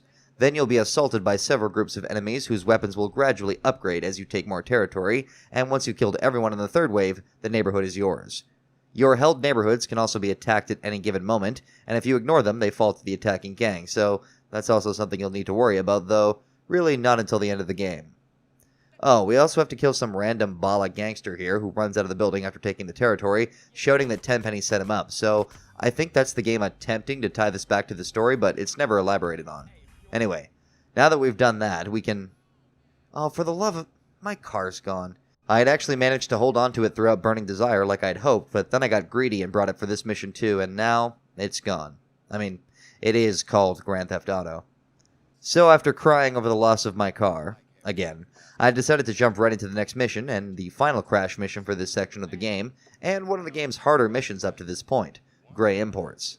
Now, I seriously doubt any of you can find it, but my very first YouTube video ever, which would have been on an account whose name I don't even remember, used this name. It was some ridiculous slideshow of stick figures telling a story that I can't even remember, and I would have probably been like 11 or 12 when I made it, but the point is, apparently this mission left an impression on me, even all the way back then. We meet up with Crash again at the donut shop, and Tenpenny tells us that he's going to help Grove Street by telling us about an arms deal going down between the Ballas and the Russian Mafia, down at the Docklands, which threatens to destabilize the established dynamic between the Grove and the Ballas, and give the Ballas, as Tenpenny sees it, an unfair advantage. So out of the kindness of his heart, he tells us where to find them, and then Carl, on his own accord, heads over to do exactly what Tenpenny wants him to do, even if this time he's not actually being blackmailed to get it done. Explicitly, anyway. So this compound is full of enemies packing SMGs, which are the 3rd tier and highest damaging submachine guns in the game. Appropriate name, then. So we'll have to be careful about getting too close too soon. There are also at least 2 guys driving forklifts in this first area who will charge at you, and on the front of them are explosive barrels, so you definitely want to deal with these guys from afar, and quickly if possible. The second one actually ended up kinda getting stuck, and I had to play a bit of Toro Toro with him until I had set him on fire, but I also learned something new about the fire system in this game. Rain does not affect it. I mean, it seems kinda obvious, but it started raining just after this large fire broke out close to the warehouse door, and I guess I've been playing too much, like, Breath of the Wild or something, because I expected it to almost instantly fizzle out, but it just kept on burning. Anyway, shoot out the door controls, and then we begin the second section of this mission, the tight corridor shootout between the boxes, with several scripted NPCs who will try to jump out and ambush you. There are also explosive barrels scattered around here you gotta watch out for, but if you use them to your advantage and just take it slow through here, you should be just fine. At the end, we got a bigger room with a few more enemies, but at the top of the stairs is our real target, the Russian mobster in charge of this deal, who we are then expected to chase out of the building while dealing with these surrounded foot soldiers. Now, it is possible to actually kill this guy before he reaches the car he's running for, but in a normal playthrough, first time, you'd probably get distracted fighting the guards, which will mean that you'll need to chase him down on a motorbike to complete the mission. However, if you instead ignore the guards and just put as many bullets in him as possible, you can just barely kill him before he reaches the car and instantly pass the mission, and conveniently despawn all the guards attacking you. Nice. Oh, and to make up for my saber disappearing, I took his Banshee and gave it the Guinness Walker treatment, green and white, and then added some nitro just for good measure. Oh, and also by this point I had also given up on role-playing since I'd accidentally run over numerous pedestrians and caused a bunch of chaos even while not trying to, since, you know, it's Grand Theft Auto. So next up is the single most damning mission when discussing any potential for our protagonist CJ here to be morally gray, or at least relatable in his actions helping his friends and family. Management issues. See, we stop by OG Loc and he tells us that since stealing Mad Dog's rhymes and ripping off his lyrics, Dog's manager has made it his personal mission to blackmail Loc and make it impossible for him to make it in the entertainment industry, and so far, it's working. So, to fix this problem, Loc asks us to literally murder him, and though CJ is reluctant at first to agree to it, he takes literally no convincing to actually carry it out, and what's more, he even seems to enjoy the act, as we'll see in just a bit, which just makes Carl look like an outright monster in this mission. So we gotta intercept one of the manager's chauffeurs before they head out to pick him up. So we have about 4 in-game hours to bring my car back home, since before remembering which mission this was, I thought I could maybe use it again, and then something interesting happened. By wasting time bringing my car back, I got a phone call while driving from OG Loc telling me that the chauffeur just left Burger Shot, and honestly, I don't think I'd ever heard this before in my life, since I normally head right over there and thus make it redundant. Luckily, I was quick enough to still make it to the chauffeur before 10, and instead of having to damage his car like the game tells me and then bring it to the pay and spray nearby to fix it, I just carjack him when conveniently catching him at a red light, and learn that for whatever reason, doing this doesn't provoke the cop who was literally right next to me when I did it. Then we just gotta drive over to the other chauffeurs and follow the convoy to the premiere, where we pick up both the manager and his girlfriend, wife, whatever, and here is where things get messed up. Carl taunts the two of them, and then we drive off to the nearby pier, where we're going to leap out of the car last minute and let them both die by drowning in the car. The manager even says that he can't swim, making this an even more sadistic way of killing him, and that's not even mentioning the girlfriend. I mean, did Carl not go out of his way and risk his life 2 or 3 missions ago to save an innocent woman, and now he's just fine with murdering another one and even taunting her and her boyfriend before murdering them in cold blood? And the whole time before jumping from the car, she's screaming her head off? Seriously, this mission alone should basically eliminate any sympathy for CJ when discussing him being a good person, which amazingly people still do, and for me, it's just another example of San Andreas' occasionally sloppy writing, since in most other scenes, this isn't the type of person we're led to believe that Carl is, yet somehow, this mission still made it into the final game, so. It is also worth noting that CJ does all of this cold-blooded murder without getting paid, and for somebody he doesn't even seem to like or respect at all, and it makes literally no sense. And even worse, none of this will ever be reflected on or even brought up again, which just adds insult to injury. So the next time you're eager to leave a comment on one of my videos about how actually Sweet was the worst, remember that no matter how annoying Sweet was, he never did some messed up crap like this. CJ did, for whatever reason. Alright, well, now it's time to wrap up the OG Loc mission thread with the mission House Party, in which Loc quits his lucrative career as a hygiene technician at Burger Shot, and aims to have a big party to celebrate before he goes back to the joint. I know I mentioned earlier that it's supposed to be a record release party, but I guess I just remembered wrong, even though I could swear that the party was referenced all the way back in the first Loc mission, Life's a Beach, when we stole the sound van. So all we gotta do for this mission is head back to Grove Street in my fancy new green Banshee. I gotta stop doing this to myself. So all we gotta do is head back to the Grove in this random car I stole after getting a fancy new haircut, and also throw on some clothes at Binko on the way to fully trigger the mission. Hey, CJ, word up, G? Hey, Lo. This party is jumping. We got a gang of crazy-ass bitches in the house. You coming over, homie? I don't know, man. I had some plans tonight. But we had a big disaster. I won't be rapping. My mic's broken. Ah, okay. I'm gonna come over right now, then. Well, that's all the reason I need to actually attend this party, so let's go. Once again, this mission demonstrates that while people like CJ show Loc some respect to his face, when he can't be heard and to his actual friends, Carl and the others have absolutely no love for Loc, which once again makes me wonder why anyone goes to his party in the first place. So anyway, midway through the bash, we step outside to chill with our homies, and one of our boys runs over to warn us that a Ballas posse is just about to roll up on the group, giving us just enough time to make a road blockage and prepare for the assault. Then what we gotta do is survive a bit of an onslaught from the Ballas coming from all directions, but as long as you got plenty of ammo and some armor starting off, this mission isn't too bad. I also unintentionally kill a few of our own because they won't stop standing in the way, but hey, what's a little friendly fire between homies, right? With that done, we won't have to see or hear from OG Loc for quite a while, so that's good. Well, actually, we will be able to hear him a couple of times on the radio before we see him next, but not his music. But I'm getting ahead of myself. Now all we have left for this first Los Santos section of the game is a handful of sweet missions that start to ramp up the difficulty as we approach the end of Act 1, as it were. So our first of the 3 final missions in Los Santos is Los Sepulcros. Los Sepulcros, where we're going to attack a Balla's funeral just like they attacked Beverly's at the start of the game. Thanks to some info from the always meddling Tenpenny, Sweet learns of a funeral being held for some of the Ballas that we killed in a previous unspecified mission, and it will be a perfect opportunity to take out a bunch of high-ranking Ballas at once, with our primary target being a front yard lieutenant, Kane. Warm it up, CJ. Warm it up, Kane. This mission also introduces us to another new feature that has actually been available to us but hasn't been formally introduced to us, the gang system. In addition to being able to conduct gang warfare across Los Santos, we can also recruit our own gangsters who will follow us and help us fight the Ballas if we want, or just shoot back at the cops if we want some in our car. But this is another mechanic the game introduces that sees very little use in the main missions, and is practically useless outside of them. We're forced to recruit at least 2 guys here though, and in fact Sweet's car won't even move until they get in, so the game wants to make sure we bring them with us, and we'll continue to act like they're there even if they aren't later on. We head over to the eponymous graveyard where we started the game, the first proper mission, and after another brief mission tutorial explaining the ability to disband or call back the gangsters following us, it's on. Kane here is basically like a boss, and like Sweet says, he's wearing body armor, meaning he takes considerably more ammo to drop than the rest of his cronies. Luckily, this mission, while rather intense in concept, isn't too bad if you use the graves and whatnot as proper cover, and focus on killing the grunts first, to avoid cheap deaths before taking down Kane himself. Once we drop him, we gotta hop into a new car for some reason, even though Sweet's car is undamaged and right where we left it, and then get back to the Grove without getting busted.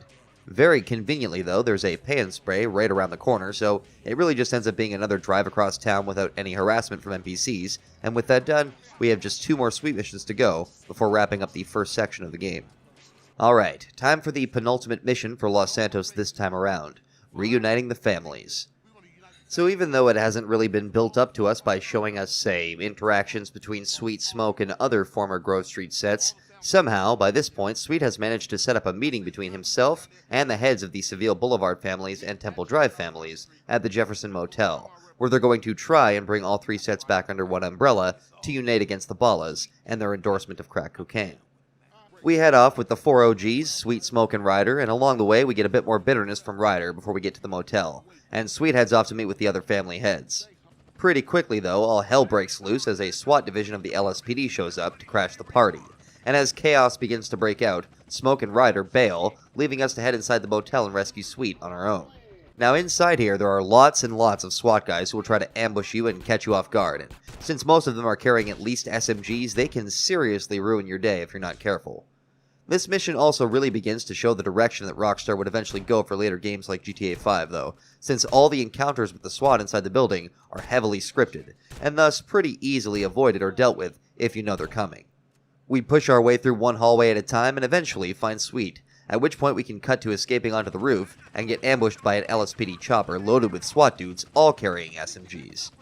Use the considerable amount of SMG ammo that I've picked up for myself so far, and then head out down along the side of the building with Sweet to start the next section, which is unfortunately another on-rails shooter section, much like Just Business.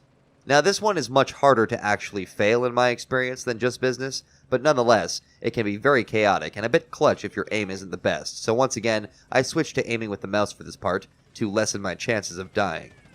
We pass through several phases of the chase with scripted cop cars showing up every so often, and even a couple of police bikers who try to leap onto the hood of the car, but eventually we hit a roadblock, and the AK-47 we're using, which apparently Ryder got from Emmett, jams. Fantastic. When we take a hard right turn, we run into another chopper right in our path too, but Big Smoke was apparently feeling particularly insane today, since we just drive right through, turning the cop still on our hood into a cloud of red mist and bursting through the billboard at the end of the alley, with the whole gang leaping out at the last minute for a spectacular explosive ending. The scene also forces the time of day here right as the cutscene transitions, so whatever time of day it was when you started the on-rail section, it will magically become midday as the cutscene finishes up, something that I noticed all too late the numerous times I used it in episodes of GTA biographies. Anyway, the gang splits up to let the heat die down, and now we only have one very important mission left before concluding this part of the game's story. Okay, it's time for the Green Saber, easily one of the most important story missions in the entire game, and it starts a lot like Reuniting the Families did, with Sweet calling a meeting at his house and announcing a plan for a second meeting of the Grove Street sets to reunite against the Ballas, this time under the Mulholland intersection. As we leave Sweet's, though, we get a phone call from Kendall's boyfriend Caesar, asking us to come and meet him immediately, and although Carl tries to insist that he's very busy at the moment, Caesar insists even harder that we need to come and see him before heading over to see Sweet.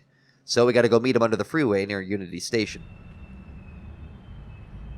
So you dragged me way across town to see what? Just in time, ese.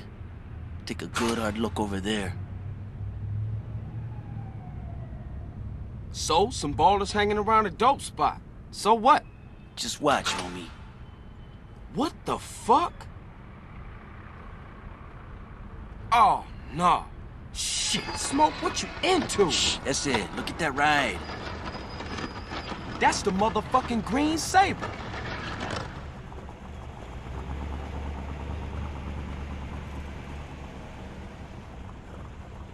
Shit, Smoke. Crash making you sell us out? Moms! Sorry, ese. I heard a rumor and poked around. I didn't believe it myself, but... Nah, you did the right thing. I owe you, C's.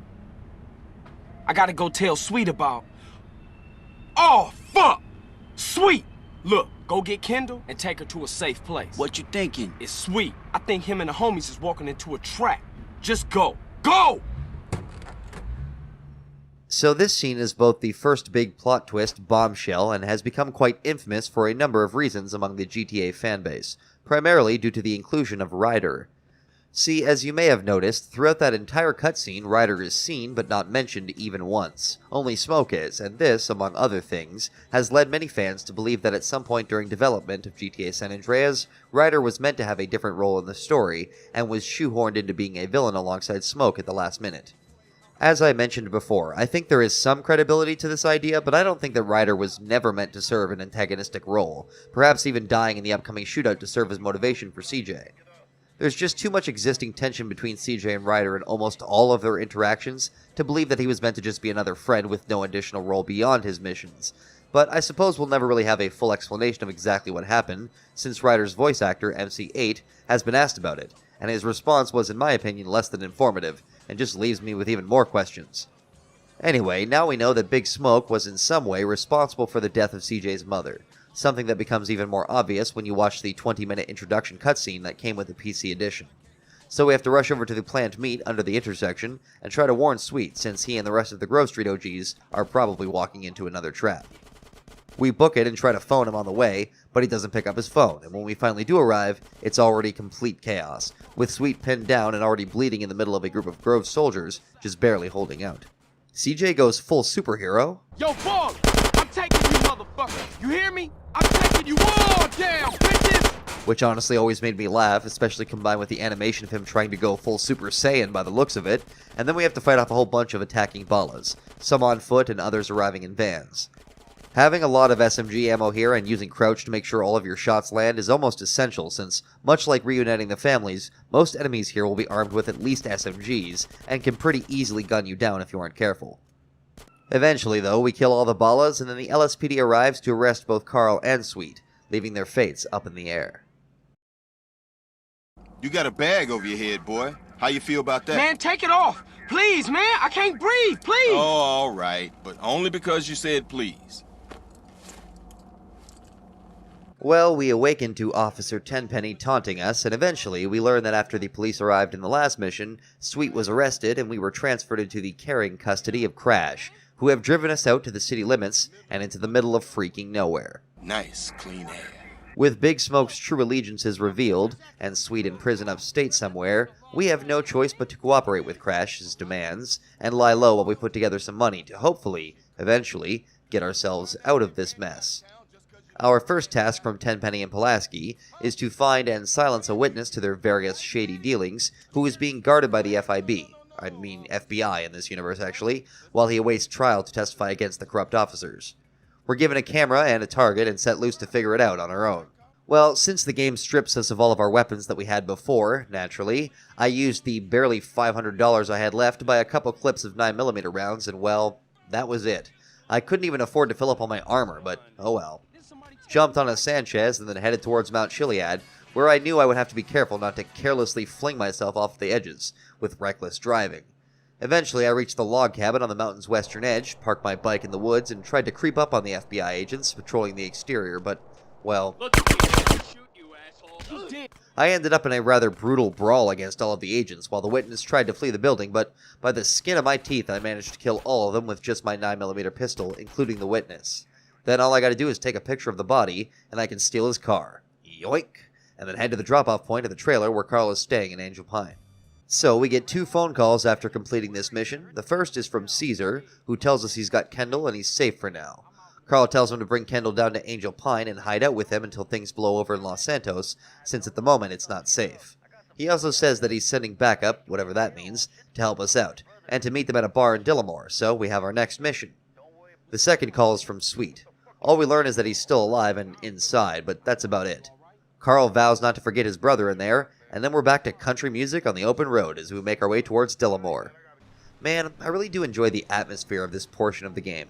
The country music, the rolling hills, the farms. It's all just so peaceful. Oh, god damn it. I don't even care if you're driving a Saber. Do you know how frustrating it is when you do that? Whoa, I didn't mean to be that aggressive. Wait, what about my... should have seen that coming. Damn, I'm hurt now too. Guess it's hitchhiking for me. Or I could take this guy's bike and get a workout in on the way to my next mission. Pump it up! I also decided last minute to steal somebody else's Saber and drive up to Blueberry for some pizza to heal myself. Then it's back down to Dillamore to meet Caesar's cousin, who I'm sure, just like him, is a very level-headed and down-to-earth person. Do you want some, fatso? You big stick of Yankee fish? I seen fucking Eunice with more balls than you! What the fuck did you want? Oh my. So this is Catalina's first appearance in the GTA series on the timeline anyway, and the first instance so far of a major character from a previous game making an appearance. This time as a mission giver for Carl, who just wants to make some money to help Sweet get out of jail. Somehow. I can't remember if Carl ever elaborates on exactly how making money would get Sweet released, but whatever, minor details for now. So we have our first 4 Catalina robbery missions to do, and in a unique twist, we can actually do them in any order that we choose. But since we're already in Dillamore, I tend to do the first one here, Tanker Commander. So we let Catalina blab a little bit and harass Carl, and then drive around the block, and then pull into the gas station for our first big score. Hand over the takings or I blow your fucking balls off! Alright, this lady certainly doesn't mess around, so let's grab the truck and get the hell out of here so we can spend as little time around her as possible. Now this mission can be a giant pain in the ass, but it all depends on how these 2 idiots behave on the road. Once we hitch up the truck, they'll start chasing us in my favorite car, and if they hit us at the wrong angle, they can disconnect the cab, which I was reminded pretty quickly fails the mission. Though, to be fair, this detachment was entirely my fault for taking a tractor-trailer off-roading. Not one of my better plans. Luckily, the mission failed pretty close to Dillamore, so I just drove right back, started again, and this time stuck to the roads, and lucky me, they basically didn't give me any trouble this time.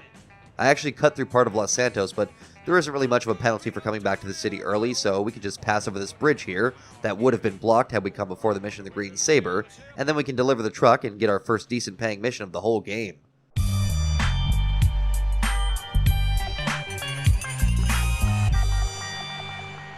Very nice. You know, since this unlocks the trucker missions and I'm going to need the money, screw it. Wait, I need a trucker hat first. Perfect. Now I'm ready. Excuse me.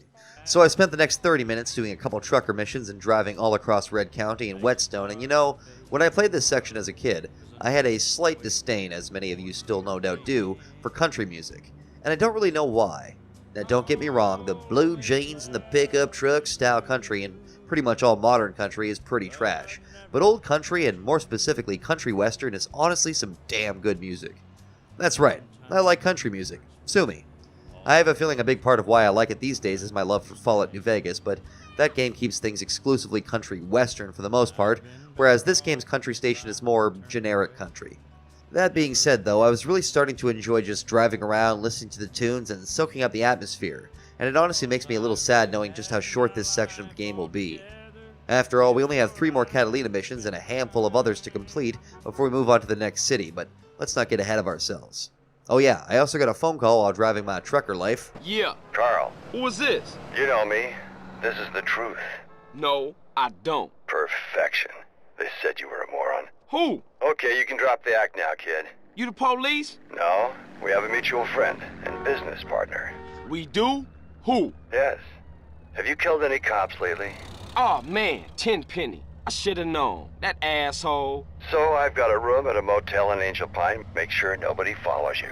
Well, shit. When a stoner hippie calls, I gotta answer. Plus, you know, the whole blackmail thing through Tenpenny. Guess we have our next mission then. So now we have one of my all-time favorite missions in the entire GTA series, Body Harvest. We show up at the motel in Angel Pine and find Tenpenny stoned out of his goddamn mind and talking to demons or something. What? Oh. Yo, True, come here, man. Actually, it's just Pete Fonda. Tenpenny tells us that we have to come up with the cash to pay Mr. The Truth here for an enormous shipment of marijuana that we'll use for another mission much later on. Now, I think I'm starting to remember why Carl would say that he just wants to make some money to Catalina. To pay for the weed, not to help Sweet escape directly, but hey, what can I say, I'm already senile. Speaking of senility, we gotta convince the Truth that we're worth trusting, and since Carl doesn't get down with Vietnamese opium, we'll have to instead steal a combine harvester from a group of fascists, as he puts it, and deliver it to his own farm. So we drive on over and get a little preview of just how well guarded the harvester is, and this is probably the hardest part of the mission, depending on your driving skills. See, if we head through the frontier, there will be tons of rednecks, all armed with rifles that do quite a bit of damage, something I remembered from my 100% playthrough on stream last year. So the best course of action is actually just to drive around all of them and approach the harvester from the side. I hop over the fence and take down the one guy nearby, but then as soon as I try to steal it, the driver gets out and tries to take me out with another one of those rifles. I gotta deal with him and then hop on in, and then we get to why this is one of my favorite missions. It's the only kind of life I understand. You don't ever get the opportunity to drive one of these again in a mission either, since, though they will spawn, they're a bit annoying to get your hands on. So it's best to make the most of the time you get here and run over as many people as you can find.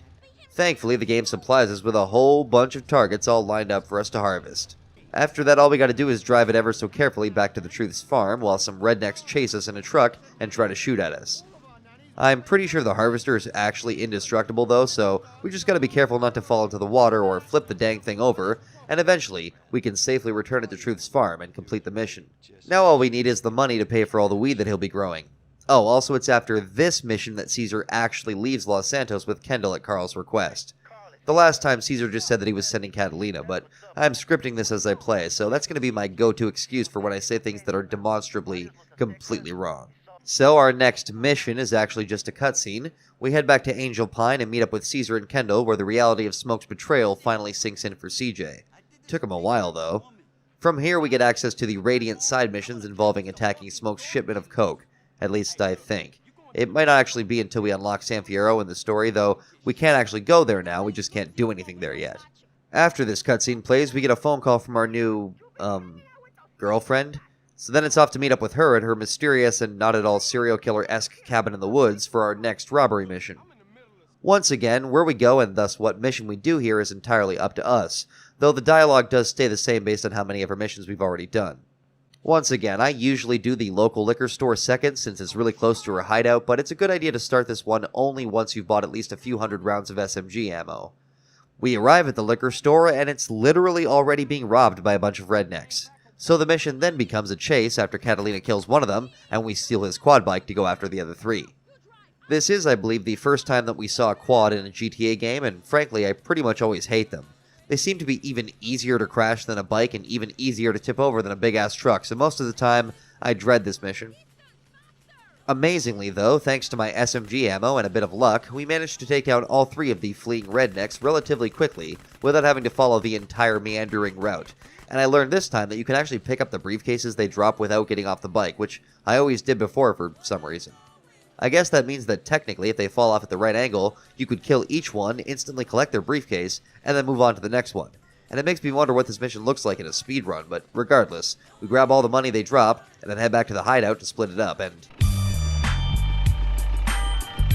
Man, that's it? After the payout from Tanker Commander, that is disappointing to say the least. It could be that the amount you make is based on the mission order and not actually the one you do. Anyway, that's one more done and two more to go.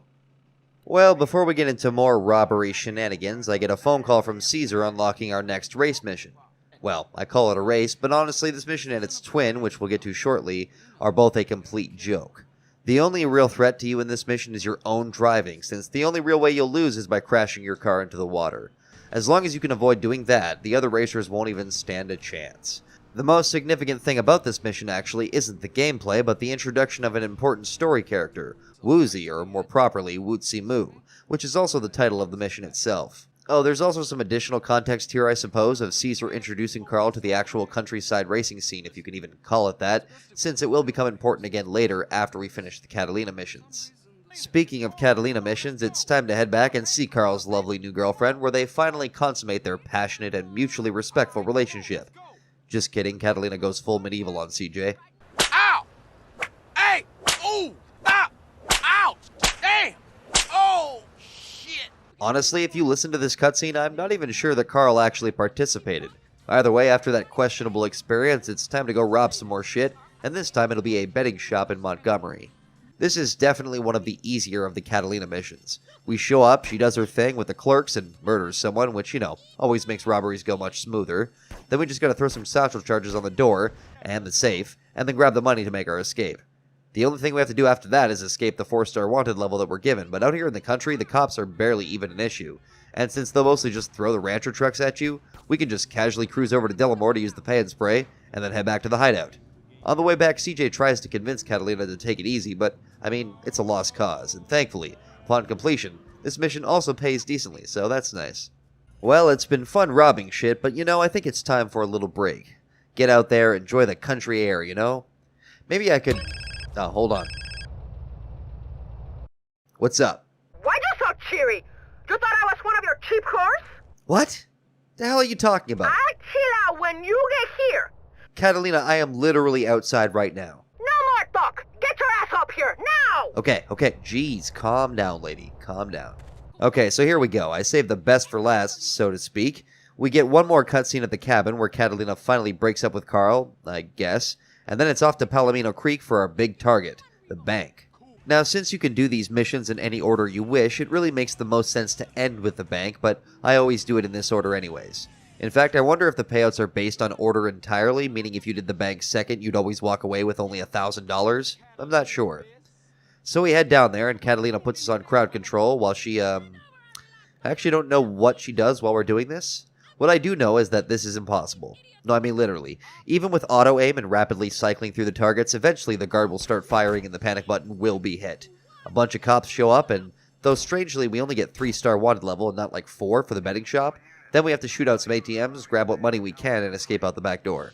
Here we have a scripted fight through the alleys with cops on the rooftops and trying to ambush us from behind cover, but at the end of the alley we get access to some police bikes and then have to follow Catalina in another heavily scripted section. This is another instance that really feels like it served as inspiration for Rockstar down the line when making GTA 5, and like in that game, there's basically nothing you can do here to change the outcome until Catalina hits the end of the script and gets stopped by some cops where you have to rescue her. Unlike most of the times I played this mission as a kid though, I was literally right next to her when she crashed, so she just jumps right back on our bike and then we head back to the hideout. For some reason, unlike the betting shop, we don't have to lose our wanted level here either, which is kinda strange, but hey, I ain't complaining. We drop her off, break it off, and then take our payment of $10,000, meaning there's only 2 missions left before we reach San Fierro. And next up is another race, and yes, it's lame. So this is the mission I mentioned earlier is like the twin to WooziMo. Why? Well, because it is literally the exact same race, just backwards, and I mean, come on. This ain't fucking Mario Kart mirror mode, you can't pull that shit. The only real difference here is that you're driving a car given to you by the mission instead of whatever you bring to it, so don't actually bring anything you want to keep to this race. Once again, much like WooziMo, the most interesting thing about this mission is more to do with the cutscenes, as it's here that we meet Claude from GTA 3, though sadly, he doesn't say anything. Yes! And after beating him in a race, we also get a bit of a setup for the story in GTA 3, with this game taking place 9 years before it. My lover needs his car so we can go to Liberty City. Liberty City? Anyway, there's only one mission left to do, but before we get to it, there's one thing that I did just before the second race. I visited Ammunition to buy a bunch of ammo and do the weapon challenges for the pistol, SMG, and shotgun. I'm pretty sure the only reason to do these is to help reach Hitman and those guns faster, and that's the only reason I was doing them, since, as I said before, I am not going for 100%, but sadly, completing them isn't enough to reach Hitman on their own, so we'll have to keep playing for that. Well, this is it, the finale to the countryside section. I know, pretty short, eh? Sad. Oh well. So we get a phone call from the Truth telling us the weed is ready to be picked up, but I already knew it was coming and had already driven to his farm, so we can just jump right in. We pay him the cash, and thankfully the game doesn't actually make sure we have enough money for it or even deduct it from our spendable cash, so I guess Carl was setting aside money from each of the jobs for this moment, or whatever. Truth has it all loaded into his hippie van, the mothership, but before we can start celebrating, the cops show up, and Truth has to think fast to avoid getting busted. You fucking rat. Dude, don't put that on me. You the one deal with Tenpenny. What's all this? Calm, brother. Panic paves the way to bad karma. Man. We gotta torch those fields. I only hope Kaya can forgive us. This is also explained as being Tenpenny betraying Truth, but it really doesn't make any sense, since Tenpenny needs Carl to get the weed out of here, so he and Truth being arrested here would completely mess up his plan, but I guess it's a rather small plot hole. Here we do have one of the cruelest things you're ever asked to do in any GTA game, though. Burn an innocent weed farm. Admittedly, the flamethrower is pretty fun to use, but be careful, since accidentally lighting yourself on fire is very, very easy to do. I remember as a kid I would always try to start at the top of each row and then just move backwards holding the fire button, but that will basically guarantee that you run out of fuel and have to go grab more from the shed, so instead you just gotta basically put any amount of flame on each of the little square patches, and it will eventually burn up completely. Once it's all burned, we have to rescue the Truth, who's being watched by a police helicopter, and to deal with it, he gives us a freaking loaded RPG that he was planning to turn into a lamp. Good thing he didn't. Take down the chopper and then hop into the van, and Carl phones Caesar to let him know of the plan, to meet up at the garage that Carl won from Claude and Catalina in the last mission, where our next major chapter of the story will begin. Ah, San Fierro, the city of psychedelic wonders, and my favorite city in this game and probably the 3D GTA universe. Though I could do without some of the ridiculous inclined roads. After settling in a bit by doing some taxi missions, I eventually start the main mission thread at our new garage, since I'm pretty broke, having spent very little time in Los Santos saving money.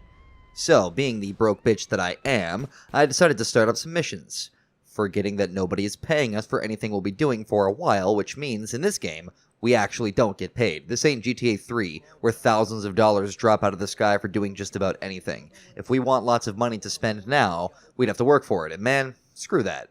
So this first Fierro mission also serves as a perfect introduction to the new city we find ourselves in. In this mission, Truth takes us around the city to recruit some people to help turn our crappy little garage into a mod chop shop. We grab those two stoner mechanics from GTA Vice City, Dwayne and Jethro, and then everybody's favorite David Cross character, especially him, Zero. Oh yeah, and there's a ton of conspiracy shit that Truth makes us go through. Actually, Truth seems to be the first time that Carl has ever been exposed to hippie talk, and it seems to legitimately freak him out a bit, as he slowly starts to just kind of believe anything that Truth says must be at least somewhat true. I mean, it's right there in the name. Next up, we gotta follow up on something we did all the way back at the beginning of the country section of the game. That's right. It's finally time to drop that massive order of weed on whoever's life Tenpenny intends to fuck up. But I mean, that'll be on him, because there ain't no way we're snitching on anybody. Not even if... Carl, he's a DA. Oh, yeah? Well, where I go find him? So yeah, despite trying to arrest Truth earlier for some reason that's never explained, Tenpenny still wants us to use the weed that we bought from Truth using all the money from our Catalina robberies and dump it on a San Andreas district attorney, who is having some kind of meeting at the Vankhoff Hotel here in Fierro. Vankhoff Hotel, dude, of course. Now, in my stream of this game and in my memory, this mission has occasionally been a giant pain in the ass, but at least this time, it went about as smooth as I could have hoped for. First, we gotta drive over to the hotel, nothing crazy there, and then follow the valet down into the parking garage, where we can liberate him of his uniform. And luckily, he's the same size as Carl, I guess. Then comes the part that normally kicks my ass. See, we gotta wait outside for the DA to show up and then take his car back to our garage in Doherty to have the weed planted in the trunk. The annoying part is that we have to do it without getting a single scratch on the car, so he doesn't know that we stole it, which means making the journey back and forth twice without crashing even once. Like I said, last time I did this on stream, it did not go well. This time, though, it was easy as pie, or maybe in CJ's case, puddin'. After that, I decided that CJ needed to change his wardrobe. New city, new look, you know? Decided to go with the black on black on black on black on black. Anyway, our next mission is another one that makes CJ look like an actual psychopath. Remember that mission from OG Loc where we had to murder a music manager and his girlfriend? Well, now we have to murder an entire construction yard of workers because at least one of them is an asshole. Jeez, it's like when the teacher has to punish the whole class because one student is an asshole. CJ goes absolutely ham and destroys property, kills people, and literally buries the foreman in cement, covered in his own crap. So, like, that's some serial killer level shit right there. He says he's doing it to free up land for purchase, which wouldn't make it any better, but at least give a reason as to why. But in reality, we never purchased the land around the garage or do anything with it. CJ just kills all the workers at the construction site, and the company, I guess, assumes that it's cursed? Good call, it probably is. But unfortunately, our next mission is a bit of an annoying one. Actually, it's one of the crappier missions in the whole game. It doesn't do anything particularly badly, but it does commit the most unholy sin of gaming. It's boring. Okay, well, driving around the map in San Andreas is always fun, but from a gameplay perspective, you don't do anything unique in this mission. See, in this mission, we gotta go meet Caesar out by Blueberry, where he says he spotted a Ballast car that probably belonged to Big Smoke and was going to get resupplied or something. So first we gotta drive all the way from our garage in Doherty to Blueberry, and when we get there, we have to take Caesar's car, which I swear to God is the most overturn-prone car in the entire game, and then drive all the way to Angel Pine. Like, dude, couldn't we have just met you in Angel Pine? It's implied that we would be following a ballast car, which would also be annoying since tailing missions suck, but we don't even get that. We just drive there. That's lame. When we do get to Angel Pine, literally all we do is go on top of a roof and take pictures of 4 people's faces. The heads of the Loco Syndicate, Ryder, T-Bone Mendez, Jizzy B, and Mike Torino, though CJ and Caesar don't know all their names yet, only Riders. Then, to make the situation even more annoying, after finishing the mission, Caesar drives us to the gas station on the edge of Angel Pine and says we need to split up.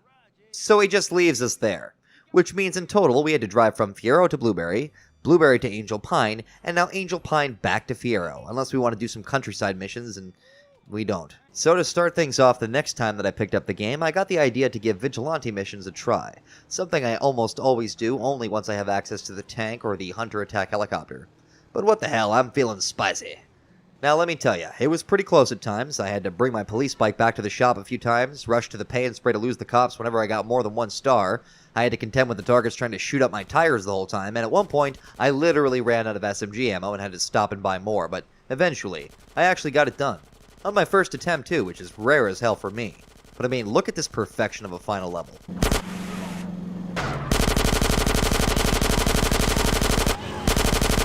Boom. Bam! Bang! Baby! So I actually did Vigilante in the hopes that I would make enough money to buy Zero's shop, and luckily, I just barely did, since I had to spend a few $1,000 on that ammo I mentioned. Once I finished up, I saved it just to be safe, and then headed over to Zero's to start his mission thread and get it over with as fast as possible because, well, if you know, you know. So first up on Zero's list is the mission Air Raid. Now, I have been playing with a PS4 controller, but this is a mission which basically necessitates the use of my mouse for aiming, since these RC Barons can spawn pretty damn close, and it really doesn't take many hits to lose your transmitters. The real danger for this mission for me in the past has been trying to avoid hitting Zero myself with the minigun, since he dies like instantly. Luckily, once again, I managed to get it done on the first try, but those of you who are familiar with San Andreas already know what that means. Well, actually, in practice, supply lines really isn't that bad for me these days. Now, it's possible it has something to do with the frame limiter, because I definitely remember the time limit being way worse back in the day, and the fuel being a serious problem. And the last 2 or 3 times I've done this mission, all on PC, it hasn't happened, so I'm probably getting a bit of a pass on this nowadays. I didn't actually get that much better at the game since I played it as a kid. Not this much, I don't think, but who knows. The second courier did give me a bit of a problem, but even after being shot numerous times, my plane didn't smoke, and I basically had like a half or a quarter of a tank left when I finished the mission, so at least for this run, it was a piece of cake. What's next? Well, thankfully, this last Zero mission is by far the easiest. Now, as a kid, I always thought this mission was really cool, at least conceptually, it's pretty neat. When actually playing it, though, it's far too simple and not exactly complicated, which I suppose makes sense, but it just feels a little thrown in. We have to make sure that Zero can drive his car to the other side of the map using our heli with a magnet to drop bombs, move barrels, and drop bridges over the river. While you're doing that, Berkeley, Zero's nemesis and the reason behind all of Zero's missions, will attempt to do the same back to us. The thing is, you can destroy Berkeley's helicopter, making it impossible for him to do anything else to stop you. So that's what I always do. After that, it's just tedious, a matter of destroying each of the tanks, dropping the 2 bridges, and clearing all the barrels, all the while listening to Zero complain about the barrel that's in his way, since it's safer to leave him at the start until all the tanks are dead. There's another cursed barrel in the way. I finish up so early that I have time to sit and wait at the finish line for a good minute before Zero even gets here, but thankfully, once he does, that's the end of his mission thread. And it also unlocks the store as an asset, meaning I can now collect up to $5,000 of regular revenue, which generates out front. Nice. But with the end of Zero's missions comes the beginning of the real mission thread here in San Fierro, the Loco Syndicates, starting with our good friend Charlie Murphy, Jizzy. In this mission we got to do a variety of tasks for Jizzy to impress him, starting with dropping off his girl, and then taking out a rival pimp in Hashbury. You also have to save another woman who's being attacked underneath an intersection, and then finally, you gotta return to where you dropped off the first girl, and then we get to the fun part. Some preacher picks up the woman along with his bodyguards, and our goal is to then chase them down and take them both out. This mission can often be over really quick, but since you don't have a bike and you have to stay in Jizzy's car, it can also drag on for quite a while, since the streets of San Fierro don't make for great high-speed pursuits thanks to all the inclines. Eventually, we take them both out to the soulful sounds of James Brown, and that's one more down, many more to go. Well, let's not waste any time and jump right into the next Loco Syndicate mission. Okay, actually, I lied. I did waste some time. About 20 minutes, actually, just diving to the bottom of this body of water near the docks. Why? Well, because it will be necessary to start a mission later on. Yes, doing this, or something like this, is basically mandatory. Unless you spend an absurd amount of time before this just swimming around looking for Easter eggs in the water and got the lung capacity upgrades naturally, well, I doubt that anybody actually did that, but once that was done, or at least hopefully done, I headed back to the Pleasure Domes Club to start the next mission. Once again, just named after another member of the Syndicate who we're introduced to, this time T-Bone Mendez. This mission is pretty light on the details. Mendez gets a phone call saying some product is in trouble and we have to track down the truck to a spot under the freeway. Then 4 bikers take off with the product on the back of their bikes, and we have to chase down all 4 across the city and snatch the stuff back, either by killing them or just driving close to them and grabbing it if we're on a bike. There's no time limit, so this is just really a matter of finding the 4 drivers across the map who also don't fight back, and then driving back to where you started. Pretty simple. Not very engaging, but not bad by any means either, I guess. Let's see who we're going to meet next. As it turns out, it's James Woods, but we gotta earn that introduction, by which I mean track down his character, Myke Torino, with T-Bone's help, and then rescue him. Now, in concept, this mission is simple. Drive to the first 2 locations, then the final location at the airport, find the van, kill the baddies, rescue Myke, and drive back. Simple. In execution, you gotta be really careful when chasing down the baddies at the airport to not do that. And see, I feel like every time I do this mission, things like this happen. This mission is just begging for a million things to go wrong. Like the second time I tried it, I wanted to see if I could snipe the dudes on the bikes before we get close enough to trigger them running away. So I get out of my car, aim my rifle, and take the Oh, for fuck's sakes, T-Bone. Anyway, third and final try, I actually get it. The key is to harass the van long enough that they all stop and get out, because once they do that, they're easy to deal with. Then we just got to escape a 3-star wanted level from the airport, which is easy to do when you steal a helicopter. It's, however, less easy to fit a helicopter inside of a pay and spray, though. Anyway, with that done, we have no more Loco Syndicate missions for now, which means it's time to go see an old contact who gave us his number back in the countryside, Woozie. So, Woozie's first mission is a simple but fun and memorable one. It's this mission where we first are explicitly told of Woozie's curse, that being that he is, of course, blind. Guppy, Woozie's unnamed in cutscene's second-in-command, brushes this off as him having really good luck, but my dude, that sounds like some divine intervention crap, like Samuel L. Jackson in Pulp Fiction. Especially since we'll see in this mission that Woozie is so blind that he frequently runs headfirst into brick walls, so doing that while also participating in street racing is metal as fuck. This man has balls of steel. Anyway, in this mission we go with Woozie to check up on another group of triads who didn't show up to the last big meeting between all the triad groups in Fierro. We drive just around the corner and get a comical introduction to just how bad Woozie's sight is, as well as how fragile his pride can be, and then we come across the other triads. Turns out they've been completely wiped out, apparently by some of the newer small-time Vietnamese gangs, who we've been briefly introduced to by the Truth back in our first mission here. As we go to leave, we are ambushed by these guys, the Danong boys, and have to fight our way through a small wave of them before reaching a car which miraculously spawned in the alley, and then making our escape. Now, the game says you're supposed to actually let Woozie destroy the attacking cars here, which I do, but I can't remember if you can destroy them yourselves anyway. I'm pretty sure you can, since I don't remember a fail state for this mission because of that, as well as for a variety of other reasons, but luckily, Woozie also seems to be packing one powerful-ass pistol, because as long as he's in range, he makes short work of them, and then we can drop him off at the Mountain Cloud Boys HQ for a mission complete. Nice, that's the first decent paying mission we've done since we got here. On to the next one. So our next mission, we are introduced to somebody that I think is a higher rank than Woozie, but I don't actually understand triad hierarchies. Ron Fa Li here uses a translator since he apparently only speaks in grunts, and asks us to collect a package from the airport that is apparently important, so we happily oblige, since we're getting paid. Drive on over to the airport, and I remember this mission well, so I try to be sneaky and place some satchel charges at the door, but once I get in the car that has the package inside, the cutscene plays, and the exits are blocked by the Danong boys. But... oh, my satchels got despawned during the cutscene. Expected, but still a shame.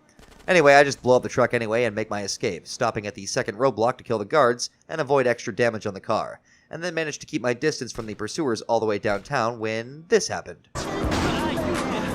I'd also run over a cop earlier, so I was dealing with both the scripted Danong boys chasing me and the cops, and very nearly was busted when this bastard pulled up right at the intersection, but thankfully, eventually, I make it to the garage and get another fat payment for a job well done.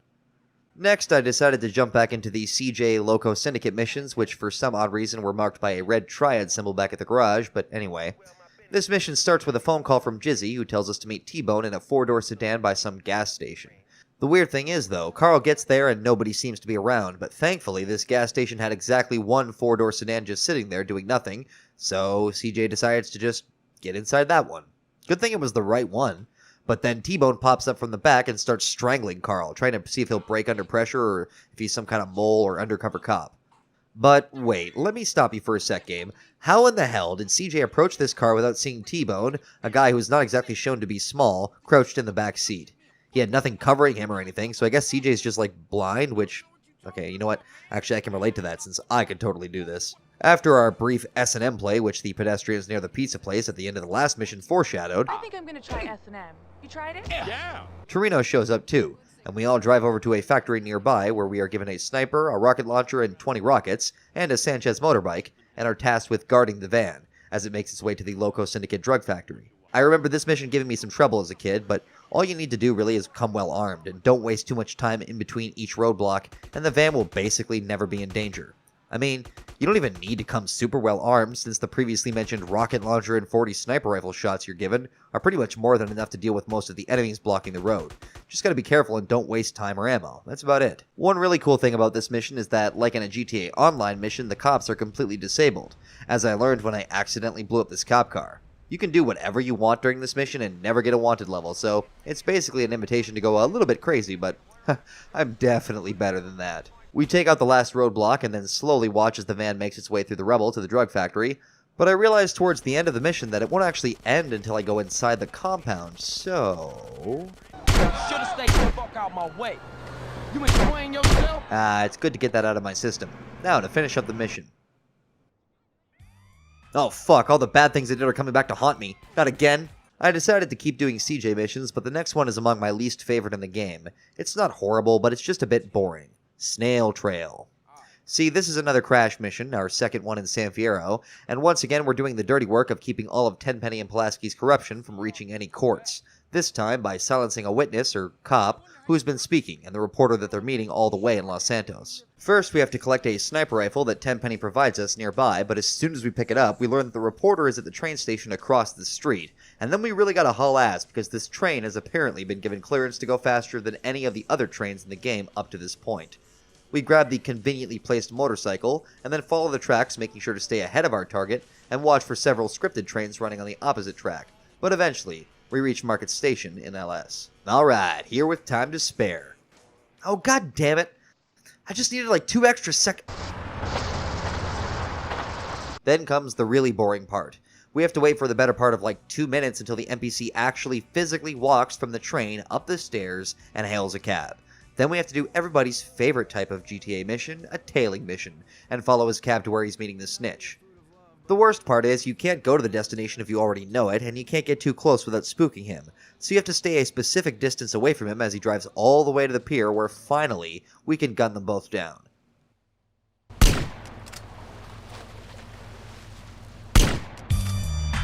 Nice. Now to drive back to San Fierro. Unfortunately, our next Woozie mission is also kinda boring and one of the crappier ones in the game, Lure. Literally all we do in this mission is drive from Chinatown San Fierro, you chump, all the way back to Angel Pine, and then follow a convoluted path through the Baco Beyond across the countryside, and then stop at a truck stop along the freeway. I mean, technically it is more complicated than that. When you finally reach Angel Pine, and it should be noted that this is the second mission in San Fierro that has asked us to drive all the way out here, the scripted enemies finally show up and you actually have something to do. Here, the chasing bikers will try to damage your car enough to see inside of it, and if they do manage to do that, you'll fail the mission, as they'll figure out that you're just a decoy and return to attack Ron Fali sooner than he's expecting. But as evidenced by the fact that I drove the entire mission without damaging my car once, it is not that hard to avoid or kill these guys. And I don't know that I've ever failed this mission even once because they managed to see inside. If I have, it's been so long that I don't even remember what the mission fail scene looks like. And after completing it, although we do get another good payout, we once again have to drive all the way back to San Fierro to actually start any more missions, which is just a bit annoying, especially since this is the second time. Next, I tackled a mission that I definitely had my fair share of trouble with the last time I did it on stream last year, but for me anyway, playing a game on stream and my own time are very different experiences. So Caesar gives us a silenced pistol, since in an unheard phone conversation, Woozie tells us it's time to kill Jizzy and retrieve his phone so that we can intercept a Loco Syndicate meeting. Oh, and Caesar also claims that he got his pistol at the same place he bought his pants, but I think he's lying. None of the clothes shops in this game sell guns to me. So I head down to the Pleasure Domes Club and try to get in the front doors, but the bouncers tell us that Jizzy is having a private function, so we'll need to be a little bit more creative. Or maybe we would, but this is a Rockstar game, so we're instead told basically exactly where we need to go to get inside. The scaffolding alongside the nearby Gant Bridge, GTA's take on the Golden Gate. We leap down from the bridge onto the roof of the building and make our way inside through a conveniently opened window and then... fuck it. Also jump down to the middle of the club, since despite the instructions you can't actually kill Jizzy yet, and there's no danger, we just gotta enter the cutscene first. Charlie Murphy gives us one more great performance, and then the cutscene cuts off and somehow he manages to escape out the door. We fight our way through the bodyguards, many of which are the prostitutes who work the club that now pack AK-47s, and then run outside to see Jizzy escaping in a new pimpmobile with one of his guards. This is the part that would normally cause me to fail this mission, since Jizzy can escape if you don't get into a vehicle fast enough, and the limo the game provides you is slow as ass. Thankfully, I had arrived in style earlier and left my car right by the front door just for this occasion, and quickly gave chase. All you gotta do here is make sure to set the car on fire, but don't fully blow it up with your weapons, and then Jizzy will leap out of the car and you can kill him and take the phone. If you blow up the car with him in it, it'll blow up the phone too and you'll fail, so... As soon as you pick up the phone, you'll lose any stars you had too, and then we're set up for one of the final missions of the San Fierro main mission thread. But before we do that, we should go finish up Woozie's missions. Now, this is the mission that I prepared for a long time ago. If I hadn't spent the better part of a half an hour swimming up and down in the water around San Fierro, starting this mission now would trigger a unique cutscene where you learn that Carl is a bad swimmer, and thus can't do the mission. What's weird is that if I remember right, the cutscene kind of vaguely implies that Carl has always been a bad swimmer, but then if you go and swim around for a bit and come back, apparently he's cool with it now. Anyways. Even though I just finished shitting on Rockstar for not giving enough freedom in missions, sometimes they would, and this mission is a good example. After the annoying swimming section, you're given a task. Get on the boat and plant a bug, and do it stealthily. But that part is entirely optional. Your only actual goal here is to plant the bug, and doing so while killing everybody in your path is also a completely valid option, and definitely the one that I took. Blow up all the guard boats, snipe out the lights for no reason because you can, and then climb on board the tanker to make your way through the rest of the enemies who definitely know that I'm here by now. Get inside, plant the bug, and then get the hell out of there, but now there's only one Woozie mission left to do in San Fierro, and it will involve returning to this ship, or maybe it's another similar looking ship, it's confusing. So let's get ready to wrap up things in Fierro, or at least the main missions. So we meet up with Woozie, and he's on his way to some kind of important meeting when he gets a call. Apparently, the Danong boys are making their move into the US full scale right now, and another triad, Little Lion, has gone to meet Guppy and take the fight to them. Carl volunteers to take care of this for Woozie, so we go to meet Little Lion and head up into the air armed with a minigun and infinite ammo for an Apocalypse Now-esque sequence. Now, I think because of the phone call it's also vaguely implied that Guppy is on board, but I don't know, he definitely shows up in later missions, so he probably isn't here. Why do I say that? Well, for all those who are annoyed at scripted sequences and otherwise playable segments of gameplay, like what goes on all the time in GTA 5, know that Rockstar didn't start there. They have been doing so for quite some time, and this is one of the first examples that really annoyed me even back in the day. See, as we approach this ship, we gotta gun down these dudes on top of the containers. But no matter what we do, as we round the ship, a guy will spawn who you can very clearly shoot, but who will refuse to die. He'll shoot the heli with an RPG and cause it to crash, initiating the next part of the mission. Now, if this had happened in a cutscene, it wouldn't annoy me as much, but it's more like those sequences in GTA 5, like the mission Father-Son, where the game is scripted such that you are sort of railroaded into completing the mission the specific way it intends, but instead of using cutscene, it just breaks the laws of physics when necessary. Anyways. After we crash, we are forced into a manhunt-like stealth section that lasts for like 60 seconds, and then we have to make our way through a maze and a bunch of enemies to reach those trapped refugees in the ship's lower section. There's this one asshole who is a beginner's trap as he lobs a grenade at you that can very easily kill you, but as long as you avoid taking the full brunt of the hit, it's not too bad cleaning this place out. Free the refugees and then climb your ass back out to reach the bridge and fight the snakehead, or boss of the gang, I guess. In this fight, the dude tosses you a katana and basically implies that you should have a fair fight, but you can very easily just shoot him if you want anyway. Having recently replayed Saints Row 1, it actually makes me wonder if that's what this scene was referencing, but since San Andreas also doesn't force you to duel with melee, I'm not 100% sure. Slice and dice the dude and then head down to meet the refugees, who have lowered a dinghy off the side of the ship, and bam, that's the end of Uzi's missions in San Fierro. But we will definitely be seeing more of him later on. Alright, this is it. Sort of. This is one of the final missions of the San Fierro main story, and a great example of how unfinished the game starts to feel as you play on. Now, it just so happened the way I'd done the missions that as soon as I finished the last one, I parked my boat at the pier, and the mission was ready to go. So I like to think that immediately after taking down the Denongs in Universe, Carl then disrupts the Loco Syndicate meeting. So we meet Caesar on the roof and are given a sniper rifle to watch over the big meeting of all the bosses, including T-Bone Mendez, Ryder, and Myke Torino, and it probably would have included Jizzy, but, you know, he did. So some of Wuzi's boys show up to back us up and head to the roofs, but a group of San Fierro Rifa catch them and threaten to blow their cover since apparently nobody on the ground hears the gunfire. So we snipe all the Rifa, and again, I guess nobody hears our incredibly loud sniper rifle shots, but then the whole thing is busted anyway when Myke Torino arrives via chopper and spots all the bodies on the roof. Great.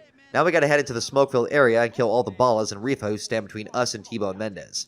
But I like to use the sniper rifle ammo they gave me here as much as I can. Especially because I didn't go to ammunition between the end of the last mission and starting this one. And in that last mission, you lose all the weapons you had when the heli crashes, so all I had was the sniper, 300 rounds of SMG ammo, and a katana, but that's more than enough for CJ. We then have to kill T-Bone. No dialogue, no show or big display, just shoot him, and then a small cutscene shows CJ and Caesar executing him, and then Ryder tries to escape by jumping off the pier and swimming towards some boats. Now, I guess most people would normally follow Ryder and chase him down in the second boat, but for whatever reason, I have basically never done it that way. Instead, I always save enough sniper rounds to just shoot him from the pier and bam, mission complete. Again, that ending had no dialogue from T-Bone at all, and reused lines for Ryder of him just saying, "Can't stop me," in previous missions. Not to mention no visual appearance from Myke Torino either, and no cutscene to start or end it. This mission is supposed to be like the reuniting the families or Green Saber of this story chapter, and it just feels really lackluster. It's not awful by any means, but compared to what it feels like it should have been, it's a bit disappointing. The whole San Fierro Loco Syndicate story feels very rushed, and we literally only have one more mission before the entire story beat is basically forgotten about. Speaking of rushed missions. So next up, we have a mission with yet again no cutscene that just begins with a phone call at the garage, and then we have to head over to find Torino. More annoying, the phone call alludes to things that sound like they would have been in cutscenes, like CJ apparently asking Wuzi's men to find Torino's van, but instead we just get the phone call. So we drive over to the police station downtown, real inconspicuous Torino, and there are a bunch of random thugs guarding the helipad. We fight them off and avoid the dude on top with an RPG, and then Torino escapes in the helicopter and we have to chase him down. Now, if you're quick enough, you can grab the rockets and shoot him right away, but if you're not, you'll have to chase him down on the freeway. Get ahead of him enough to jump off the bike and whip out your pocket rockets, and bam! Torino can't have survived that fireball. Oh wow, game. Very subtle. Very subtle. On to the finale, and at the very least, this one does have a cutscene. And more so, it has a scene wherein Carl actually reflects on his killing of Ryder, and it's this scene alone that always makes me skeptical of the commonly accepted theory that Ryder was never meant to be a bad guy in the original script. Either way, Wuzi shows up and tells us in order to fully put down the Loco Syndicate once and for all, we'll have to blow up their factory here in the city. So we gotta head over to one of his boys and pick up a car rigged with explosives. It was during this mission that the problems I have with San Andreas' story started to crystallize a little bit more. This whole Loco Syndicate business was all related at least tangentially to Big Smoke, the main antagonist, and the main reason we left Los Santos. After this, though, the entire Big Smoke story is just kind of put on hold. I mean, presumably Smoke gets a new supplier, since the whole point of going after the Syndicate was to hurt Smoke, but if destroying it did affect him, it clearly wasn't very much, as we'll see when we finally reach him in the 4th act or whatever. Getting distracted here. So this mission sees us assault the factory, which we guided the drug van to in an earlier mission, and it's really very simple. drive inside, kill the dudes in our way if necessary, park the car, arm the bomb, and then escape. Well, normally it's a little bit more complicated. As you go to leave, the game normally locks the gate and you have to use a car to jump the wall and then escape, but I had gotten the cops right as I started the mission, and it just so happened that a motorcycle cop had followed me inside. So without even triggering the cutscene which locks the gate, I was able to leap the wall and head right back to the garage.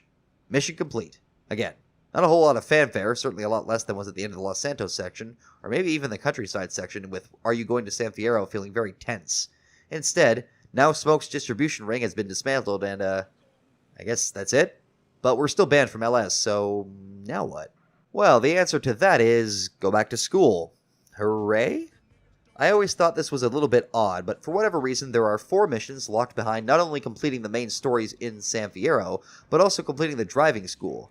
Now, odds are, by the time you finish the main story missions in Fierro, you will fairly soon afterwards head to Tierra Robada to meet Myke Torino, spoilers, and from there head up to Las Venturas soon after that.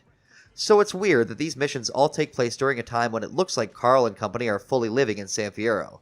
I probably originally did these missions, and I bet a lot of you did too, after having unlocked Las Venturas and maybe even bought some property there. Now, maybe it's not all that weird for an up-and-coming gangster entrepreneur to be frequently traveling between the equivalent of San Francisco and Las Vegas, but I don't know, it seems like a bit of a stretch. Now, none of these missions are required for beating the game, and although they are needed for 100%, I won't be doing that either. I just always try to do these because they feel like they fit in with part of the story the game was trying to tell, even if, like a lot of other storylines, it just kind of gets dropped once we get to Venturas. Anyways, driving school. In order to actually unlock these missions, we need to get at least bronze in all of the driving school courses, and for literally all but one of them, that's not really hard at all. But there is one. Oh boy, there is one. A single course, which no matter how many times I play this game, I never get good consistently enough to pull it off in any amount of time that would preserve my sanity. I spent a literal hour grinding out this course, and it was pretty much the same back when I did it for my 100% stream last year. Every time I have to do it, I hate it. The only reason I put up with this is to unlock the garage missions, even though arguably they aren't all that special. When I finally did do it this time, though...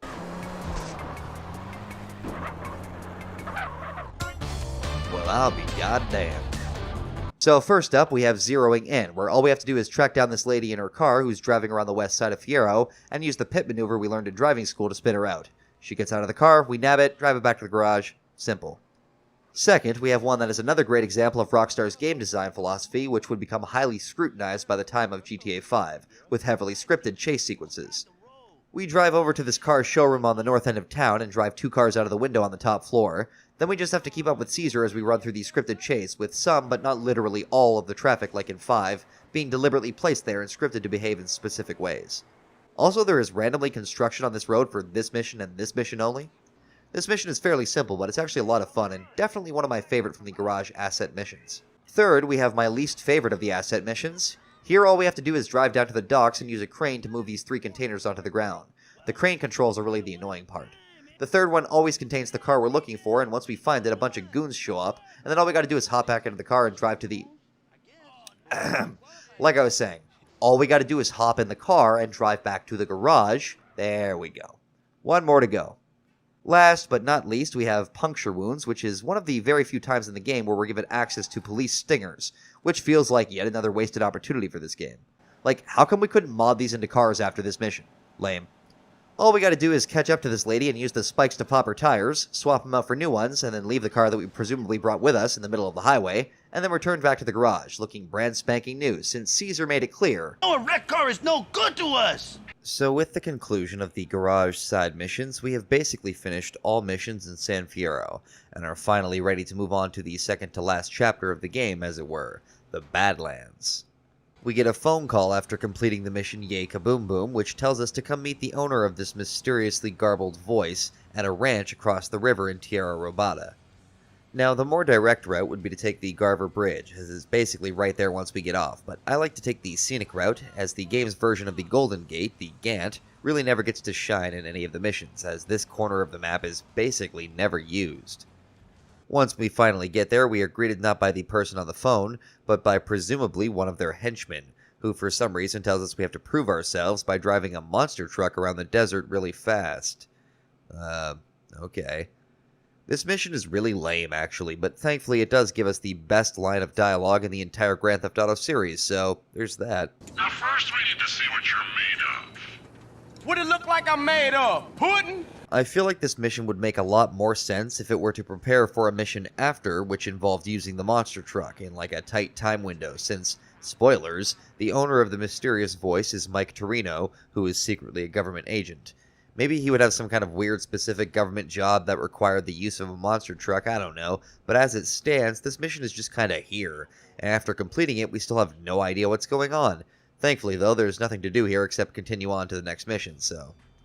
The next mission is when we finally actually learn that it was Myke Torino making those mysterious calls, though anybody who was familiar enough with James Woods' voice acting probably already figured that out.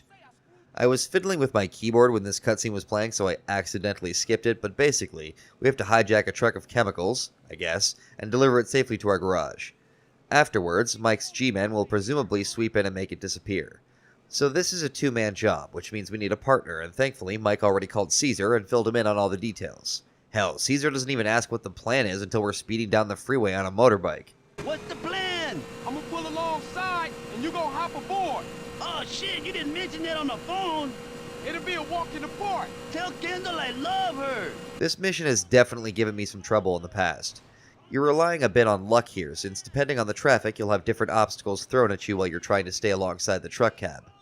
Sometimes literally, as this truck pushes literally anything in front of it out of the way, like it's not even there. I crash the bike and have to drive all the way around the median too, since Caesar can't jump for shit, but luckily, I managed to get him back on in time to catch up with the truck again before it gets off the freeway. I can't actually remember how far you can let it go before the mission fails, but I seem to recall you can't let it get off the freeway. Either way, we ride alongside long enough for Caesar to make a mad leap to the door and kick the driver out. He parks it awkwardly on the freeway though, and since we're expected to drive, I literally have to climb through Caesar to get in the front, and then drive it back to the garage, where this happens.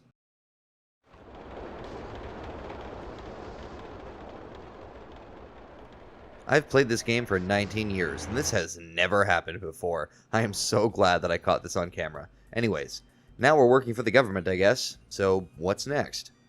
Well, what's next is a bit of a doozy. Well, it's not that bad. Interdiction sees us learning more about the complex web of conspiracy that Myke has wrapped us in, or rather Tenpenny ultimately, I guess, but he also makes it clear that Sweet is in no danger, so long as we do exactly as he says. We have to retrieve a package from a helicopter making a drop in the desert nearby. When we get there, though, the drop chopper is intercepted by a rival agency chopper, and we have to use the RPG provided, or whatever else we have on us, to destroy them. Now, with a controller, I actually failed this one. I used up all 40 of my rockets and didn't hit either of the choppers once. Yeah, it was that bad. When I went back to try it again, though, I just said screw it and used the mouse and keyboard for this section. Lo and behold, I had it done nice and quick, and the heli didn't even lose half of its health. After that, we have to tediously drive even further to actually collect the package, and then drive it all the way back to Las Brujas, the ghost town where we got the rocket launcher. This whole section of the mission was a waste of time, I feel like. I mean, I guess you get a wanted level, so you have to contend with the country cops, but it's only like 2 stars, and they are hardly a threat. I mean, look at these guys. Oh, you guys done your shift, eh? Alright, see you later. Ah, and you must be the next shift. I did come comically close to dying here, though. Whoa, boy, that's too close. But it wasn't the mission's fault, just my own natural tendency to be an idiot, so I can't rightly chalk it up to this section being warranted. Anyway, we're almost done with the first phase of Myke Torino's missions, as our next mission isn't really a mission at all. We simply have to watch a cutscene and then purchase this airfield, where we'll have to complete the pilot school for the second phase of his mission thread. Now, I may or may not have realized when I got to the airport that I didn't have enough money to buy it. And then I may or may not have spent an hour losing at the casino before I finally gave up and used the He So Yam cheat code to give myself $250,000. I may or may not have. I'll leave it up to your imagination. Remember back at the beginning when I said this would be a cheatless, deathless run? Yeah, so anyway, then I learned how to fly. Into the distance. Not now, David. And immediately afterwards, I got a call from Woozie about joining him at his new operation, which he mentioned back in San Fierro. It's a casino, the 4 dragons on the strip, and normally I would complete all of the Myke Torino airstrip missions first before going to Ventura's, but this time I figured screw it, and took a cab to the city. And by took a cab, I mean I flew an airplane over the Ventura's strip, jumped out and let the plane crash into a building, and then stole the first taxi that I saw to drive 20 feet to the actual casino. Hey, what happens in Ventura's stays in Ventura's. Then it's time to start the casino mission thread with Fender Ketchup. one of my favorite mission titles. This mission is mostly for story and is very simple in execution. You gotta drive around town with this guy tied to the hood of the vehicle and avoid crashing head-on into things which will kill him, or using the freeway which will net you a 3-star wanted level. Now, when you're awful at the game, like me, it's exceedingly easy to get him killed by accident. When you actually pay attention, though, all you really gotta do is drive around the strip a couple times, really fast, without crashing, and doing a couple hairpin turns, and boom. He reveals that he is, in fact, Johnny Sindacco, a character we met only once in the introduction for the original PC version of San Andreas, but who has otherwise never been mentioned so far. More importantly, we now know that the ones responsible for giving Woozy's boys a hard time are the Sindacco family, who own a stake in another casino just up the road, Caligula's. Our next casino mission involves the first step in Carl's ambitious plan to rob the Mafia casino as revenge for them trying to muscle in on the Triads. Woozy suggests stealing explosives from a quarry just outside of town, so it's off to break into private property and steal several sticks of dynamite. When we get there, we have to reach all 4 explosives and break the boxes that they're in with a large vehicle before collecting them, but the first real challenge is just getting down there fast enough. Or at least it is when you're an idiot and don't use the 4 cars the game gives you right at the gate. Luckily, the workers here only have melee, so they aren't much of a threat, but make sure to take out the guy moving one of the crates with a forklift early on, or he'll play cat and mouse with you.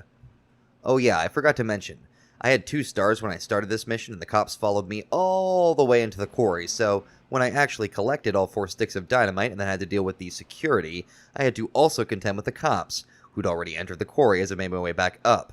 Now, the game prompts you to escape in a specific way using the Sanchez and a series of jumps, but I decided to try and be different this time, and went out the way I came in, only for this to happen.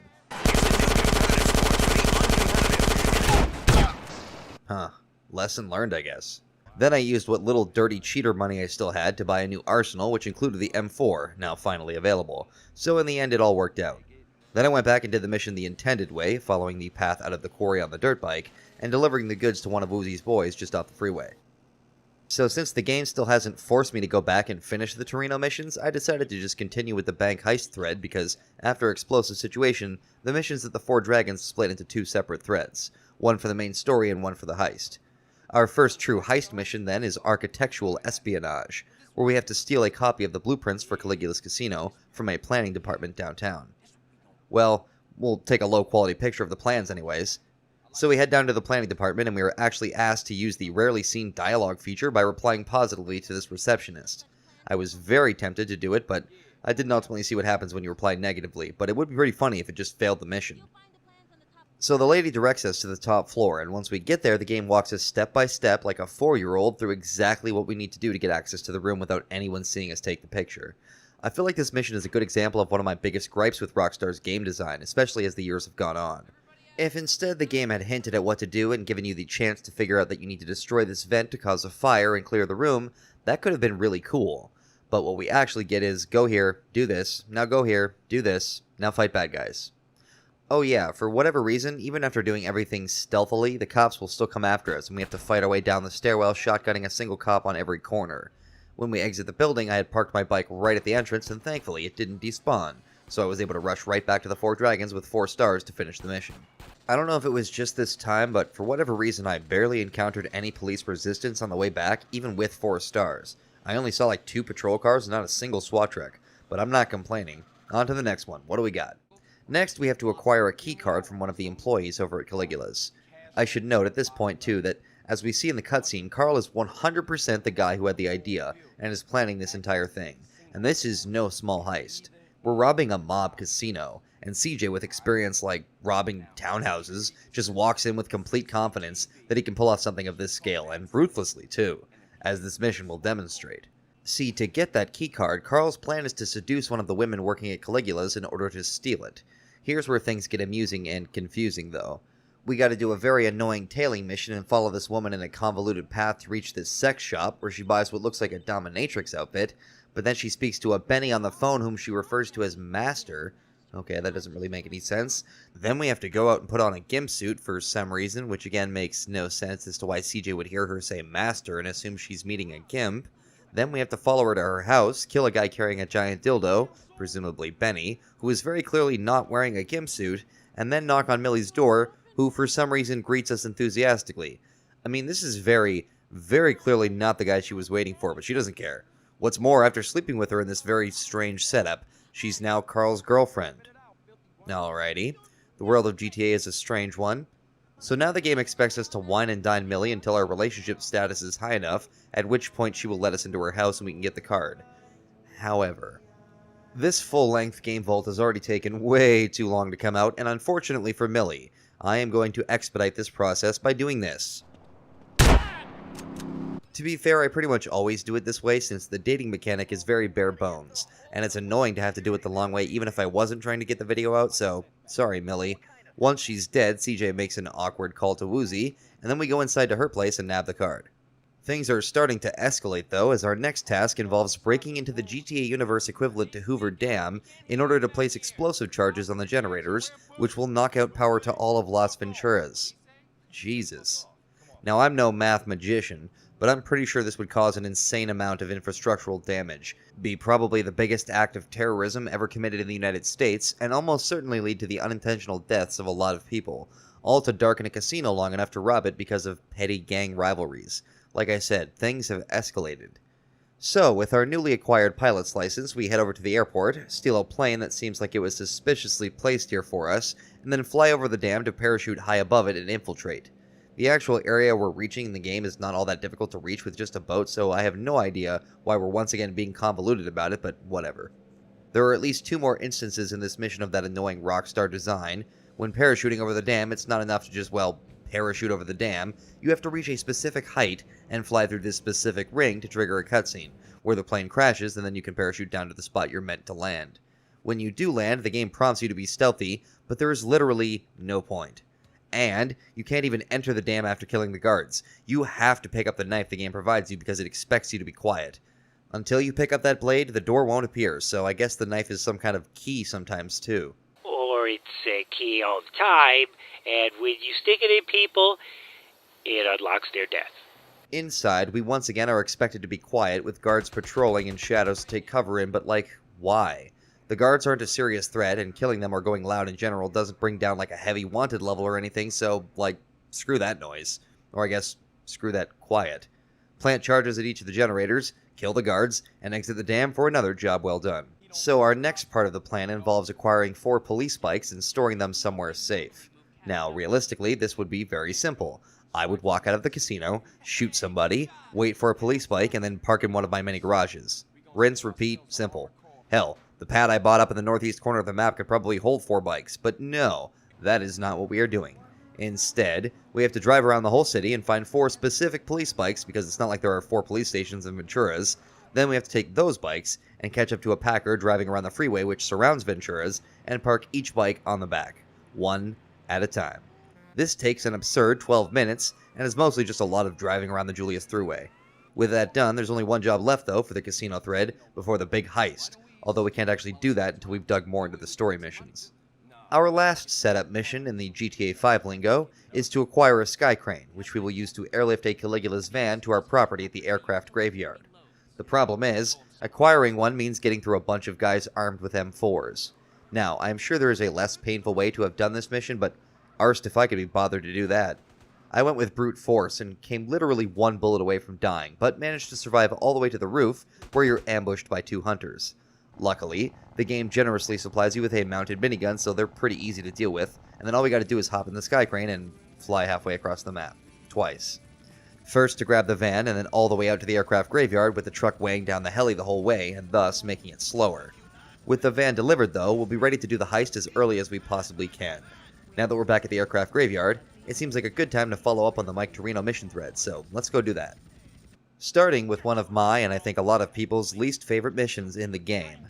This mission is another one that's very, very simple in concept, but in execution... So, we gotta fly this plane from one end of the map to the other and back again. We also have to do it while maintaining a low altitude relative to the ground that we're over, which I don't think is how radar actually works on this scale, but sure, whatever. The worst part is actually something that I don't have to deal with anymore, or at least not much. See, back in the day on the PS2, the trees around Angel Pine, where you make the drop, would have a bad habit of rendering right as you crash into them, but not a moment before. I bet this mission led to a fair amount of broken controllers. These days, though, it's just a bit tedious and uninteresting, though at least the whole keep low to the ground thing keeps you on your toes the whole time. You have to make sure not only to avoid obstacles low to the ground, but also you have to take great care not to fly over either the GTA Universe's equivalent to Area 51, Area 69, nice, or the freaking naval base in San Fierro, both of which are basically directly on your path to Angel Pine from the airplane graveyard, so, you know, hopefully you know about those places ahead of time. Area 69 isn't even introduced until after the next mission, but you know, get good, as Professor Cranky Kong would say. This last Myke Torino mission, or rather his last mission for this section of the game, involves speeding a bike onto a moving cargo plane and then blowing it up from the inside. The game immediately places you on the bike, and you literally have to accelerate the moment the game allows you to, and hold up on the control stick to gain a tiny bit more speed, in order to just barely make it onto the plane. Back when I streamed this mission last year, I know I failed getting onto this plane a million times, so the fact that I got onto it first try here was pretty great. Then all you gotta do is avoid the Donkey Kong barrels rolling down the middle of the plane, and fist fight a few goons on the plane, or beat them with a shovel as I did. At the back, you kill the guy with a parachute and then leap out to safety where... Oh, right, I forgot to... one second. So the second time around, I instead beat all the goons inside with this giant purple dildo that I got from Benny, take the parachute, plant a satchel, and then leap out of the plane like Naked Snake. Then we get the coolest mission complete screen in the game, and, you know, good contender for the coolest one in the whole series.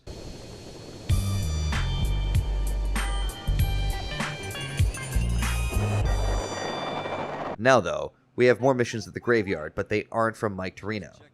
See, apparently this whole time, the Truth has been watching us, or somehow keeping tabs on us, enough to know about Torino, and he convinces Carl to follow him to his secret government facility. That's the Area 51 equivalent that I mentioned before. Now, I know Carl will do a lot of things for questionable reasons or meager compensation sometimes, but let me just lay this out for you. In one conversation, the Truth convinces Carl to try and infiltrate Area 51 on his own and steal something that the Truth doesn't actually know what it is, and whatever it is, bring it back to him. All for no money, and no prior mentioning of this place or any of this. Hell, we don't even know how long it's been since Carl has seen the Truth. Anyways. So, Truth drops us off at the front gates of Area 51 in the middle of the night, somehow, and we have to sneak in. Now, I know I've said that San Andreas has a half-baked stealth system, and in almost no other mission is it as obvious as this one. I actually tried for once to be stealthy here, and got spotted by the lights, and the game gives you a chance to hide, so I hide at this perfect little spot on the wall that seems like it was literally built for this specific reason. But somehow, the game still counts the lights as being able to see me here, despite, you know, it not being able to see me. And it puts the whole base on alert. It doesn't actually tell them where I am, so I still gotta go around using the godly powers of auto-aim to hopefully catch each of the fully armed soldiers before they have a chance to unload their clip of M4 ammo into my face, but whatever. I get into the facility the alternate way by shooting the vent and then systematically making my way through the cramped hallways, being very careful not to get caught off guard, and eventually we have to steal a keycard to a door immediately next to us, and then we have to fight our way down this chute with soldiers all along the staircase going down to reach a jetpack. Now this right here was worth the pain. When we finally get it, all we gotta do is fly straight up and then land it on the ridge out in the desert, where we hand it over to Truth, and then he abandons us on the plateau. Nice. It does spawn at the airport after the next mission though, so we will have access to it even without cheats, which is really nice. Inconvenient as all hell to reach during most missions, but super useful for completionists. The last mission we do for Truth in the game, as well as the last airport mission, involves using the jetpack that we just stole to steal yet another thing that we don't actually know what it is. This time, we have to intercept a train using the jetpack, kill the guards, and find a jar of green goo, though Truth himself never actually identifies what we're looking for, so it's a good thing we grabbed the right thing. And that the other two crates were mysteriously empty, for some reason. Anyway, I find it quite amusing that for breaking into Area 51 we got no stars, and for stealing a jar of top secret whatever, we get 2 stars. Priorities, you see. This mission is actually a lot of fun and one of the only ones where the game supplies you with the jetpack from the start and encourages you to use it. Really, it's the only mission where you get to use it, since by the time you finish Black Project, you're probably low on health and just want to fly the hell out of there, rather than try your luck on the many soldiers carrying the game's most powerful assault rifle, or, you know, the auto-targeting missiles that the base has. When we deliver it to the Truth, I still have 2 stars, which leads to this glorious moment. I got something. Let me see. Ooh, everything is different now. What is it? Everything. They will call this Year Zero. I'll be in touch. Wait! What is... Yeah, see you around.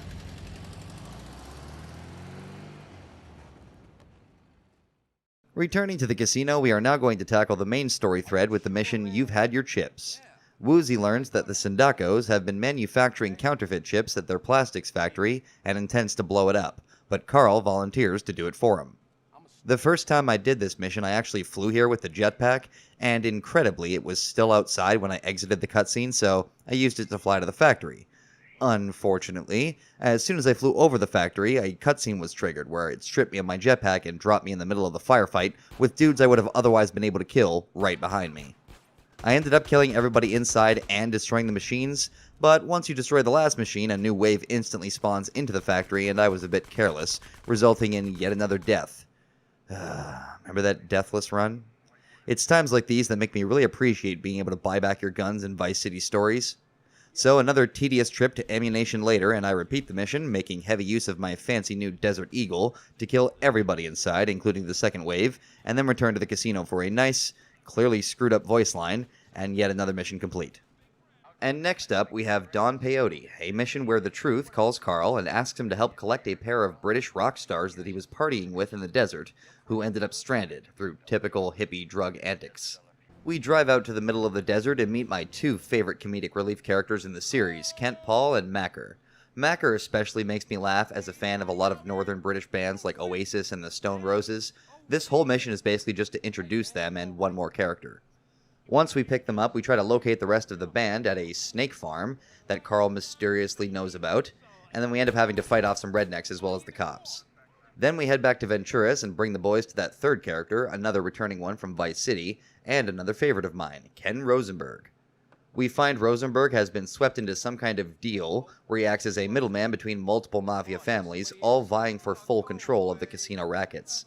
Though we didn't work for him directly yet, we get to see just how desperate he is, and Carl sees a perfect opportunity to scope out Caligula's floor plan in person for the planned heist. In the next mission, Intensive Care, we actually begin to work for Ken Rosenberg by helping him to keep the many mafia families circling him happy, in this case, the Sindacos. See, back in the first mission that we did for Woozie in Venturas, we tied a guy to the front of our car and drove him around town like a maniac, but he didn't die. In fact, he was a high-ranking Sindaco family member, and he recently recovered enough at the hospital to be returned to his people. Ken, however, not knowing that it was actually Carl, is terrified that whoever hurt Johnny to begin with will come back to finish the job, and thus put his own life in danger. So, Carl volunteers to safely transport Johnny for him, the same man that he himself tortured, to the Sindaco's meat factory.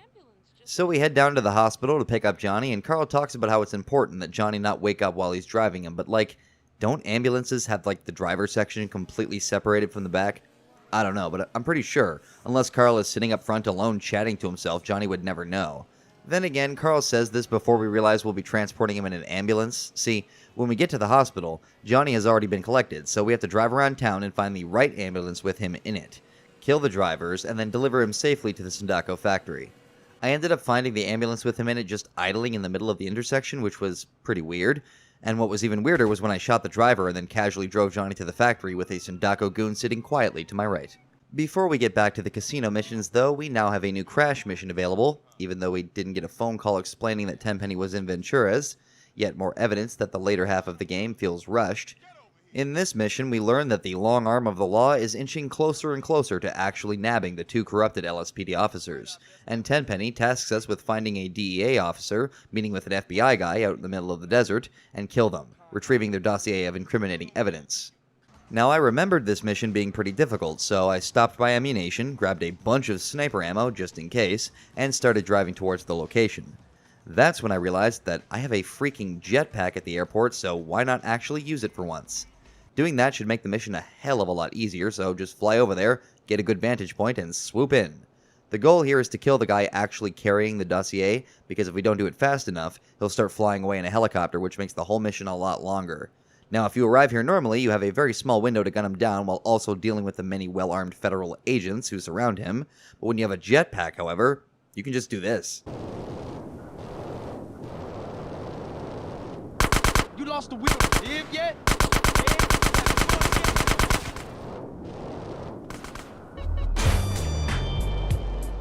We don't actually bring the dossier to Tenpenny yet, though. That's for later. Getting back to business, the meat business specifically, we now go to help Rosenberg deal with the Johnny Sindacco situation after Ken Paul gets him hyped up by reigniting his cocaine addiction. Nice. So we drive a nervous Ken over to the Sindacco factory, and for some reason, Carl decides to go in with him when Ken begs him, instead of insisting that it would be a bad idea. Predictably, when Carl and Ken both go to meet Johnny, it gives Johnny a heart attack at the sight of the man who tortured him into a wheelchair, and he dies right there on the spot. Again, nice. Damn, that nigga fucked up. So now the name of the game is to fight our way out through a whole mess of Sindacco goons, but thankfully, a bit of patience is all that's required here. When we get outside, it's just a clean drive to the casino again without anybody chasing us, so this one is pretty simple, but a good violent romp. I took another detour at this point though when I saw the big D on the radar screen. That means it's time to go and kinda sorta not really right or wrong that Carl did all the way back in Los Santos, ruining the life of rapper Mad Dog. We find him literally at the point of taking his own life, drunk out of his mind, and walking along the edge of a high building.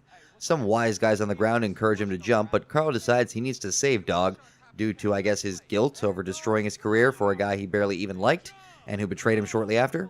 We grab a nearby truck, take care of that crowd, and then catch some iced tea before it can be spilt all over the damn ground. Even though Carl and Dog have literally had one conversation under these circumstances, when we drop him off, he immediately offers Carl the position of his new manager, something Carl has literally no experience doing, but he pretty much agrees. Next is a mission, which really doesn't count as an actual mission since, well, it's just a cutscene. When we go to the Four Dragons and officially sign the papers that make Carl a partner in the business alongside Woozy and Ron Fa Li. We toast to a prosperous future robbing people, and then head back to Caligula's to deal with another old character making a comeback. After Fish in a Barrel, you see, we get a phone call from Ken letting us know that one of the many puppeteers pulling his strings has come down to Ventura's himself, Salvatore Leone. Upon being introduced to Salvatore, Carl immediately pulls on his history with Salvatore's son Joey back when Carl lived in Liberty City, which I guess technically means that Carl was an actual Leone family associate during the 80s. Salvatore says that a crew of Forelli hitmen are on their way to Ventura's via plane to try and assassinate him, and he wants us to prove how useful we can be by intercepting them. This mission sounds a lot cooler than it actually is, and it kind of feels like a bit of a test run for the next mission, which has a similar opening, but a much more satisfying second half. We drive on over to the airport and hop into one of these tiny little planes, and then we have to fly for what seems like ever until we find the Forelli jet en route to Ventura's airport. The hard part about this mission is actually just spotting the plane and turning around fast enough to still catch up to it before you reach land, but as long as you can actually touch the Corona and trigger the cutscene, you've basically already won, unless you're really, really bad at flying. Once the cutscene plays, you're thrown into an on-rail shooter first-person type section, which is honestly a joke. Maybe if the guys in the plane were packing M4s, this would be a challenge, but as it stands, they literally plink away at you with 9mm, and you can just hide behind cover when they literally never get you. Shoot each of the 4 dudes, and then the pilot comes out like he's some sort of boss and says, "I'm not going down without a fight," literally as he dies having done nothing. Once everyone on board is dead, we take control of the jet, and then all we have to do is land back at the airport. Simple. Kinda tedious, but simple. But before we get to the mission that one prepared us for, so to speak, we have a very important story mission to get to. We get a phone call after freefall from our good buddy Officer Frank Tenpenny, and he asks us to finally meet with him, and that dossier we retrieved, in the middle of nowhere. Nice, clean air. When we get to the ghost town where the mission starts, Crash pulls up, including Hernandez for the first time in a million years, and Pulaski takes the dossier from Carl. Almost immediately afterwards, Tenpenny assaults Hernandez with a shovel, claiming it was him who sold them out to the feds. I find it funny that Hernandez literally never has any lines of dialogue in the final game in cutscenes. He speaks to Carl once on the phone, and he has fully voiced cutscene dialogue in the introduction, but in the final console versions of the game, you only ever hear him speak once, and even when he's knocked out to the ground and beaten with a shovel, he doesn't even groan or make a single noise. So Tenpenny fucks off and leaves Pulaski to guard us while we dig a grave for both Hernandez and ourselves, I guess. You know, I'm not exactly sure why Carl would bother to begin digging a grave he knows he'll be put in when Crash has very little left to hang over him besides his own life, but whatever. Luckily for Carl, as we're digging and CJ is trying to make Pulaski see reason, Hernandez wakes up, since it turns out he isn't dead yet. Hernandez goes to try and attack Pulaski, but he turns at the last moment and shoots him, with Hernandez landing in the grave that was being dug for him anyway. And then the cutscene ends, and all of a sudden Pulaski is running away. It's quite jarring. I guess the insinuation here is that Carl used that last second to try and steal Pulaski's gun or do something to make him run, but what we actually get is just a jump cut basically to Pulaski heading for his car. We gain control outside the cemetery with a buggy right next to us, and then we have to give chase, but this is it. Our chance to finally put down one of the most obnoxious and toxic characters in the game. This chase isn't too bad. If you throw Pulaski off even a little, he will desperately try to get back onto his scripted route, making it easy to just shoot at his car until it either blows up or he gets out. Oh, you want to go, huh? Well, bring it on! Huh. I wasn't prepared for that. Okay, so buy all my guns, again, and return to actually use the auto-aim this time, and there we go, jeez. Not feeling so fucking full of yourself now, huh? Yeah, well, them's the breaks, fuck. Any last requests? Yeah. Can I fuck your sister? You an asshole to the end. Punk motherfucker. Well, with Pulaski dead, we are finally entering into what is basically the game's final act. We only have a couple more missions before we pack up and head back to Los Santos. So, before we do that, let's go deal with Caligula's situation by doing one more job for Salvatore Leone. Now, this is probably one of the coolest missions in the game, and definitely one that everybody remembers. In this mission, we are tasked by Salvatore with actually flying all the way to Liberty City to assassinate Franco Forelli at the St. Mark's Bistro, a location players are probably quite familiar with, but this time, we actually get to set foot inside. Now, we do actually have to fly there ourselves, but luckily, the game does not make you traverse like 2 hours of ocean, and once you're far enough from the edge of San Andreas, you will trigger a cutscene that takes you to Liberty City. Carl takes a taxi from the airport to St. Mark's Bistro, and we get to see a rare glimpse of Liberty City covered in snow. Then we're thrown inside the bistro for a shootout against half the Forelli family. Now, the first time I came well armed, and slowly worked my way through the baddies until, for some reason, I found Franco stuck in the hallway. Normally he would shoot at you a bit and then run off, and eventually you kill him in the back courtyard, but this time he just stayed there, firing at me with his dual-wielding submachine guns, and they did quite a bit of damage. By the time I realized how screwy things were, I was also just plain screwed. Well, damn it. That was a lot of guns, and I'd used basically the last of my cheat money to get them, and I didn't want to cheat any more than the one time I already did. So eventually I decided to just buy a whole bunch of pistol ammo and just wing it, taking the enemy's weapons as I could. I ended up dying again, but all 3 times, including the final time when I actually beat it, Franco stayed in his corner and never went down to the courtyard. It was kinda weird actually, since I think it messed with the spawning. The kitchen was basically empty, and the actual courtyard had like one dude, who after dying, finally triggered the end of the mission. We get back to San Andreas and get a phone call from Salvatore thanking us for a job well done, and telling us to lie low. Then immediately after that, we get a phone call from Woozie indicating it's finally time to pull off the heist. Aw, hell yeah. Now, this mission is arguably the basis for Grand Theft Auto 5, which is why it's so strange that this mission thread and the finale are completely optional for finishing the game. You can easily complete the main story and then return to Ventura's to pull off the heist, or just never do it at all. The game does not care. They are treated the same as the San Fierro Garage missions. The actual mission thread leading up to this and the finale itself, though, very clearly served as heavy inspiration for what the team would do when they returned to San Andreas again 9 years later. The finale begins with Carl heading to the casino in his stolen uniform and coordinating over comms with the rest of the team on the police bikes and inside the Caligula's cash truck. We get to the casino and are guided by Zero to the back rooms, where our first job is to knock out the security guards watching the vault by tossing some knockout gas down a ventilation shaft. Then we have to make our way to the garage as the lights of the casino go out, when we basically blow up Hoover Dam, which means we also got to use a forklift to raise the garage door since the power is gone. Once the team is inside, we also have to destroy the backup generators when the casino tries to bring the power back online. Once we destroy the generators, we can finally get inside the vault and grab that sweet money, but this is also when our first wave of Mafia baddies shows up. From here, we just have to work our way through the enemies with the triads behind us and reach the garage where we brought them in. And as they escape with the actual cash, we head to the roof to serve as the decoys and escape by parachuting off the roof to a nearby building, where we have to steal a helicopter and get the fuck out of Dodge. As we work our way up, though, we have to contend with yet more baddies, but the lights come back on as it's revealed that Zero bragged about the robbery to freaking Berkeley, of all people, and so he's been working to thwart us to spite Zero. Eventually, we reach the roof and have to jump. Now, I almost always missed landing on the parallel roof here and end up having to drive my way out to the aircraft graveyard, but this time, I actually did it the intended way, and got away with minimal drama, so that was cool. When we finally get to the aircraft graveyard, Carl punches Zero in the face for telling Berkeley, and then Woozie tells Carl to chill. followed by immediately telling Carl to take him home like a schoolgirl after the prom. You better take me home, CJ. Now this mission overall is a lot of fun, but parts like the very ending cutscene and the various other parts scream of it being unfinished or at least rushed to completion. It feels like there was way more ideas here than the team had time to fully flesh out, and there are various points throughout the planning missions and the finale that just make it feel a little bit sloppy. Still, it's very clearly something that the team enjoyed working on and wanted to expand on, which is probably why it ended up being such a major focus the next time that we went to San Andreas. With the mission complete, we also get a cool $100,000, our best payout yet, and one of the best, if not the best, in the game, and now all we have to do is the mission which will take us back to Los Santos for the final chapter of the game's story. It's time to head back to Mad Dog's mansion. So, remember how we completely screwed over Mad Dog and basically pushed him to the point of jumping off a balcony? But then we saved his life and made it all better? Well, like I said back then, we're basically Mad Dog's manager, and now he gets to talking about going back to LS, until it's finally revealed that Dog's mansion was seized by a drug dealer, Big Papa, and he has no way to actually go back home at the moment. CJ completely unloads into Dog, and considering that a lot of this is his fault, it doesn't really paint him in a great light.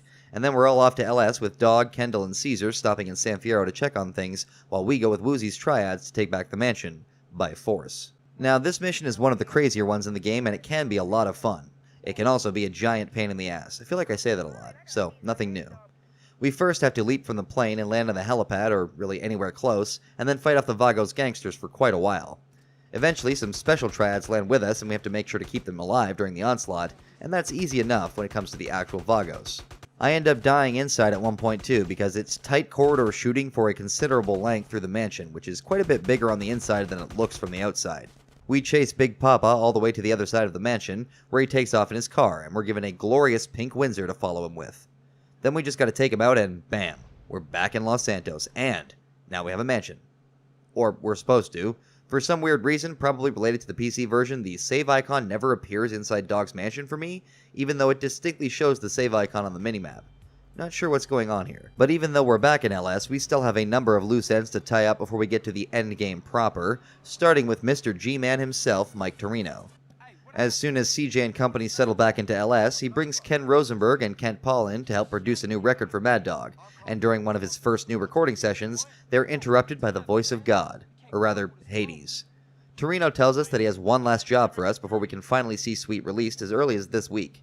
It's simple. You just gotta steal a military jet off an amphibious assault ship and use it to destroy a flotilla of spy ships. Nothing big. Nice and easy. So Torino drives us to the shore near San Fierro's airport and gives us a boat with a silenced pistol on board, and that's it. Now, we aren't stripped of our weapons or anything, so we already had what we had coming in, but still, if you don't come armed, you'll basically have to do this mission stealthy, as it can be a bit of a hard one. Now, me on the other hand, I came well armed with both bullets and loads of incompetence.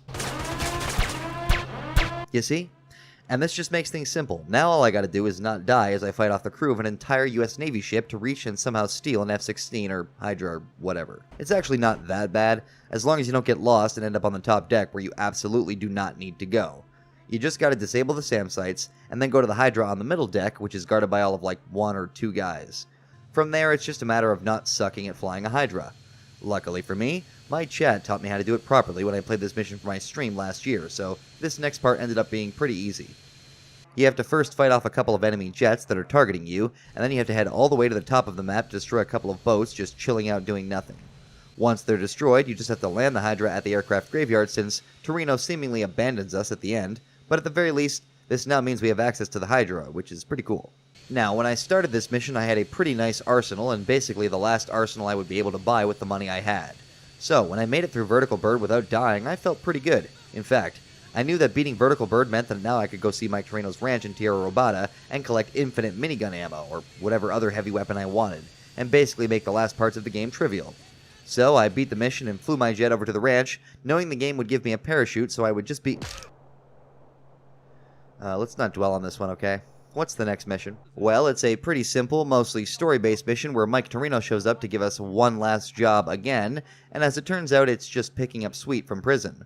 We drive down to the police precinct, since I guess he got moved from wherever he was upstate, and pretty quickly the differences between the two brothers start to rear their ugly heads. Carl is excited to show Sweet everything he's done since Sweet went to prison. The mansion, the garage in Fierro, the casino in Venturas. Wants to buy Sweet new clothes and make him look the part. Sweet, on the other hand, only wants to do one thing: go back to the hood. CJ tries to explain to him that there's nothing there for him anymore, but Sweet insists that that is exactly his problem with Carl, and demands they go back, so that's what we'll do. The rest of the mission is just driving to Grove Street and killing a couple of dealers, since the place has been overrun by crackheads. Then Sweet sulks back home, and we are given one of our last mission thread choices. Well, realistically, I should have done all the Grove missions in a row and then gone from this to Cutthroat Business, but instead I ended up tying up a different loose end of sorts. So, do you remember Beat Up? If you don't, I don't blame you. He was in all of one cutscene and all of one mission, but he apparently became a high-ranking Ballas lieutenant under Big Smoke after he left LS. This mission is framed as getting back at him, but don't get too excited, it's a bit of a lie. See, all of the Sweet missions in this part of the game are basically the same, just the game's territory mechanic. Fight one or a couple of gang fights, and then maybe one big bad at the end, like in this mission. So here we gotta take back Glen Park, and afterwards we get the chance to confront Beat Up. However, we don't actually get to kill him as like a final boss of the area or anything. Instead, Big Bear just kinda shoves him at the end of the cutscene and decides to join up with the Grove, leaving Beat Up's fate ambiguous. As well as Bear's, honestly. Bear is one of those characters that seems to have had a lot more planned for him than what we actually got.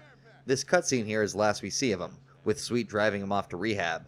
Apparently, I've heard that at one point we were meant to drive Bear ourselves, where we would have had a conversation with him on the way, presumably, perhaps revealing more of his backstory and connection to the Johnson family. Instead, he's whisked away and never seen again. Our next mission is the one that I mentioned before, and the one that many people were always looking forward to, but once again, don't get excited. They're just gonna blue ball us. Sort of. Okay, so, in this mission, we are presumably going after OG Loke for, I guess for betraying the Johnson clan by working with Smoke, but on the surface it's framed as revenge for Mad Dog, and I mean, dog, everything related to Loke in your career is Carl's fault, and not Smoke's. So we find Loke at a photo shoot behind the trucker place that we went to with Catalina, and we begin a two-part chase across Los Santos, this first part being in a hovercraft. I actually was able to follow Loke a lot closer than I feel like I was ever able to before, knowing his route fairly well. Eventually, we reach the end of the Santa Maria Pier, and there's randomly just 3 go-karts waiting there. Loke jumps on one, and instead of, like, shooting him or tackling him there, Carl and Dog wait patiently for Loke to get in his cart and drive away, before hopping in theirs and beginning this very twisted Mario Kart course. This is another thing that feels sloppy and thrown together, or just very gamey, I guess. I mean, they couldn't have had, like, a go-kart race that, that was already going, that we interrupt. There's just 3 go-karts waiting there that Loke knew about, I guess? Who knows? Then we just have to chase Loke through the streets on yet another vehicle that's almost never seen before this mission, the go-kart, and eventually, finally, we corner him at Blastin' Fools Records, but it just kind of transitions to us being inside. We don't see Loke get off his cart or anything, just 1 second he's driving, the next Carl and Dog have him cornered inside. Then comes the blue balling. See, arguably, again, all of this, or a lot of this anyway, is Carl's fault. But the game has framed Loke as an antagonist, and this mission is supposed to be us getting back at him. But we don't get to kill him or anything of the sort. The best we get is CJ telling him to get lunch, and then he too is never seen again. I don't know if you're noticing a trend with this last act of the game, but I am. Our next mission is Grove for Life, and it involves, you guessed it, taking back gang territory just like the last Sweet mission. This time, there's even less story to justify this one, as all we do is take back 2 Idlewood neighborhoods, and that's it. Mission complete. There is literally nothing else to say about this one. Well, actually, there is something I can talk about now, the gang territory mechanic. So early on into the game, the first time you're in Los Santos, you are introduced to the gang territory mechanic, specifically in the mission Doberman. The game never tells you that it's going to completely strip away the feature after the first act, so lots of people probably spent a considerable amount of time getting territories early on, only to find out that it's pointless. When the mechanic is reintroduced at this later stage in the game, it just feels like padding. We have to take over 35% of all territories in Los Santos in order to access the final mission of the game, like it's fucking Mario 64, and that means a whole lot of grinding to get it done. Thankfully, by this point, you've likely also completed Vertical Bird, which means we basically have infinite minigun ammo. Now, if you do what I did and spend like 20 minutes saving and loading at Torino's Ranch until you have so much minigun ammo that the counter disappears in order to make the gang fights and basically the whole final act trivial when it comes to any combat, then you'll be fine, but we shouldn't have to do this. The gang mechanic, as far as I know, was also originally meant to apply to both San Fierro and Las Venturas too, with gangs like the Danong Boys, San Fierro Rifa, and the various Mafia families. But, like a lot of things, the feature was cut. Almost. Instead of being removed entirely or completed, the feature was left in despite its unfinished nature, like a lot of things that crop up the later you get into San Andreas' story. Speaking of story, our next mission is yet again one that shouldn't actually count as a mission, though it is nonetheless one of the more interesting points in the story due to its examination of real-world events in Los Angeles in 1992. specifically the LA riots. The mission Riot is just a cutscene followed by a drive, because in that cutscene we learn that, much like his real-world analog, Rafael Perez, implicated in the Rampart scandal, a trial is held for Tenpenny that quickly becomes national news, which surrounds his various allegations of corruption, many of which we have personally helped to quash. Thanks in large part to Carl's actions, no doubt, Tenpenny and Pulaski, who is not yet known to be dead, are both acquitted of all charges, and within moments, half the city of Los Santos erupts into violent rioting, outraged by the outcome. Again, all of this, based around the very real-world setting of the LA riots, makes for a fascinating mission, even if you don't actually do much of anything. As you're driving from Mad Dog's mansion to Grove Street, the game puts Los Santos into riot mode, and pedestrians begin wandering the streets with stolen TVs, cop cars are set ablaze, and randomly fights break out on every corner.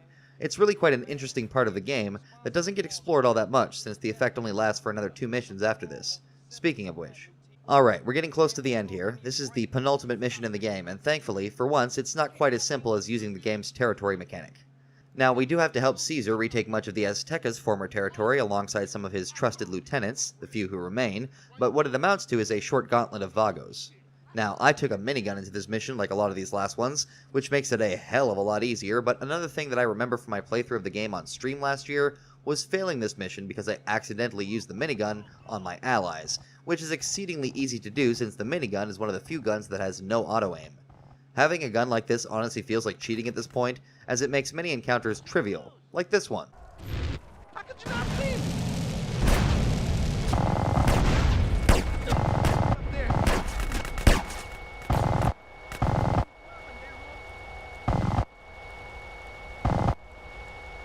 But right after completing it, I got my just desserts when a cop car decided to just park on me.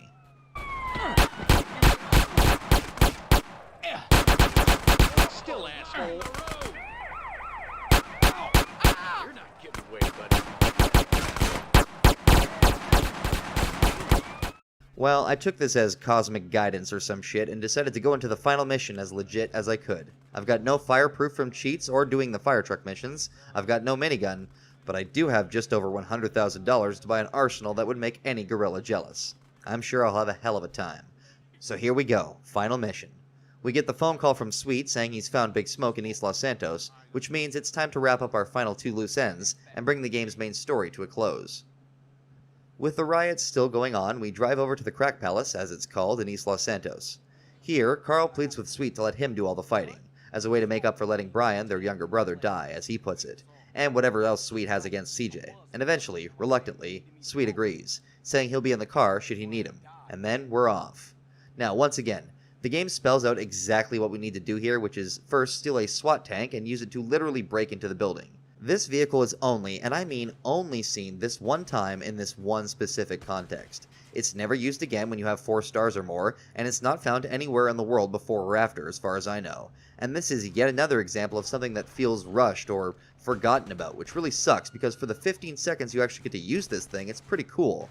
We smash through the front door and begin our ascent up 4 floors of Balas, Vagos, and even Russians, I think. This mission is an absolute gauntlet, an endurance test, and a test of your patience. You need to come well armed, and if you didn't make a save before starting it, God help you. Floor 1 is security, Floor 2 is the drug lab, Floor 3 is the Balas Lounge, though it's conspicuously got a lot of Vagos, so 0 out of 10 on the name, and then finally we'll reach Floor 4, where we confront Big Smoke, and we get to see him one time and one time only completely drop the mask.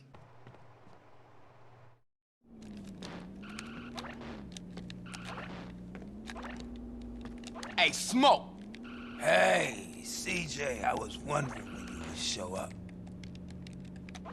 How'd you know it was me? Knew it was my old dog, CJ. Knew you was coming and I don't give a shit. I'm here to take care of your fat ass. Then I'm gonna take care of your friends in the police department. Where they at? Man, fuck this shit.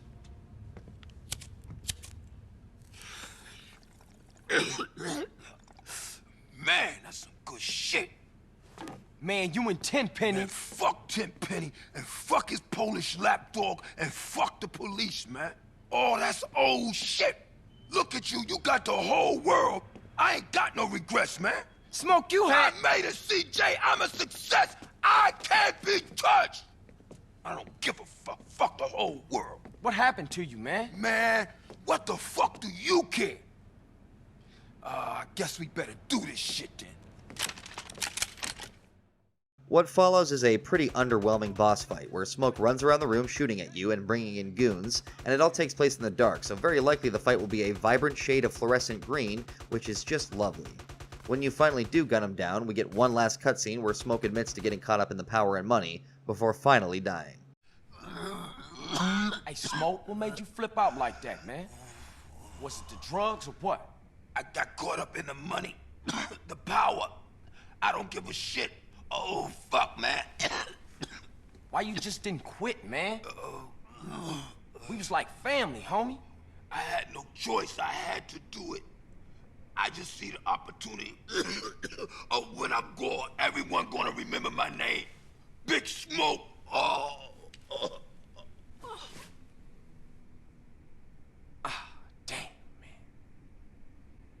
Carl doesn't get long to think about his situation, though, as immediately after Smoke's death, our good buddy Tenpenny shows up.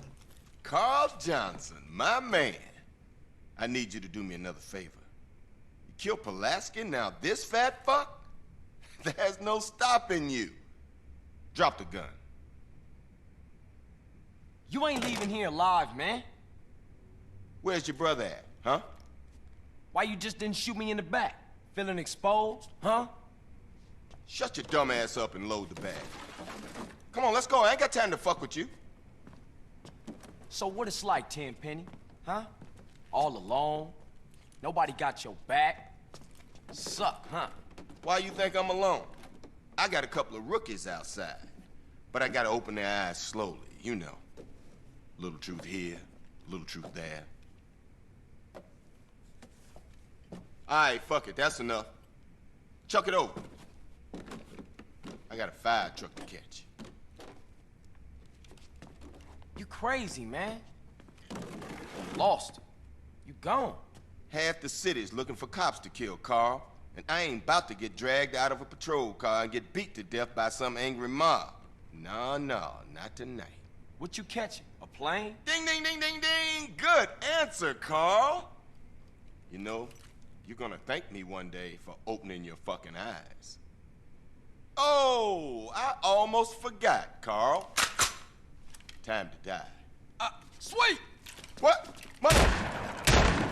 It ain't over, Carl. It ain't over.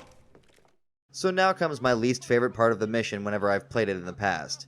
It's kind of like that part in Ocarina of Time where you have to reach the bottom of Ganon's castle before it crumbles with you still inside, but this time it's a crack palace and the building is going to burn down. So we have to slowly and methodically make our way through all the floors that we went through to get up here, only now some things are on fire, and we have to actually stop and use the extinguisher to clear a path. What fun. On top of that, the power stays out, so we'll have to keep using our night vision goggles at the risk of being able to see exactly jack and shit while making our way through the heavily armed baddies. Eventually we reach the bottom floor and Carl makes a superhero leap through the flames, which triggers the final section of the mission, the chase sequence, which itself is broken up into 2 more parts. The first part of the chase involves us driving and just keeping up with Tenpenny long enough and not getting run off the damn road. Now, if you make it to this point in the mission and die, the game is nice enough to make any future attempts start the mission here, something it doesn't do for literally any other mission, which goes to show just how long this one is, but still. After following Tenpenny long enough, one of the rookies that he mentioned earlier will climb out of the fire truck and try to stomp on Sweet's hands, meaning we have to position the car under him as quickly as we can to catch him, where the Johnson brothers will then switch places, and we begin the very last section of the gameplay, where we shoot instead of drive.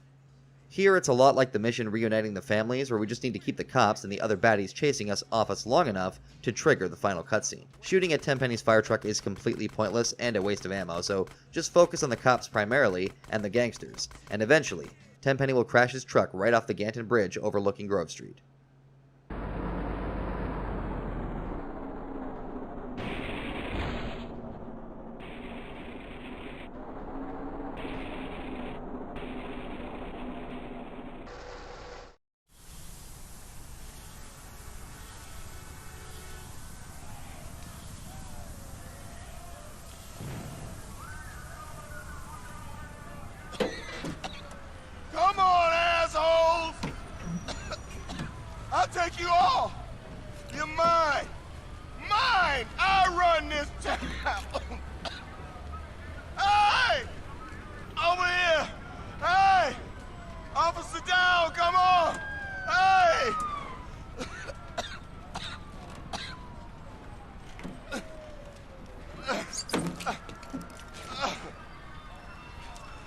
assholes.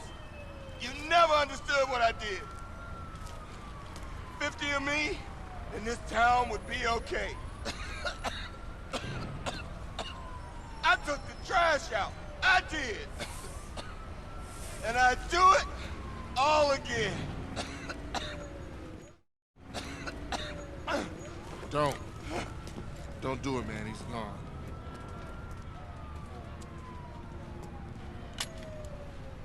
I just want to be sure it's over, man. That's all. It's cool. Don't need to put a bullet in him. He killed himself in a traffic accident. No one to blame. Let's roll. I mean, far out, man. You know, I mean, you beat the system. I tried for 30 years to cross over, but you managed it, man. I mean, man, you're an icon, man. Oh, thanks, man. I'm just glad it's finally over.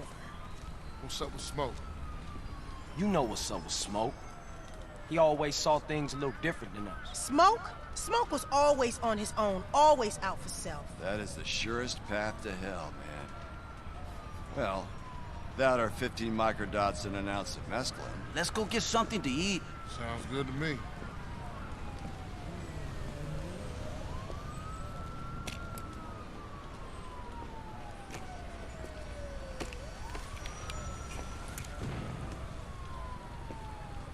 See you around, officer.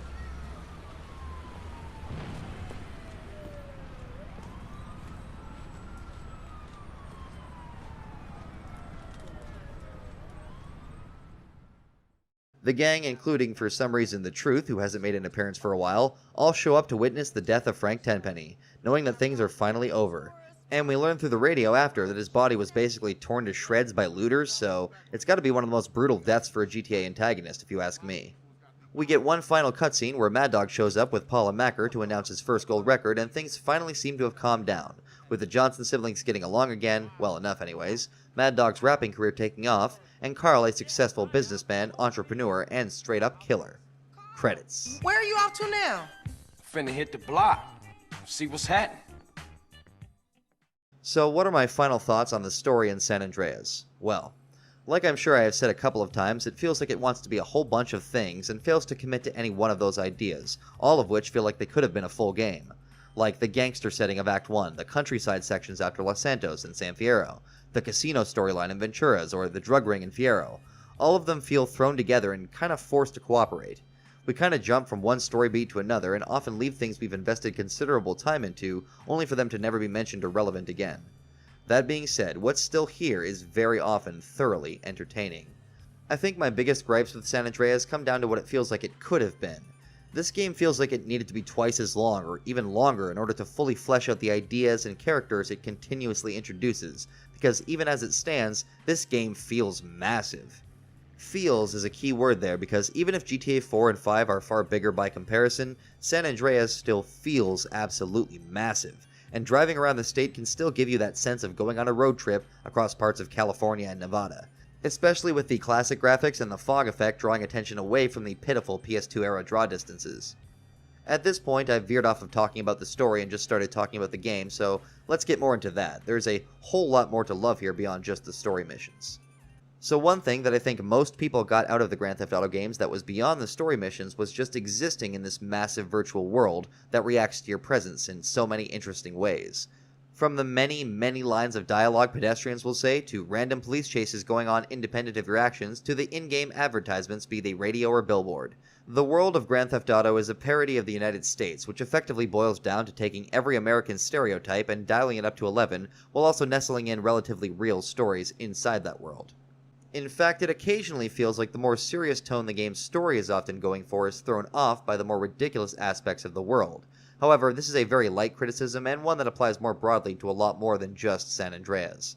Even if you barely touch the story missions, or never do anything beyond the necessary introductions, you can, and very well may have, gotten a whole lot out of Grand Theft Auto San Andreas simply by existing in the world that Rockstar managed to create. By today's standards, it's very crude, so it's hard to say if I would feel this way if I played San Andreas for the first time today, but as it stands, nostalgia and all gripes and flaws included, San Andreas is a fantastic experience, that if anything just leaves me wanting more. Most of my problems with the game boil down to wanting the game the developers clearly wanted to make, which, like so many other projects of this scale, was limited by the necessity of getting the game onto store shelves. Something that also makes me oddly nostalgic given the state of things in the industry 20 years later. Well, not quite, but almost 20 years ago, which is just insane to me, as I can still remember going to try and rent this game at the height of the hot coffee controversy and being unable to.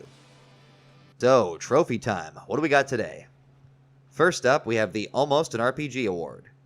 San Andreas tried to be a lot of things. One of those things was an RPG, but honestly, in the ways that matter, it kind of succeeded. Now, granted, this could be applied to most of the other GTA games, but San Andreas' scope, both in terms of the map and in terms of new mechanics, really does make you feel like you're living in this world, and for me at least, almost makes me feel like I'm Carl Johnson, with the ability to make Carl lose or gain weight, date several women across the state, buy property, and even go to school, sort of. While all of this is great, it often leaves me just wishing it was an actual RPG, which is why I give it the almost caveat. Still, definitely a lot to love here for those who wanted more of the game beyond a really expensive stress relief doll. Next up, we have the Handsome Frank Award. Across the entire series, it's hard to say if there's ever been a better antagonist than Samuel L. Jackson's portrayal of the filthy crash officer, Frank Tenpenny.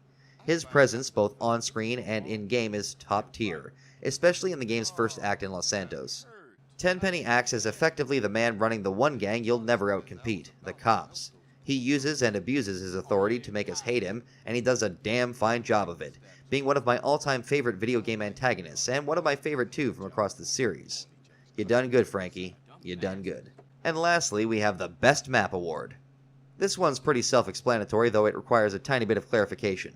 Of the 3D-era GTA games, that is, GTA 3, Vice City, San Andreas, Advance, LCS, and VCS, San Andreas easily takes the cake for having the best map. Hell, other than its smaller scale, there are times when I enjoy this map more than 4s or 5s.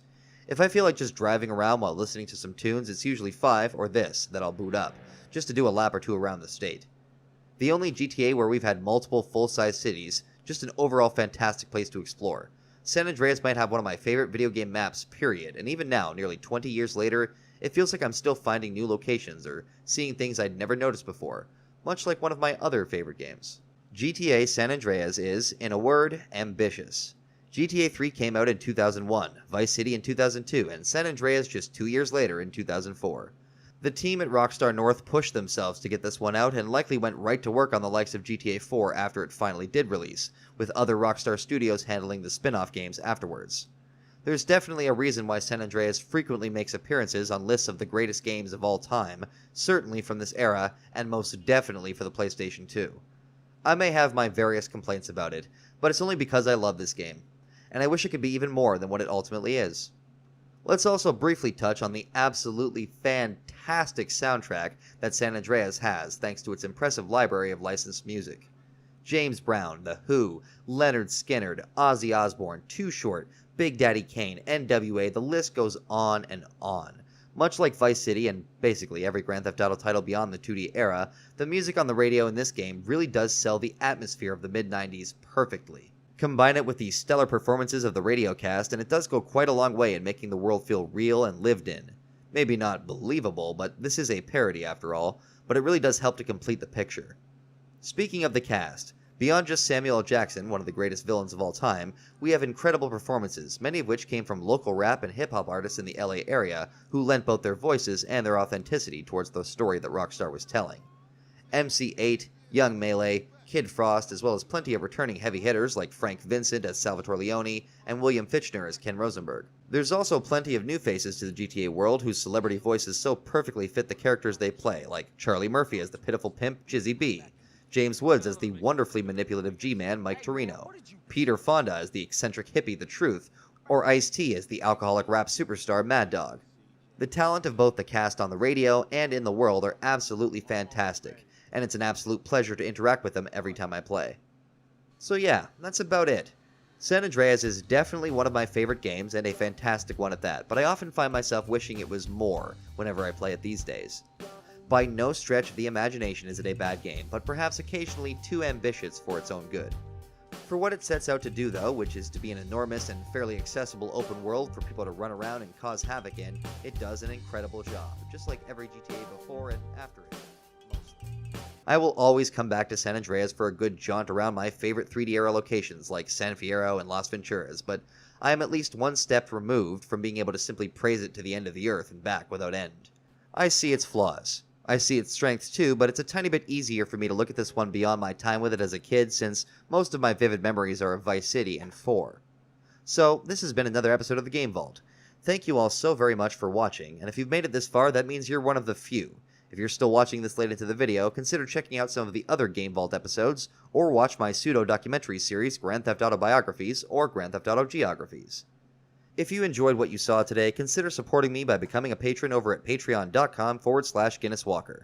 Even if you can't afford to support me directly, you can support me by checking out my executive producers' channels, links in the description. I'll see you guys next time, where we may just be exploring a brand new series that I've yet to touch on for this channel. Thanks again for watching, and I'll see you then.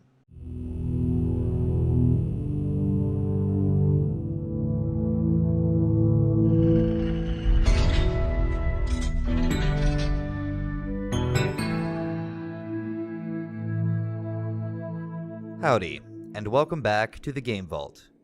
With the recent release of the first GTA 6 trailer, and my last episode being on the most recent entry in the series, I thought it would be a good time to take a look back at when the Grand Theft Auto series first jumped into the third dimension, all the way back in 2001. Today, we're looking at Grand Theft Auto 3.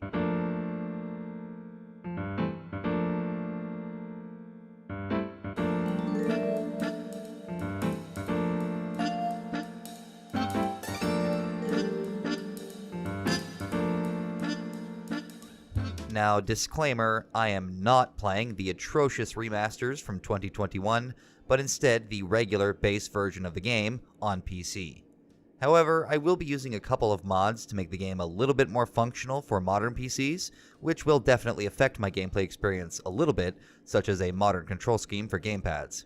But this isn't a review series, not really, so I can do whatever the hell I want. So if I played the game on, say, an original PS2, maybe certain opinions would change slightly, but you'll have to take what you can get, because this is how I'm playing it, no other way. So, that being said, some real quick backstory, both my own personal and historical. Grand Theft Auto 3 was a game changer. While the original GTA titles had stirred up plenty of controversy themselves, the leap into 3D, and the growing presence of gaming in the wider culture, put the third numbered entry into the franchise on a whole new level. GTA 3 did for a lot of genres what Mario 64 had done for 3D games as a whole 5 years prior. It changed everything, and set a new standard for what a game could be. GTA 3 was a fully realized 3D city with people walking around, police cars, taxis, elevated rail networks, subways, bridges, multiple islands, and only a single loading screen between each one. No, it was not the first game of its type. Driver 2 had done a lot of this just a year earlier, but it was the first game of its type to truly capture the public's imagination, and like I said, it set a new standard. That being said, this was 22 years ago, a long-ass time in case you're worse at math than I am, and 22 years later, games have changed quite a bit. But everything starts somewhere, and while this isn't the very beginning, it was the beginning of a new era, in the game's own canon and the game's industry as a whole. I started with Grand Theft Auto Vice City back in 2002, when I was very young, and eventually I played all the games in the series, but I didn't play GTA 3 until I finally got the GTA Trilogy box on PlayStation 2, sometime around Christmas of 2005. Vice City was my first, San Andreas was my favorite at the time, and 3 was, well, it was fine. I played through it to the end, but it was always the one that I kind of avoided. I didn't hate it by any means, but I certainly preferred VC and San Andreas. I have since grown to quite love the atmosphere of GTA 3, and we'll get into a bunch of that as we go, but enough of the backstory. Let's just jump right into this game's opening cinematic.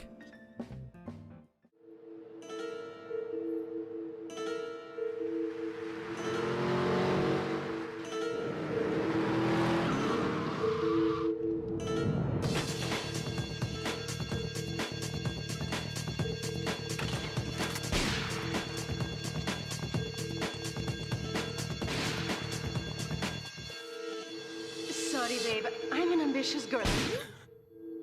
You're just small time. So, our story begins with a bank robbery at a location that can't actually be found in-game. We're introduced to our protagonist and playable character, Claude, as he is shot in the back metaphorically, but face literally, and somehow doesn't sustain any life-threatening wounds, instead surviving and being arrested while his now ex-girlfriend, Catalina, makes off with the money and her new man, Miguel. We then see Claude being transported across the river to some prison apparently, even though there is no prison building on the island they're headed to, and while being transported, the convoy is attacked by some Colombian gangsters trying to free somebody else being transported with Claude. Transfer of felons to Liberty Penitentiary. The attack took place on the Callahan Bridge, leaving few witnesses and the bridge itself severely damaged. Some of the convicts are thought to have perished in the explosion that followed the initial attack. Revelations as to the professionalism of the attack struck police hours afterward, when identification of the missing felons were further hampered by an attack by computer hackers on police headquarters databases. With the Porter Tunnel project falling behind schedule, this disaster leaves Portland isolated from the rest of the city.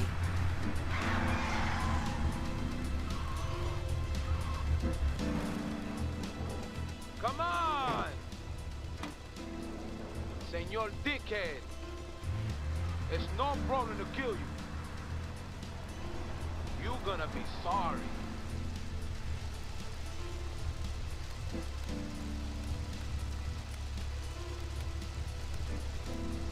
Aye, get lost.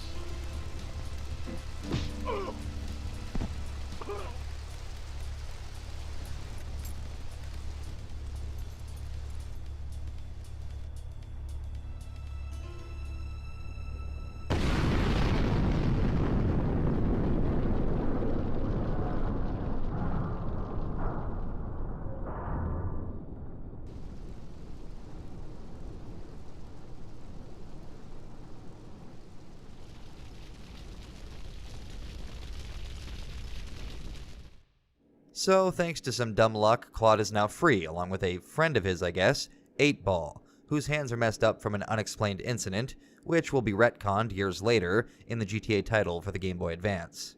Anyways, the old guy the Colombians were after is freed from the cops and instead kidnapped by the Colombians, and the bridge is destroyed, leaving 8-Ball and Claude stranded in Portland with nothing to their names, or almost nothing.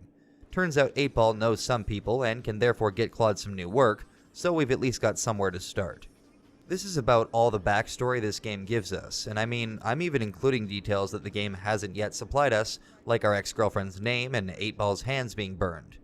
The details here aren't super important, and our playable character Claude is ever silent in all interactions, allowing us to imagine exactly what he might be thinking while you engage in various violent activities around the city. What matters now is we are free. Sort of.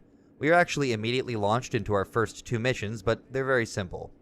First, all we gotta do is drive to our safe house in the Red Light District, where we are first introduced to the saving and car storage mechanics, and then drive around the corner to meet our first real mission contact, Luigi Gattarelli, who also gives us our first real mission in Luigi's Girl.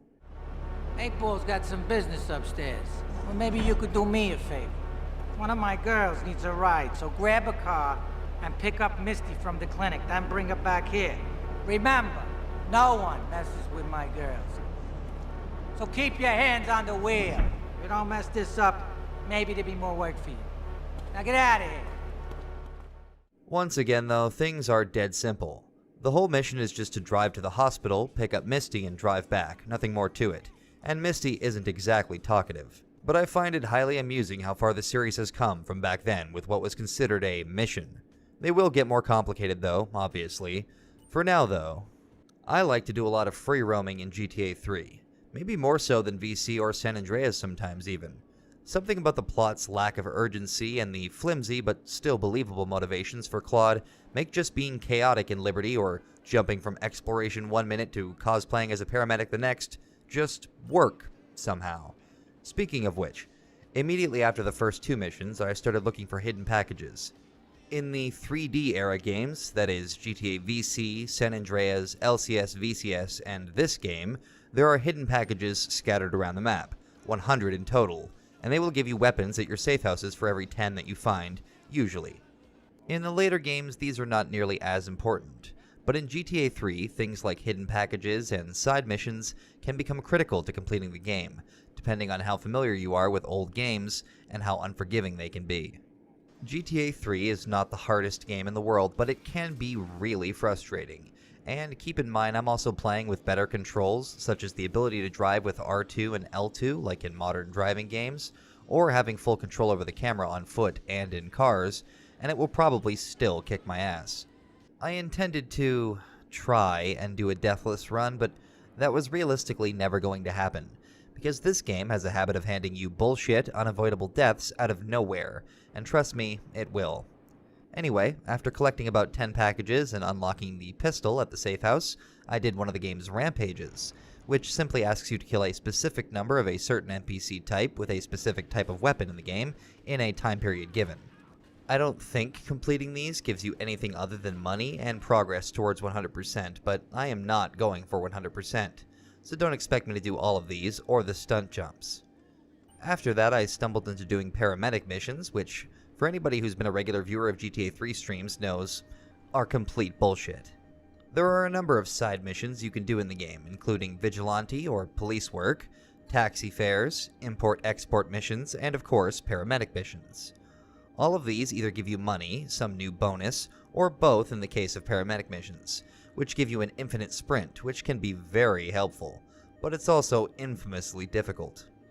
You have to complete 12 levels of the ambulance missions without ever once running over a patient, accidentally getting more than 1 star, or destroying your ambulance, since the vehicle's repair system in the game, Pay and Spray, does not allow for emergency vehicles. This all might not sound that bad, but I dare you to give it a try because it is absolutely infuriating. But as if I needed more proof that playing on stream just makes me worse, I actually managed to complete all 12 levels of paramedic on my very first try this time around, and I have the footage to prove it, which means this playthrough just got a sliver more easy, which for GTA 3 is a very good thing. But then it's on to our next mission, in which Luigi's right-hand man, Mickey, gives us a note with our actual instructions written on it. Very professional. This time we gotta go beat up some guy down at the docks who has been giving one of Luigi's girls trouble, and the game supplies us with our first weapon, a bat, but I mean, I've already got a few weapons of my own. I drive down to the guy, but instead of getting out of my car and tediously beating him within an inch of his life, I just use my car to accomplish the same goal. And then it's simply a matter of stealing his car and bringing it to Pay and Spray, which is also how you lose the cops, as I mentioned earlier. Drop it off at Luigi's lockup, and that's it.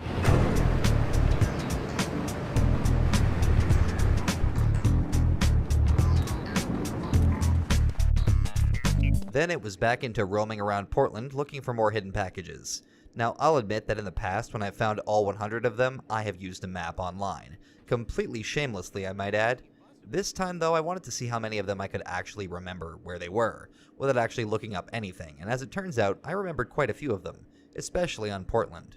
Speaking of Portland, another side mission you can tackle is vigilante missions, by stealing a cop car or any other police vehicle, or if you're lucky enough, a tank, and then getting at least 20 kills on each island, which also unlocks police bribes, which spawn at the hideouts, alongside the health, adrenaline, and weapons that I've already unlocked there from hidden packages. So then I spent a considerable amount of time trying to get the 20 kills, but eventually ran out of SMG ammo completely. But luckily, for vigilante missions, you only need 20 kills cumulatively, not in one single session, making it possible to stop, top up on ammo at the hideout, and then get the final 5 kills. On to our next story mission, we have one of our last Luigi missions, which sees us once again driving his girl Misty around town. This time to another member of the crime family Luigi is a part of, the Leone family. Once again, this early on it really is that simple. There's nothing else to be done here, just pick Misty up, drive her to Joey's, mission complete. This is also the first time that we're given a new contact though, and thus a choice on which mission we want to do next. Annoyingly though, many of Joey's missions can only be started between specific hours of the in-game day. Instead of jumping into a Joey mission though, I decided to answer a payphone to take a random job from a random stranger because why the hell not? So this guy, Marty Chonks, wants to have his bank manager killed because he keeps bumping up his loan payments, and Claude is happy to help out. For all of Marty's missions, we have to use one of his cars from inside the Bitchin' Dog Food Company yard, yes, that's the name of his company, and go pick up some NPC, in this case his bank manager. Pick him up and then drive him back to the factory where it is heavily implied that Marty murders him and then turns him into dog food. Lovely. Once the manager is dead, we have to deliver the car to the crusher in Harwood for disposal, but unfortunately, on the way I make a bad turn and... Well, this wasn't a death, but it still meant that I lost whatever weapons I had, which wasn't a lot, thankfully. I didn't immediately retry the mission though, and instead jumped into something new, but I'll head back later and get it finished to unlock the next Marty mission. So it was then on to see Joey Leone, a new contact, to start his mission thread with the mission Myke Lip's Last Lunch, a classic. This mission sees us pulling off a classic Mafia hit by first stealing Myke Lips Forelli's car from a parking lot at St. Mark's Bistro, and then driving it over to 8 Ball to be fitted with a bomb. Then we just gotta drive it back, park it exactly where it should be, and... He's no good. I'm gonna be... Wait, did I do something wrong? It didn't go off. Well, maybe I forgot to activate it or something, but I swear I've done this mission 1,000 times. Well, this is embarrassing. Well, apparently my luck was really starting to run out, so after that I decided to try another new mission with Luigi's mission Pump Action Pimp, one that I actually knew could be difficult if I wasn't careful. I gotta take out a pimp in the red light district, presumably working for the Diablos, given the car he's in, and while that sounds simple, and it is, the catch is he has a shotgun, hence the title. Now, shotguns in GTA 3, in case you didn't know, are super powerful, and can easily one- or two-shot you with full body armor, even from a good distance. So the key to this mission is to just keep your distance from the actual pimp once he gets out of his car, or just blowing it up before he has a chance to get out. Finally, it's good to hear that music again. Alright, time for an easy one and a fun one. The Fuzzball. There's a policeman's ball being held at an old schoolhouse near the Callahan Bridge, so Luigi wants us to collect as many of his girls from around Portland as we can and get them over there. They'll make a bundle in his words, and he's probably right. This one is all about speed, but it's really not difficult. You only need to collect 4 of the 8 women you can find, and for each of the ones you get over 4, you make an additional $500. It's honestly chump change in this game, but whatever, I like it. If you know Portland as well as I do, this mission is just fun, like I said. Simple, but fun. Nothing bad to say about it. So then I went back and properly completed Myke Lips' Last Lunch by just walking out of the St. Mark's Bistro loading zone, triggering the cutscene. Ugh. And then it was time to move on to Joey's next mission. So now begins the Leone's war with the Triads, with the mission Farewell Chunky Lee Chung. Side note, Leone? In GTA 3, several characters say Leone, including the fucking Don himself, but in Liberty City Stories it's all Leone, and in San Andreas. So I am going to continue saying it like that. Anyways. This mission is a straight-up assassination again. We have to take out the eponymous Mr. Chong, who has been dealing the new drug Spank in Leone territory, Chinatown, and therefore he has to go. We can approach this any way we'd like to, but since I didn't have any grenades on me at the time, which is how I'd usually kill him, I just used my SMG, but you do have to be careful not to get overwhelmed since he has a couple of bodyguards. The next Joey mission is Van Heist, in which we have to, well, steal a van, go figure. There's a security truck driving around, a secure car as GTA 3 calls it, and we have to ram into it enough to get the clearly senile driver to finally pull over and run away. As you ram the truck, you'll get more and more police attention too, which makes things chaotic pretty quickly. I ended up going through 2 separate cars, a cop car, and a bus before finally doing enough damage. But luckily the truck can't be lost because you get too far away or anything, so you just gotta be good at switching cars quickly, or bring a secure car yourself. Once he finally does get out, it's luckily just a short drive to the docks where I'm meant to deliver it, where the cops instantly lose interest in it, and we get our first decent payout. 20 G's. Nice. Time for a change. On each island, there is a phone contact with a string of missions tied to a gang on that island. All of these missions are completely optional, and with the exception of the ones on Staunton Island, also basically irrelevant to the larger story. Just fun, extra side missions. On Portland, we get missions from El Burro, who is one of the very few characters to technically be making a return from GTA 2. It was characters like El Burro that initially blurred the lines between the two universes being separate, and I imagine for a while they were basically considered the same, but eventually it would be decided that there are 3 separate continuities within the GTA universe, which all loosely share some events and characters in common. El Burro is the porn-making and distributing leader of Portland's Diablos gang, and before he's prepared to let us do some real work for him, Claude has to prove himself by winning a race with a car of his choosing. This one is another that's very simple but plenty fun. I actually like driving on Portland more than the other 2 islands, and the course for this race is pretty good. The race is easy too, so easy that a cab driver could win it. Tommy Angelo, eat your heart out. No. After that, I went back and completed the crook for Marty Chonks, putting his bank manager into the car crusher, and then went back to try and start the next Marty mission, but it wasn't available. I'm still not actually sure how exactly you get these missions to trigger.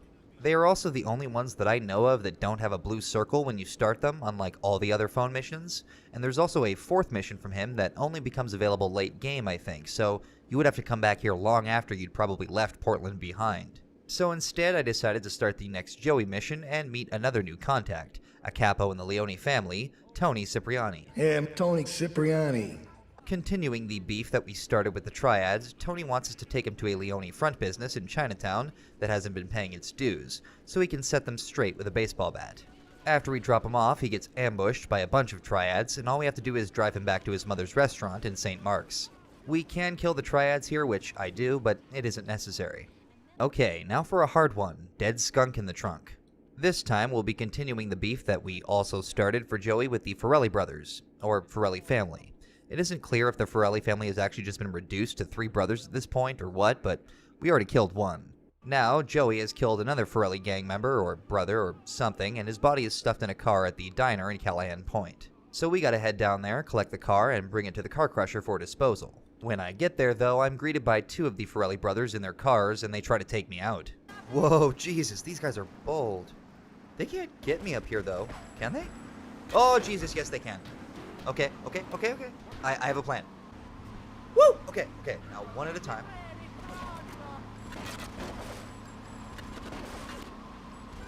Oh god, if they accidentally blow up the car with the body in it, I'll fail. Nope! Oh, I'm going for the hill again. Ah! No! Okay. There, he's on fire. I win. Oh god, why'd I jump back that way? Oh, back. Whew. Wow. And that's what I call by the seat of your pants. Now that was definitely the hardest mission so far, but GTA 3 is arguably the hardest of the series, not counting the 2D era, so it will definitely get a lot harder, trust me. Next, more Triad tribulations with the mission taking out the laundry for Tony. We gotta take out several Triad laundry vans driving around the city. And the game gives us grenades, since if we were playing without any hidden packages or having done taxi missions for money, we likely wouldn't have any SMG ammo at this point, or at least not much. But I do. So I pretty quickly gave up on trying the grenades and stuck to shoot and run. Once you liberate yourself of the burden of having to flail around with your only 10 grenades to destroy 3 trucks and use guns instead, it becomes a pretty simple mission, since there is otherwise little resistance on the streets unless you get more than 1 star. Then it was time for a break. I spent the next hour doing one of my favorite activities in the original GTA Trilogy and Stories games, taxi missions. For some reason, GTA 3 especially, I think, is my favorite game in the series to do taxi missions in. The car handling isn't particularly great, it's relatively easy to flip over your cab, but something about the vibes of Liberty City 2001 and the perfectly suited soundtrack just make this a ton of fun. I would have done all the way up to 100 fares consecutively if I could have, but I was rudely interrupted by a cop after about 40 and decided to take out my frustration on the officers who arrested me. Or whoever was working the next shift, I guess. I needed to blow off a little more steam though, so next I jumped into another El Burro mission with another classic, I Scream, You Scream. There's a fantastic video that I remember which went into the details of GTA 3's development. I can't remember what the heck it was called, but I'm pretty sure I remember hearing that at one point, this mission was going to be for the cut character Darko, and that the targets were originally children, or the ice cream truck was a school bus, or something messed up like that. I can't remember if there's any truth to that or not, but either way, I can't not think of that whenever I do this mission now. So, what we actually do here is steal an ice cream van and rig it up with a bomb and 8 balls. Then we just gotta drive over to Atlantic Key, turn on the jingle, and wait for the mobsters to approach. If you time it right, you should blow up all 4 with the explosion. Nice, simple fun. Also, rip to the Mafia guys looking as cool as possible when walking up to order ice cream like a group of school children. More side content next with another Marty Chonks mission which was available as I drove by. The thieves this time. Last time we took out his bank manager, but now he wants us to take out a pair of thieves who he hired to break into his apartment to claim on the insurance. As you do. Well, they tried to pull their own scam on Marty and demanded more money than initially promised, and now they're on Marty's shit list. So we head over to pick them up, drive them back to the factory, Marty turns them into dog food, and then I just gotta bring the car to the pay and spray and return it to Marty for a mission complete.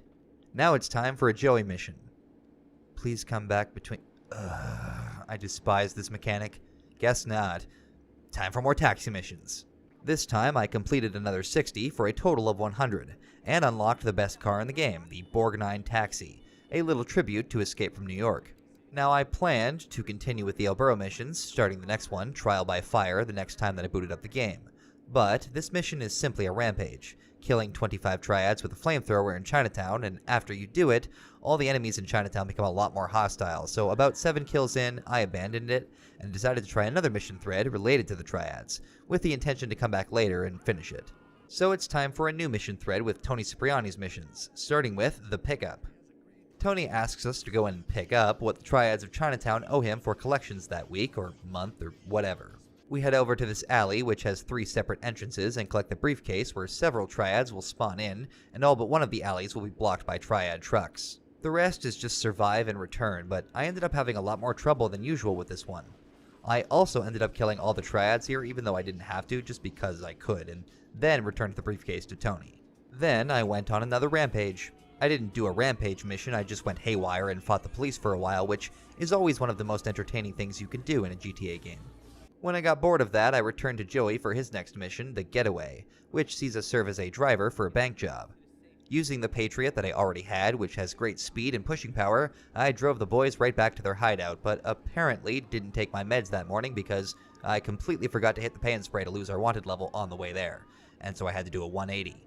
Completing it though nets us another 30k though, which is pretty nice, and though I know I've complained about it a lot in some other video, GTA 3 pays significantly higher than pretty much any other game in the 3D era, especially in the early game. Now the downside is that weapons certainly cost a lot more in this game, but you can also make a lot more money faster doing side activities like taxi, vigilante, or paramedic. So I have really never struggled to have buttloads of cash in this game.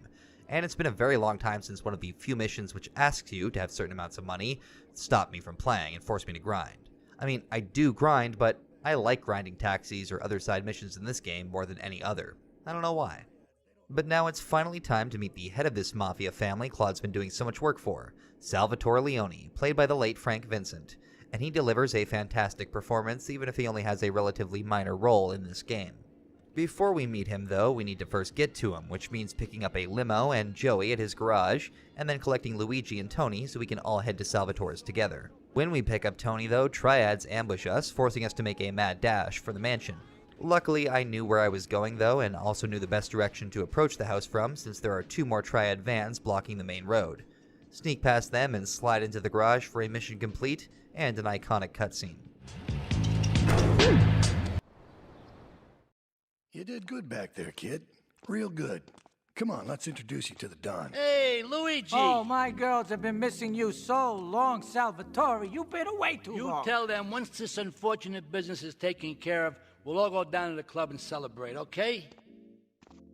It's my boy. How you doing, Pop? You got yourself a good woman yet? Hey, your mother, God bless her soul, would be turning over in her grave to see you without a wife. I know, Pop. I'm working on it. Tony! How's your mama? She's a great woman, you know. Strong. Firenze. She's good. Fine. Terrific, terrific. Now listen, you guys, you go inside while I talk to our new friend here. I see nothing but good things for you, my boy. Our first mission for Salvatore introduces us to a much more important character for the larger story of the game, his wife, Maria Latorre.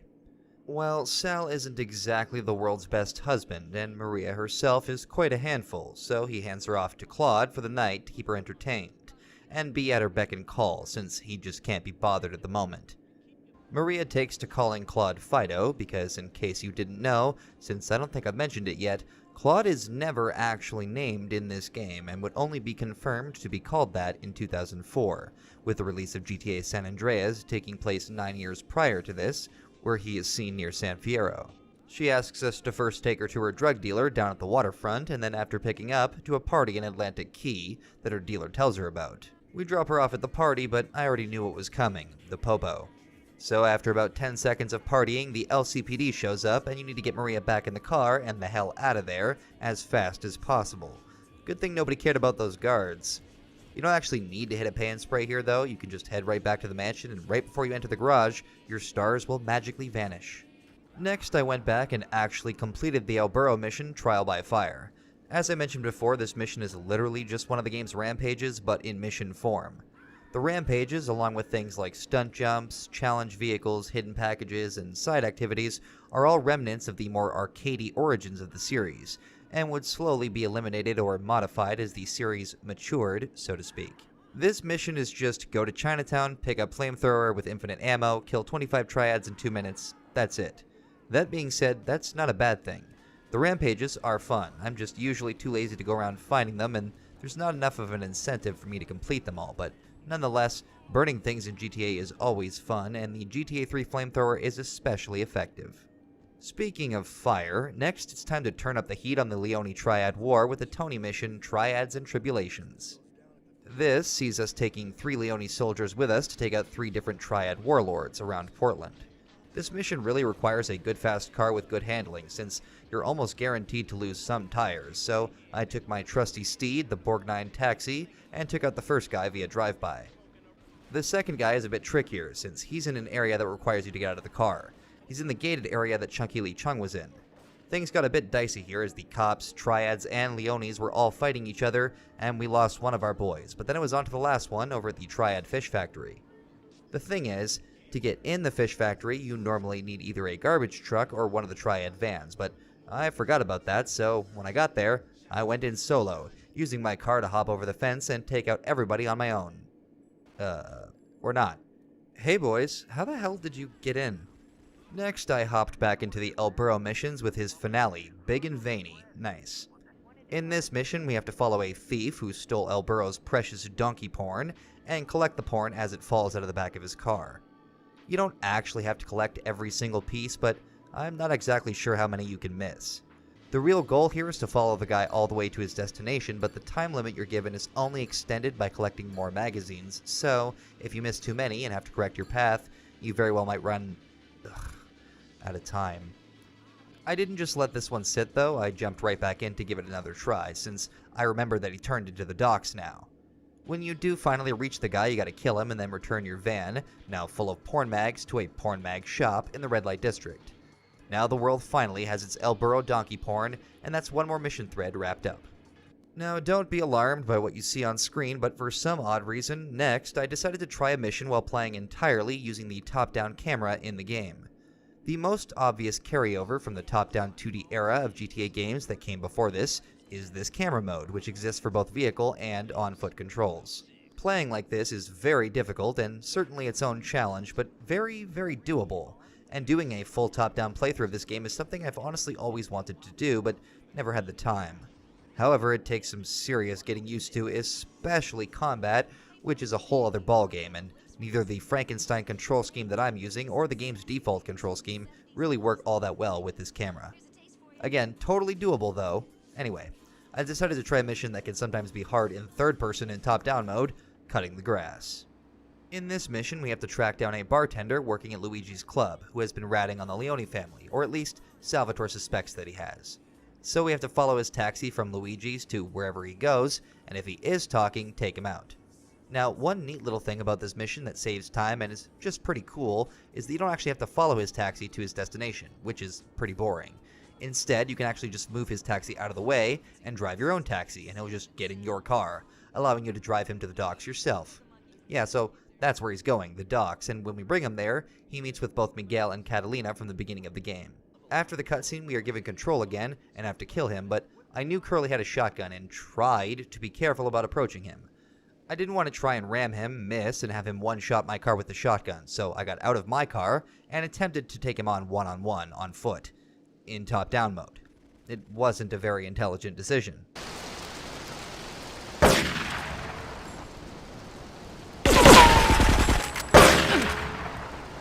Eventually, definitely not after screwing up the taxi switch like 3 times and having to retry, I take out Curly in normal third-person mode, using the only method that the Borgnine Taxi can facilitate. The spikes in the front definitely help. But then it was time to put an end to the Triad War once and for all, with the last Tony mission, Blowfish.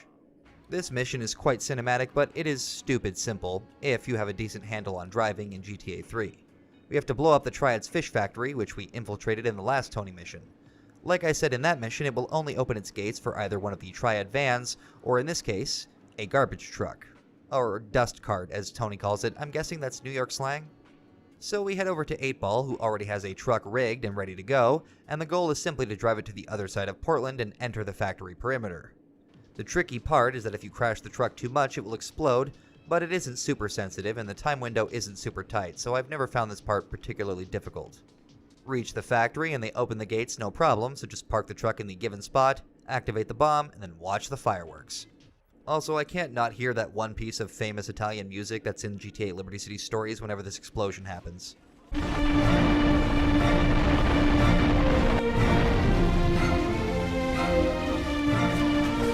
And now for our penultimate mission on Portland with Bomb to Base. The only mission to have 2 individual acts, technically, I think. So while we've mostly been focusing on the Triads and the Forellis so far, the cutscene with Curly Bob made it pretty clear that the Colombians have been the real threat to the Leones all along, being the ones responsible for the Triads getting their hands on Spank in the first place, though the Forelli thing might just be because Joey is crazy. So, Salvatore wants us to finally take the fight to the real enemy and blow up the cartel's boat at the Portland docks, where he suspects they must be manufacturing their drug. To accomplish this, first we need to go and see 8-Ball, who will ask us to come up with $100,000 to pay for the explosives ourselves, but Salvatore never mentioned that part. Feels very Mafia 2, hey, sure you can be in the family, just gotta pay a little entrance fee first, you know, ya mook. But I'd never actually thought about that until like now. So after Claude for some reason pays for this bomb, probably out of spite and interested only in getting back at Catalina, we have to drive over with 8-Ball personally to blow the boat up. All we gotta do here is kill all the Colombians on the boat before they can kill 8-Ball, and the game gives us a sniper rifle, so it isn't that hard. Unfortunately, and I can't blame GTA 3 for this, something about my controller mod for this game, which gives me a control scheme otherwise much closer to the definitive editions, with accelerate and decelerate on the right and left triggers, makes it so that for the sniper rifle and rocket launcher, I can sometimes become oddly locked in place, or the weapon will simply not fire, which causes a variety of issues for me, and has in every single playthrough I've done of this game in the last several years. Again, this isn't GTA 3's fault, it's the mods, and thus mine, but still, I knew this mission had caused problems for me before because 8-Ball will start running once you fire your first shot. The problem is, like I said, sometimes firing the sniper just doesn't work. It'll just make the click sound like you're out of ammo, but that apparently counts, and 8-Ball can apparently hear that since he'll start running up and get himself killed. God damn it. I do eventually get lucky enough and my controller cooperates long enough for me to use my vantage point on top of this building to snipe all the Colombians on deck. And then 8-Ball can plant the bomb and we can watch another wonderful early 2000s renderware explosion.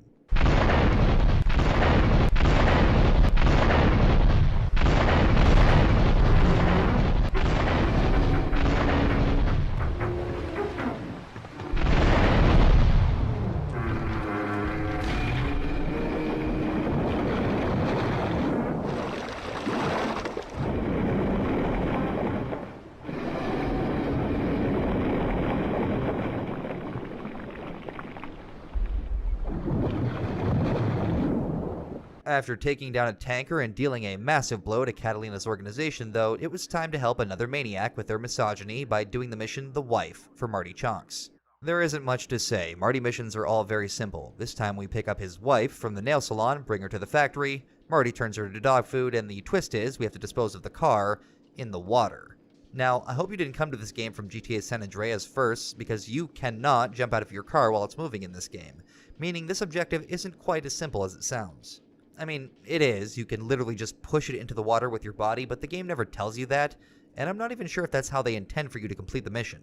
That's always how I do it, though, using this dock in Atlantic Key. I'm curious, what do you usually do? Now, finally, it's time to wrap up Portland. Technically, there is one more Marty mission, but like I mentioned before, it's always hard to unlock, or I'm still not clear on what the criteria are for it being playable, so I'll come back to it later, probably. But it could end up being after the game's main story, knowing my memory. We go see Salvatore and he congratulates us on a job well done with the tanker ship. He says that there's just one last job to take care of and then everybody can go and celebrate, and presumably Claude would be made, but anybody who'd seen any Mafia movie probably already knew that was bullshit as soon as Sal said it. We are sent to supposedly collect a car near Luigi's with a dead guy's brains covering the back seat, Pulp Fiction style, but if we actually get inside the car, it explodes. Instead, as we approach, we'll get a pager message from Maria, which, look, I know lots of people watching this might not remember what a pager is, but, I mean, I barely do, since they were already on their way out when I was growing up, but this is not how they worked. They were not text messaging devices that just couldn't call, but whatever, it works for what the game wants out of it. So Maria tells us the car is a trap and asks us to meet her at the docks instead, where she reveals that Salvatore put a hit on Claude when she led him to believe that she'd been cheating on him with Claude. Feeling guilty, Maria is willing to help us get to safety with the help of her old friend, Asuka Kasen, so we all hop into a boat and finally unlock the second island, Staunton Island, and enter the second act of the game's story. Side note, I knew that the bridge would fix itself after this mission, but I actually noticed it for the first time myself. The bridge is just destroyed 1 second, and as soon as you complete the mission, it just magically fixes itself. Guess the construction workers just procrastinated until the last minute and then started doing crack, or spank, I guess. But now it's time to fulfill a GTA trope. You do some jobs for a fool, develop a little uneasy relationship, and then they ask you to do something above and beyond. You fall out, fools get capped, and then you start all over again with some other fool. Time to kill Salvatore. This mission is rather open in terms of what can happen depending on how you go about it, but I pretty much always do it the same way, so. Drive back over to Portland over the now rebuilt Callahan Bridge and drive over to Luigi's, being careful not to actually get too close.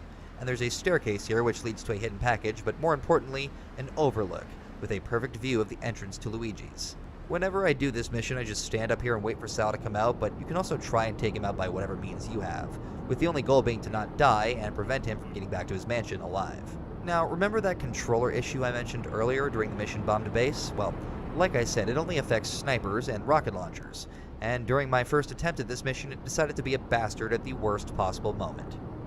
Fuck. Fuck. Fuck. But I was too lazy to climb my ass down those stairs, find a car, and chase him. Instead, I just tried it again exactly the same way, and this time the sniper actually cooperated. Nice. So now we have a new island, new contacts, new guns, a new save point, and a whole lot more chaos to cause. At this point, I spent a good while just driving around and exploring. I found a hidden package I knew I couldn't get earlier, out on this rock, which required a boat, and I bring 8Ball's original Kuruma to my apartment/save point in Newport. I briefly considered getting all the hidden packages on Staunton, as I had done in most of my past playthroughs, for infinite ammo, but I decided to skip it this time to give myself a bit more of a challenge, and instead tried to get my hands on a tank by going on a bit of a rampage along the boardwalk, in one of Phil Cassidy's trucks. It didn't work. I don't actually think you can even get 6 stars until you've unlocked the third island, and even then you aren't normally able to obtain a tank without cheesing the game, but that's never stopped me from trying. To get started on Staunton Island though, I didn't do a normal contact mission, but instead jumped right into this island's phone/gang missions for King Courtney of the Yardies. Our first one is Bling Bling Scramble, which, similar to the mission Turismo for El Burro, is a race of sorts. The way it works here though is that we need to drive through the most amount of checkpoints across the map, but there's no set path and checkpoints move as each player drives through them. Really, if you've got a hang of driving and you bring a fast enough car, this one isn't too difficult, but it's another good one that doesn't try to bite off more than it can chew. Having proven himself, Claude's first real job for King Courtney then is Uzi Rider, in which we have to drive with several Yardies over to Hepburn Heights to do a drive-by on some Diablos. Now, the actual mission objective here isn't too difficult, but the catch is, after completing the mission Last Request, or Sayonara Salvatore, large parts of Portland become very hostile, and difficult to navigate thanks to the Leone soldiers carrying the almighty GTA 3 shotgun. Now, when I'd done Sayonara Salvatore, I'd managed to just kind of drive around the more infested Leone sections, but for this mission, I decided to be extra careful for whatever reason, and went all the way around through the Portland docks into this tunnel. This allowed me to go right underneath St. Mark's and avoid all the Leone soldiers, popping out the other end in Harwood, and then just driving over into Hepburn Heights. From there, like I said, it's simple. Just drive by on at least 10 Diablos, and even if you're out of ammo, the Yardies will help take care of them. Then just drive back to their territory in Newport, and we're done. Now for an interesting one, and honestly, writing this script now, it's occurred to me how much more often I enjoy playing the open-ended objectives in these older titles, which, while not completely absent from titles like GTA 5, seems like it was often considerably downplayed, especially as the series went on. This is Gang Car Roundup, and just like it says on the tin, King Courtney wants us to collect him 3 separate gang cars so he can perform a false flag attack on any gang that he'd like to. So, by whatever means we want, we need to acquire a Yakuza Stinger, a Mafia Sentinel, and a Diablo Stallion, and bring them each back to Courtney's lockup in Newport. Now, the downside to these very open-ended objectives is that a new player might have no idea where to find these cars.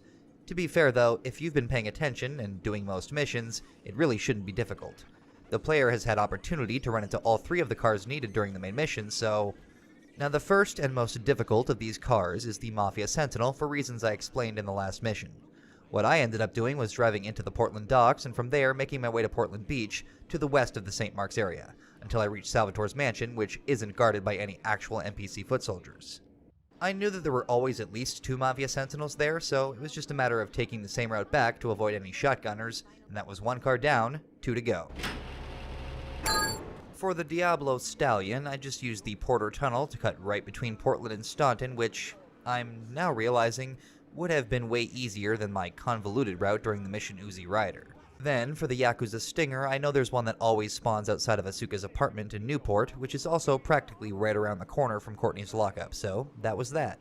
Now, for the only phone/gang mission which ties directly into the story, like I mentioned earlier, and a mission that I have often considered one of the game's hardest, especially if you're playing it for the first time blind. Courtney tells Claude to collect a package from a car in Bedford Point, and make it quick, and that's it. So I rush over there in a cheetah, since the timer is actually pretty damn tight here, and when we get there we have to get inside the car where it's implied that Claude finds a note written by none other than Catalina. It turns out the Yardis have an alliance with the cartel, and therefore Catalina, and Courtney was only using Claude to get some dirty work done before handing him over to her. This is an assassination attempt. As Claude finishes reading the note, a bunch of NPCs spawn out of 4 separate vans. These unique NPCs, dubbed Spanked Up Madmen, scream creepy lines of dialogue while running at you full speed with bombs strapped to their chests. They will spawn infinitely from the 4 vans surrounding you, and you have to be very careful to kill them from a distance to not end up getting caught in the daisy chain of explosions, because it only takes 1 at full health to kill you, and 2 if you have armor. Now, I have had a lot of trouble with this mission in the past, and I came into this not even having the M4, but amazingly, despite failing other missions during this playthrough that I've otherwise never had a problem with, I actually managed to beat this first try. The key is to immediately kill the 4 guys that spawn and then target each van aggressively, using the explosions from the madmen to set their own vans on fire.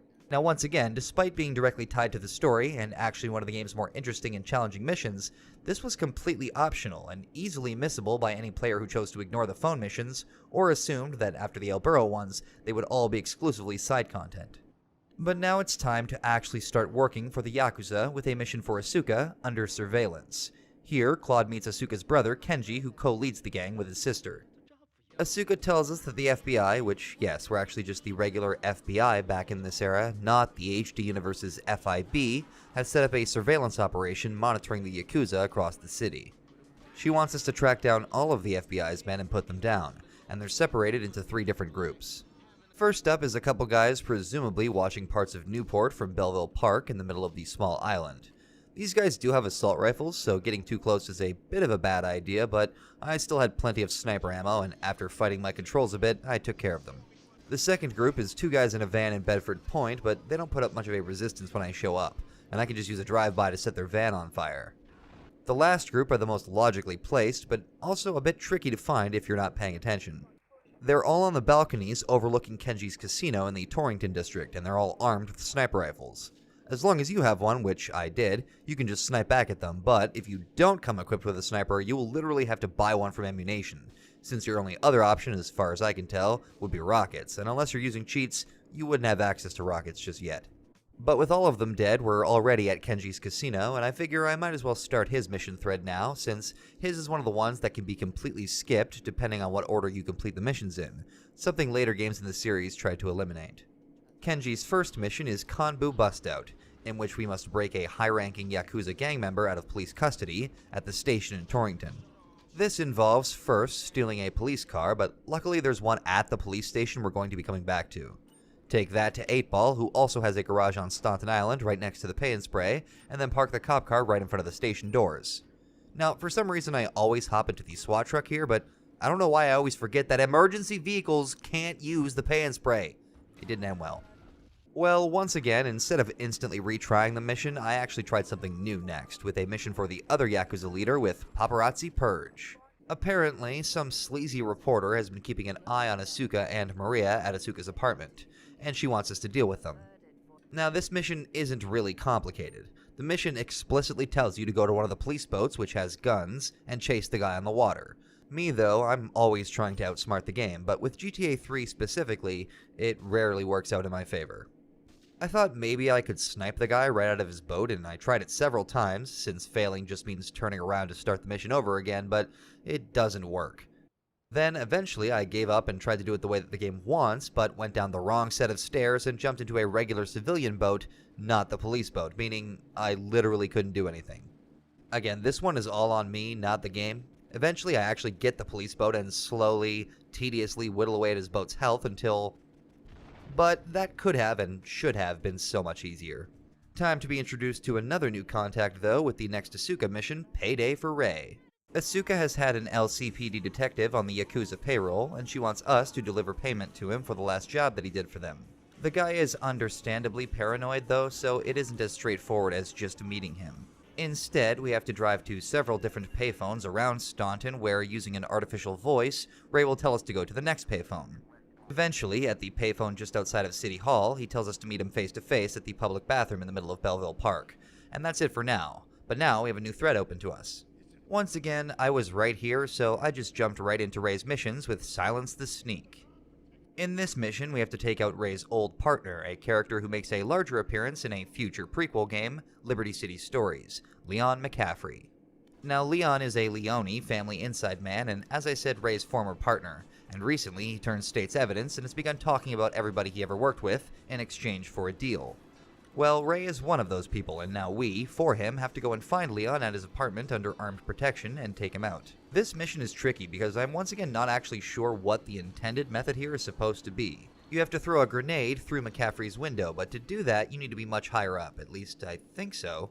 Now that I think about it, I haven't actually tried doing it on foot in a long time, but maybe it is possible, or even using the van that spawns back here. What I've always done though is grab an ambulance and use it to get some decent height before making my throw. The trouble is, you get one chance with each car because if your grenade misses, well... But I was curious, could I actually just use the van? I wasn't taking any chances, so first I went to Ammunition, bought a shitload of grenades, and then came back to give it a shot. Oh, first try! I am amazing. Oh fuck, I forgot that he starts to run away after that. So yeah, he makes a getaway, but luckily he can't actually get away, so you just gotta not die and find a vehicle to chase him down. He ended up putting on quite a show, but his car ultimately was set on fire and fell into the waters around Liberty City that are so polluted that people instantly drown in it. He is definitely 100% dead. Now, at this point, I was going to try and do vigilante missions on Staunton Island, but I wanted to do them with a tank. So I spent an absurd amount of time trying once again to get 6 stars, but had no luck. And eventually remembered that one of Ray's missions unlocks Phil Cassidy, which means access to the M4 shotgun and rocket launcher. So instead I detoured back to Ray, and what do you know, that's exactly what mission was next. Arms shortage. Now, this mission actually gives us our first 3D universe appearance of Mr. Phil Cassidy, who in this game is, by all given information, an actual military vet who fought in Nicaragua alongside Ray Machowski, and subsequently lost an arm doing so. He now sells high-end weapons out of his compound in Rockford, but recently he's begun being harassed by the Colombians, looking to muscle in on his business, so Ray hires Claude to go and back Phil up. This is another of the game's harder missions, and I did know that going in, but it's also completely worth it.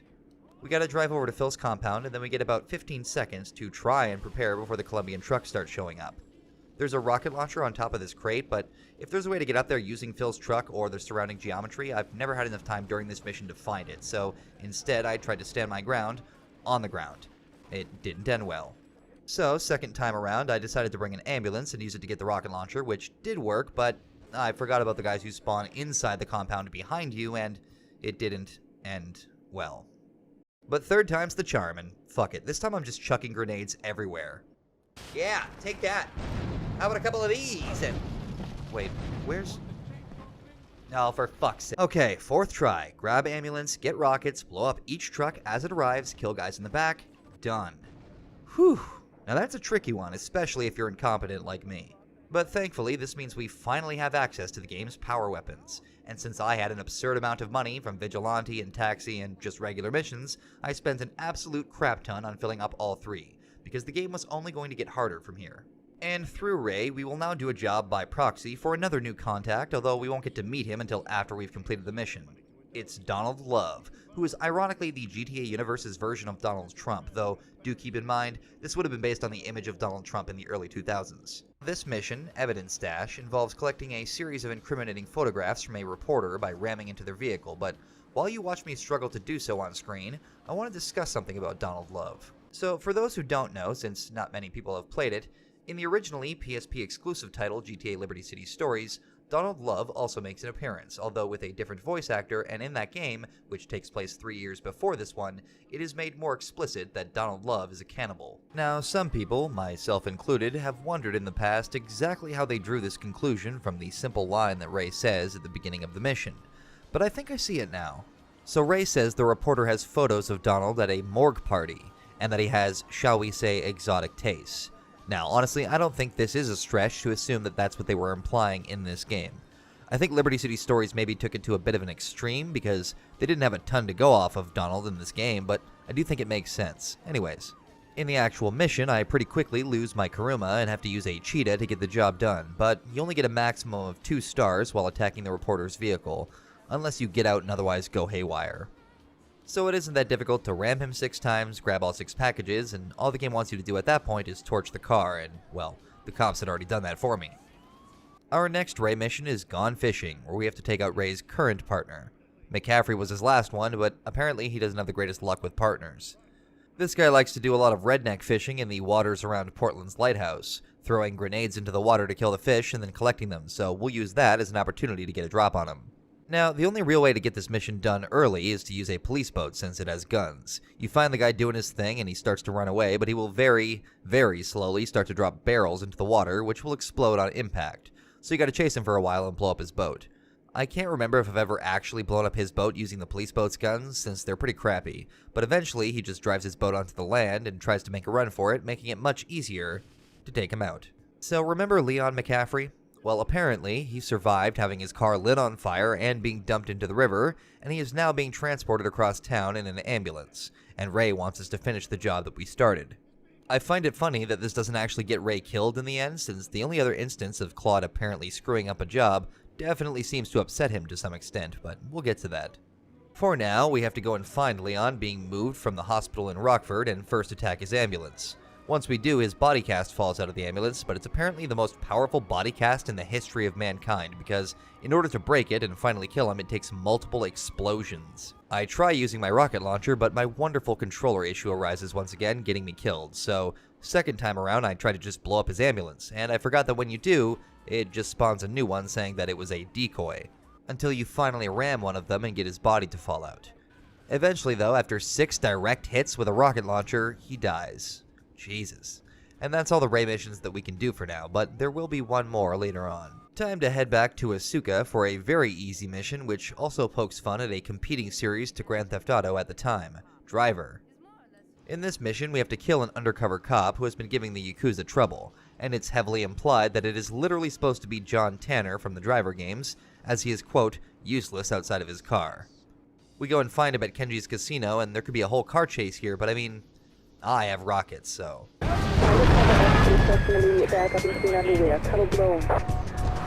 Since I was here, I also decided to now finally do Kanbu Bust Out again, this time taking the SWAT truck, but using a wanted bribe and a spatria, plus the 2 wanted star bribes that I have at my safe house thanks to doing 20 vigilante missions on Portland to lose the cops instantly. Then I just gotta drop the Yakuza guy off at his dojo, and mission complete. Since I knew it would come in handy, I also decided at this point to finally do my 20 vigilante missions on Staunton Island without my tank, but it's really not that bad. In later games, the vigilante missions get increasingly difficult and require more and more firepower, but in this game it's pretty much always one driver that you have to take out, and the challenge comes from not getting too much police attention of your own while you do it. But now it's time for the mission, Grand Theft Auto, in which we steal some cars. So Kenji has a wealthy friend whose weakness is nice cars, and he wants us to help him repay a debt that he owes to this friend by acquiring several cars around the city, by whatever means necessary. Now, unfortunately or not, I guess, depending on your preference, this mission does not simply ask you to get your hands on the vehicle models asked for and deliver them, but instead to collect 3 specific cars from 3 specific areas and deliver those. This is significantly less interesting in my book, but it also means it doesn't waste as much of my time, so I guess it depends on what you want out of a game like this more. The next Kenji mission is another simple but fun one, Deal Steal. This mission establishes more of the rivalry between the Yakuza and the cartel, as well as continues a theme of constant betrayal between the gangs. This time, Kenji wants us to false flag attack the cartel while posing as the Yardis, so we have to get our hands on a Yardi car, which is one of my favorite cars in this game actually, and then go pick up a Yakuza contact. Then we just gotta crash the deal between the cartel and Yardis taking place at a hospital in Rockford, and kill everybody involved, but I don't remember if it actually matters if you stay in the car to maintain your cover, like will happen with another mission coming relatively soon. Once they're all dead, grab the briefcase, and bring it back to Kenji for payment. Another Kenji mission, Shima. This time he's basically got us doing grunt work. We have to make a collection run, and the first two go just fine, but on the third, the guy tells us he can't pay because some gang robbed him, and yells at Claude for not even being a Yakuza. So, Claude's gonna take the initiative to track down the gang, somehow, even though he didn't tell us anything, and as it turns out, it was the Diablos of Hepburn Heights. So, a quick trip over to Portland, and there's a bunch of Diablos waiting in the courtyard in front of Misty's apartment. Well, I still have my sniper rifle, so I made short work of them, and then hauled the cash back to Kenji. And now there's only one more job to do for him.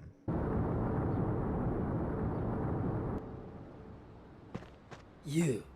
How fitting you should choose this moment to show your worthless face. It would appear your attempts to dissuade the Jamaicans from becoming bedfellows with the cartel were wholly inadequate. Yardi pushers line Liberty streets selling packets of spank like they were selling hot dogs. Those cartel pigs are laughing at us. At me. I will give you one last chance to prove my sister's faith in you to be well-founded. Run these scumbags into the ground and wash your shame in rivers of our enemy's blood!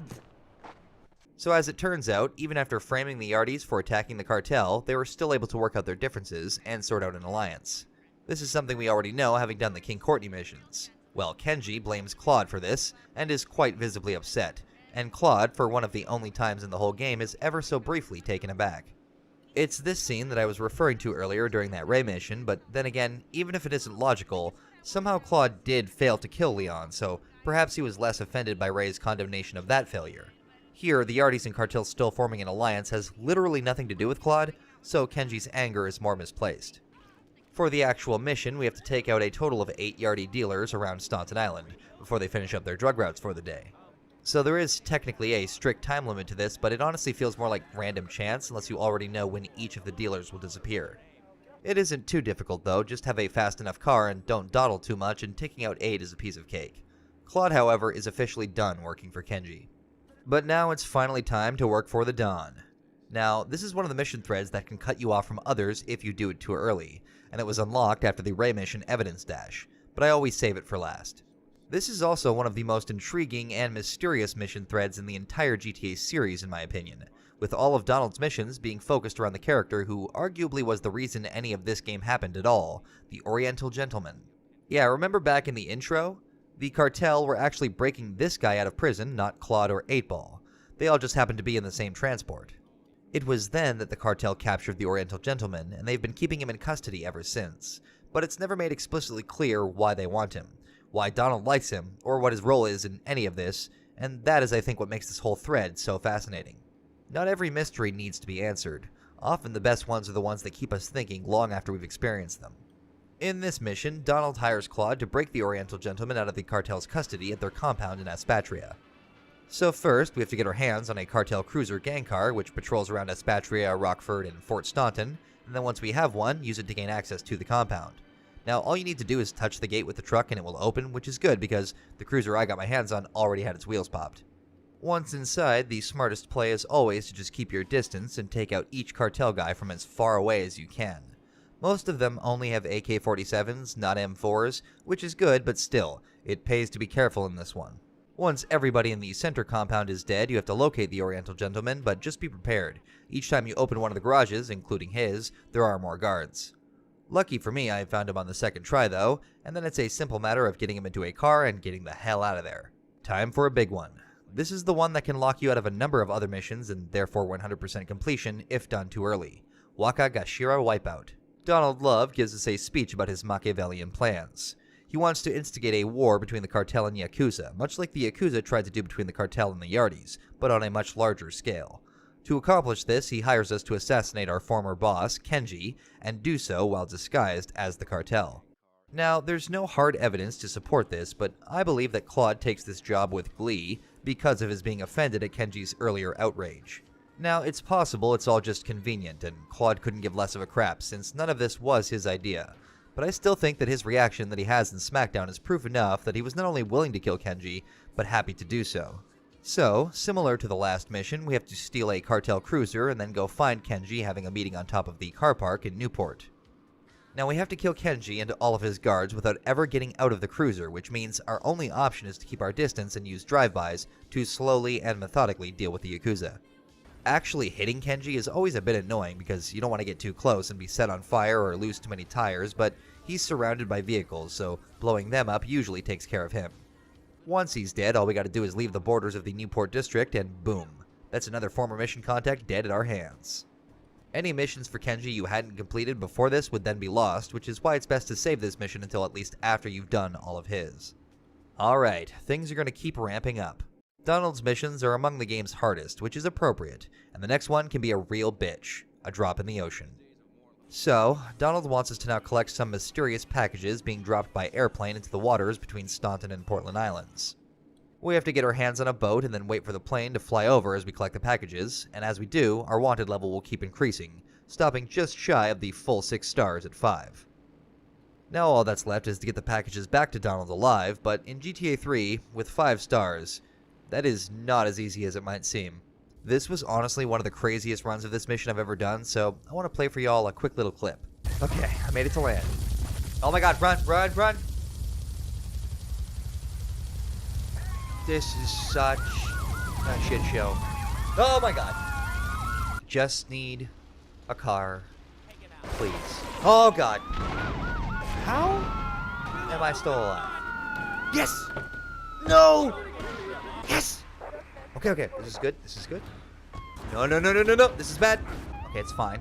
It's a slow-ass van. We're not far, it's fine, it's fine. Oh god, oh god, oh god, oh god, oh god, please. Yes! This game can be so intense, but when you actually pull it off by the seat of your pants, man, that is a good feeling. But before continuing more Donald missions, I saw that Ray's last mission was now available, and I knew exactly which one it was, so I beelined it for Belleville Park. This one, Marked Man, sees us having to personally drive Ray to the airport to escape his various illegal entanglements, and it becomes available after a drop in the ocean when the third and final landmass, Shoreside Vale, is finally unlocked. Now, unlike Portland and Staunton Islands, Shoreside Vale will not see nearly as much time and only has about 6 missions total that are started from there, 5 of them being the landmass's gang missions. The main features of Shoreside Vale are the huge dam, implied connections to a larger Liberty state, and most prominently, the enormous Francis International Airport, which takes up an absurd amount of the map. So this mission is a pretty simple catch, but it can be a bit tricky. The only goal is to get Ray to the airport, but the FBI has the bridge that leads to Shoreside Vale blocked, and are also monitoring the exits to the tunnels. What I didn't realize was that even driving on the road underneath the Shoreside Vale bridge can get the FBI to shoot at you, which they did, popping my tires before we even got started, sabotaging my first attempt. But during my second attempt, I simply took the tunnels in a fast car and booked it out of the exit, knowing there would be at least a couple dudes on top of the tunnel exits waiting to try and take us out. Really, it's just a matter of getting lucky with your positioning based on the traffic, because once you get past that one snag, you just drop Ray off at the airport and you're good. Almost. See, Ray leaves and gives Claude a key to a secret lockup on Staunton with some weapons and a special vehicle, and we can't actually finish the mission until we get it, but the FBI are still present on the bridge. So we have to make another mad dash through the tunnel and back to Staunton Island, and now we get one of the game's best rewards, a bulletproof Patriot. I always take this and immediately save it at my garage since there's only one in the game, but be careful. You have to be strategic about when you use it since early GTA games just love to despawn cars that you bring onto missions. Now it was time to do something that I've been trying to do for a long time. With the third and final island unlocked, it also means that 6 stars are finally obtainable, and that means tank time. So I finally came up with a strategy that I thought would work. You enter the car park in Newport, which when you enter it changes the loading zone to one where the traffic doesn't spawn. Go up to the top and park a car in this corner, which lets you get on top of the car park outer walls. Then you just walk to the corner, and right on the actual corner you will re-enter the exterior loading zone, allowing cars to start spawning again on the streets below. Then it's simply a matter of going ham. Now, it took me a while, and I spent several minutes just bunkered inside the car garages waiting for the perfect opportunity to grab a tank, but the thing is, tanks, like all emergency vehicles, will be locked until the driver gets out, and they won't get out unless both of you are still enough that they feel like they have enough time to get out and shoot you. The other thing, though, is that soldiers carry M4s, which can literally kill you that quickly, even at near full health. Eventually, though, on my third try, I got it. Oh, suckers, I got you now. And then I immediately made room in the only garage which can fit it so that I would always have it in the future just in case, because you never know when you're going to need a tank. Now, if you'll recall, I wanted the tank because I wanted to do vigilante missions. Originally it was for Staunton Island, but now I'd been thinking for Shoreside Vale, but apparently I forgot how horrible of an idea that was. Vigilante in GTA 3 especially requires you to be quick, and the tank is anything but quick. On top of that, the layout of Shoreside Vale is among the most frustrating to navigate 3D landscapes in the entire GTA series. So combining these two things makes for a very, very miserable attempt at Vigilante. Eventually, I just gave up and headed into the next Donald Love mission, and at this point, we are nearing the end of the game, so strap in for some rage and frustration. Now for probably the game's most significant and certainly one of its longest main missions, Grand Theft Aero. So during the mission A Drop in the Ocean, the packages that we collected were actually a decoy, and the real package was on board the plane all along, which has been sitting at a hangar in Francis International Airport. Well, the authorities started sniffing around, and Donald wants us to go and secure it before anyone else gets their hands on it, so off we go. Upon arriving at the hangar, though, we find the cartel has already beaten us to the punch, attacking the FBI and apparently stealing Donald's package, meaning that it's up to us to track it down.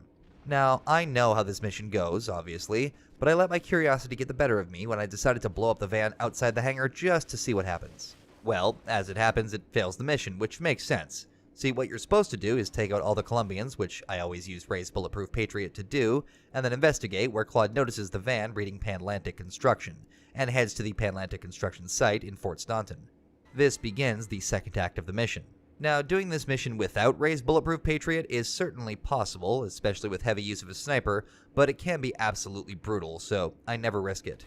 The Colombians here still mostly only have AK-47s, but they are so tightly packed and GTA 3's gunplay can be so stiff that it just isn't worth the hassle of having to redo everything.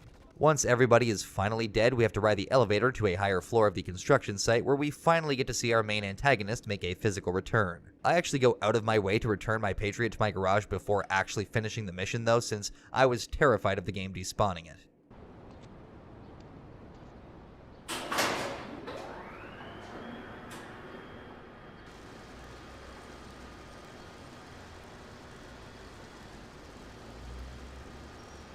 Hey, let's get this out of here. God knows what it is, but he seems to want it badly enough, so it must be worth something. Who the heck? You! Hey, take it easy, amigo. No es nada, no es nada. I left you pouring your heart out into the gutter! Hey, don't shoot, amigo. No problem. We all friends? Here, Don't be such take a this. pussy! Hey, we got no choice, baby. We always got a choice, you dumb bastard. I'm sorry about the crazy bitch, man. They're all the same, please. Por favor. So, the whore got away. But you've done me a favor. You're not the only one that has a score to settle with the cartel. This worm killed my brother. I never killed no Yakuza. Liar! We all saw the cartel assassin. We are going to hunt down and kill all you Colombian dogs. I'll be operating on our friend here to extract information and a little pleasure. You, drop by later. I'm sure I'll require your services. Please, amigo. Don't leave me here with her, man. She's psycho, chico, man. Please, amigo. Hey, amigo. After that, the mission isn't actually done though, since we still have to return the package to Donald, but for now, we are officially in the final stretch. Just a string of gang missions and a handful of main ones before we can wrap things up. As I said, Shoreside Vale doesn't get much attention in this game. Just a couple more Donald missions. Next up is Escort Service. Great, an escort mission. In this one, we have to guide the Oriental gentleman in a Securicar as he makes his way to a lockup in Pike Creek. But actually, I remember this mission being a lot harder. There are a number of cartel cars that will try to attack you, but the real danger are the Colombians standing on various corners with assault rifles. I feel like I've struggled with this mission a lot in the past, but in this particular run I actually got really lucky and managed to get the truck all the way to its destination using a cab that had its tires popped basically the entire time. Nice. Then, to follow up, we have to, annoyingly, drive all the way back to Staunton Island to start another Donald mission, which literally asks us to drive right back to where we were. This time we have to act as a decoy, driving a Securicar just like the Oriental gentleman in the last mission, and lead the cops away for the full duration of the timer, without ever having our truck be destroyed. Obviously. The thing I usually do to make this mission easier is just drive to the airport, since there's so much room to maneuver. And after a short 2.5-minute pursuit, bam. That's all the Donald Love missions. Sort of. Alright, time for our only mission thread on Shoreside Vale with the gang missions for D-Ice of the Purple Nines, or Red Jacks gang, based out of Wichita Gardens.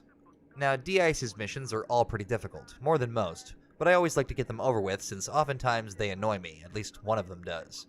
This first one is actually pretty good, Uzi money, though points subtracted Rockstar for using a Uzi instead of easy joke twice in one game. All we gotta do is drive by on at least 20 Red Jacks, the rival gang to the Purple Nines, but D-Ice also says that the Purple Nines will shoot at us too while we're doing it, and they won't count towards the 20. This mission is basically just another rampage, but it's also the only one done in a vehicle, so I kinda like it. What's next? Well, this is the mission that first introduces the concept of the RC car in the 3D era of GTA, Toyminator. In this one, we have to take control of an RC car and chase down 4 Red Jack vans, crashing into their tires to trigger the RC car's explosives. That's it though. There's nothing terribly complicated and nobody tries to shoot at you or stop you. On to the next one, but... Alright, so this is definitely a contender for my least favorite mission in the game, Rig to Blow. Now this mission is very simple in concept, but what it asks you to do is just annoying. You have to drive D-Ice's Infernus, which has been fitted with a bomb, all the way to Portland, though strangely not to 8-Ball, and have the bomb removed, then bring it back to him. This means driving all the way to Portland without hitting anything basically, although it has more to do with how hard or fast you hit something it seems like, since you can lightly graze some objects without instantly blowing up. I died so many times trying this.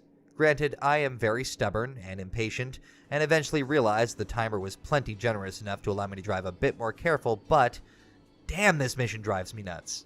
The best method that I've found is to just use the Porter Tunnel and take your time, but once you finally get the bomb removed, you're also expected to return it in mint condition.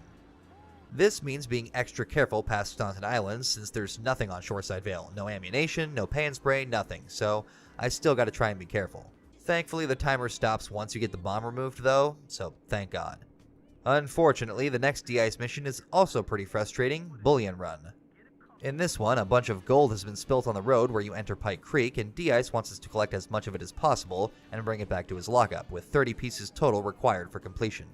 The catch is that each piece of gold you collect makes your car exponentially heavier, but thankfully the warehouse is basically right around the corner. Unfortunately, I didn't realize that at first and instead drove away only to screw myself over. I failed this one a few times, but I feel like most of it was on me this time since I just wasn't paying attention, but eventually, I settled on getting it done the old-fashioned way, using a goddamn tank. But now it's time for the final D-Ice mission, and it's actually a pretty neat one conceptually. To finally put the rivalry between the Purple Nines and Red Jacks to rest, D-Ice is calling for an all-out rumble in the mission, Rumble. We have to take D-Ice's brother with us, since D-Ice is still in prison apparently, and drive down to a little picnic area that's never used for anything else. Then it's the 2 of us against 9 members of the... Wait, the Purple Nines? Shit, I think I've been mislabeling the gangs this whole time, but it's actually just kind of funny since it speaks to the part of the joke that they were making in this mission, with them basically being interchangeable. I actually managed to kill all 9 of the 9s with help from D-Ice's brother and keep his brother alive. But, you know, everybody's gotta go sometime. Alright, here we go. Final stretch, beginning with the mission Bait, given by Asuka, but now from the construction site in Fort Staunton, which the Yakuza have taken control of. While Asuka tortures Miguel, she makes it clear that she is now on a warpath that aligns with Claude's own interests, that being to find and kill Catalina. By now, Catalina is so sick of Claude still being alive that she dispatches several hit squads exclusively in Shoreside Vale for some reason to hunt down and kill us. Asuka sees this as an opportunity and tells us to lure each of the death squads to a Yakuza ambush in Pike Creek instead. My first attempt, I actually screwed this up because I killed the attackers before the Yakuza could do enough damage, but in my defense, they looked like they were getting their asses kicked.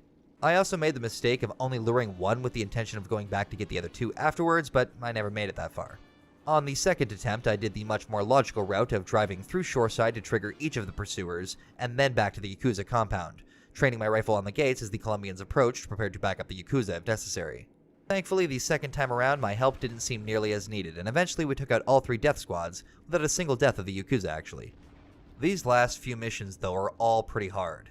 Next up is Espresso to Go, in which we learn that the cartel has been pushing Spank through a front company, the Kaffa Copy House, and they have stalls set up across the entire city selling it. So, Asuka wants us to torch all of them quickly, before the cartel has any time to react. So you are given a pretty tight time window here, and have to track down a total of 8 dealers, 5 on Staunton and 2 on Portland and Shoreside each. The thing is, the game doesn't initially tell you how many are on each island, until you've destroyed all of them, and also, I'm an idiot. My first time around, I, for some reason, forgot that there were stalls on Portland too, and screwed myself for time trying to rush back to the first island through the Porter Tunnel. My second time around, I forgot to plan my route properly and just restarted, but I got it on my third try after driving all the way around the map to find the 8 dealers, since the timer doesn't actually start until you kill the first one. But with that one taken care of, it was time for the hardest mission in the entire game, for me anyways, SAM. So, in this mission we are tasked with shooting down a plane coming in full of Colombian spank, and then collecting it all to stash for presumably sale by the Yakuza later.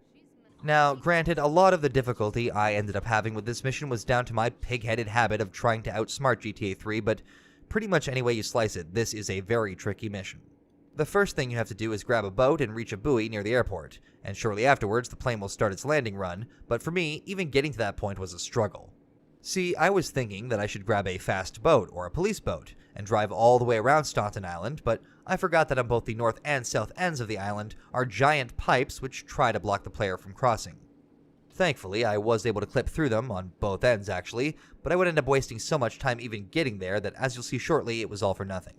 So then I would try to shoot down the plane, and never had any issue with that, but as soon as you do, you get 4 stars, and police helis will start shooting at you and your boat. I thought several times I would be fast enough to reach the shore after collecting all the packages, only for my boat to catch fire and leave me stranded in the middle of the water since I would usually survive the initial explosion.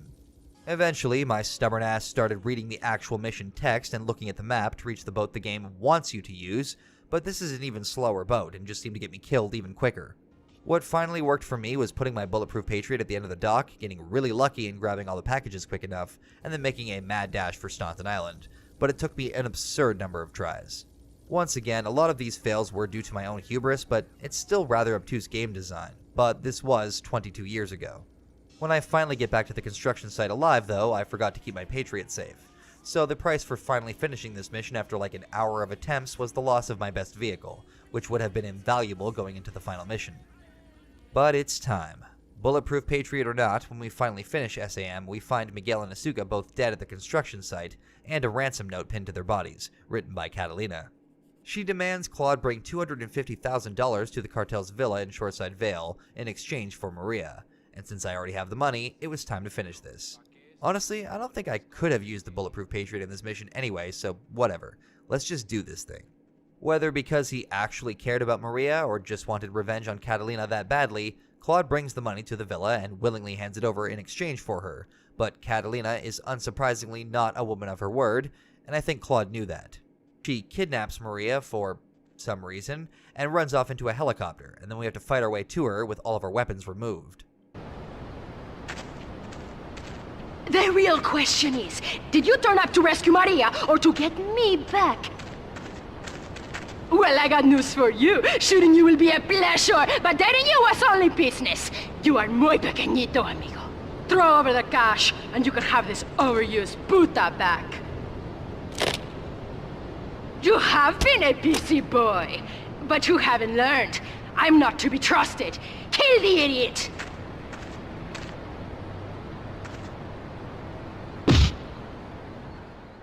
So, slowly and methodically, but not too slowly and methodically, I take out each Colombian and then make a quick stop at my apartment in Wichita Gardens, which I haven't really mentioned yet, to get some extra ammo. Then start making my way towards where I know she is, the Cochrane Dam.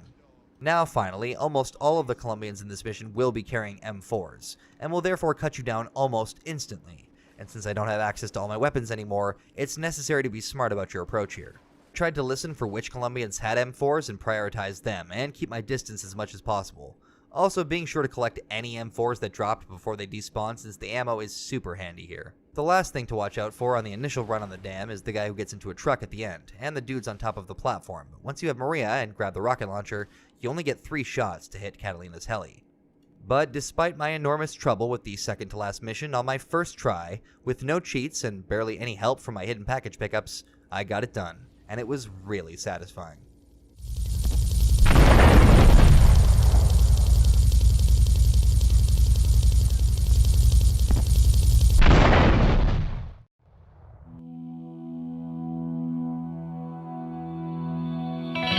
Residents in Cedar Grove have been coming to terms with the emotional aftermath of a full-blown war that hit the area yesterday. Local resident Clive Denver described to police a single gunman that he saw fleeing the scene with a dark-haired woman. Oh, we're gonna have such fun, because, you know, I love you. I really do, because you're such a big, strong man, and that's just what I need. Anyway, what was I saying? I forget, but you know what it's like, don't you? The sound of explosions shook nearby homes as people ran for cover. Several citizens were injured in the panic as gunfire was exchanged between ground forces and a helicopter circling the dam. Yeah, we got a good view from down here in the gardens when the copter finally got taken out. Better than the fireworks on the 4th of July. With the death toll already over 20, police are still finding bodies. There have been no official denials concerning rumors that the dead were members of the Colombian cartel, and still no leads as to the cause of the massacre.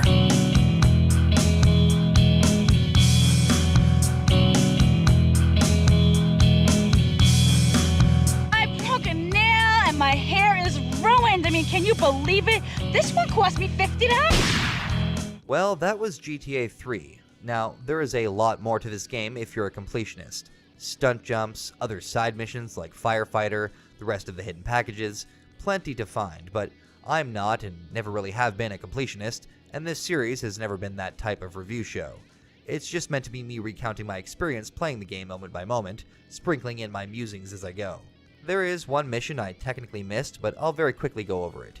It's the last Marty mission back in Portland, Her Lover, which sees Marty sending Claude after a man who his wife had been cheating on him with, before he turned her into dog food. There's really nothing to it gameplay-wise, but at the end, instead of Marty turning the guy into dog food, the guy pulls out a shotgun and guns Marty down, and if we want, we can then run him over for the shotgun, which you always should.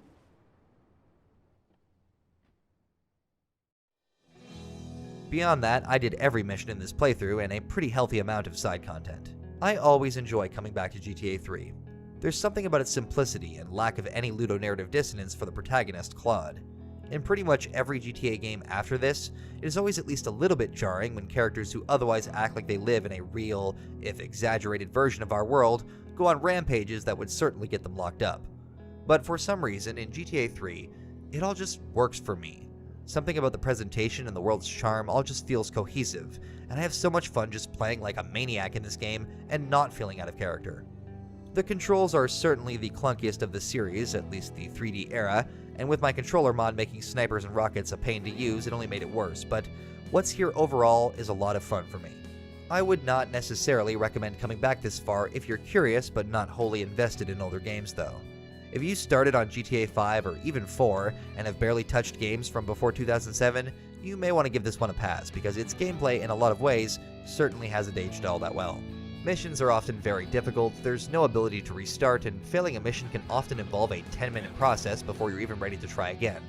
Some missions have obtuse or unclear objectives, or others basically require multiple playthroughs in order to complete, but even though that sounds like a lot of negatives, I still love GTA 3.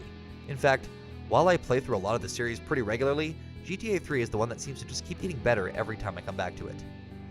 I've always wanted to finally experience the first 2 games and the expansion pack, but could never stomach the awful controls, and GTA 3 feels like it takes the best elements of the 2D era, chaos, side activities, a more arcadey feel, and appropriately brought it up to date with better graphics, voice acting, and a story that, while not incredibly deep, certainly leaves a lasting impression.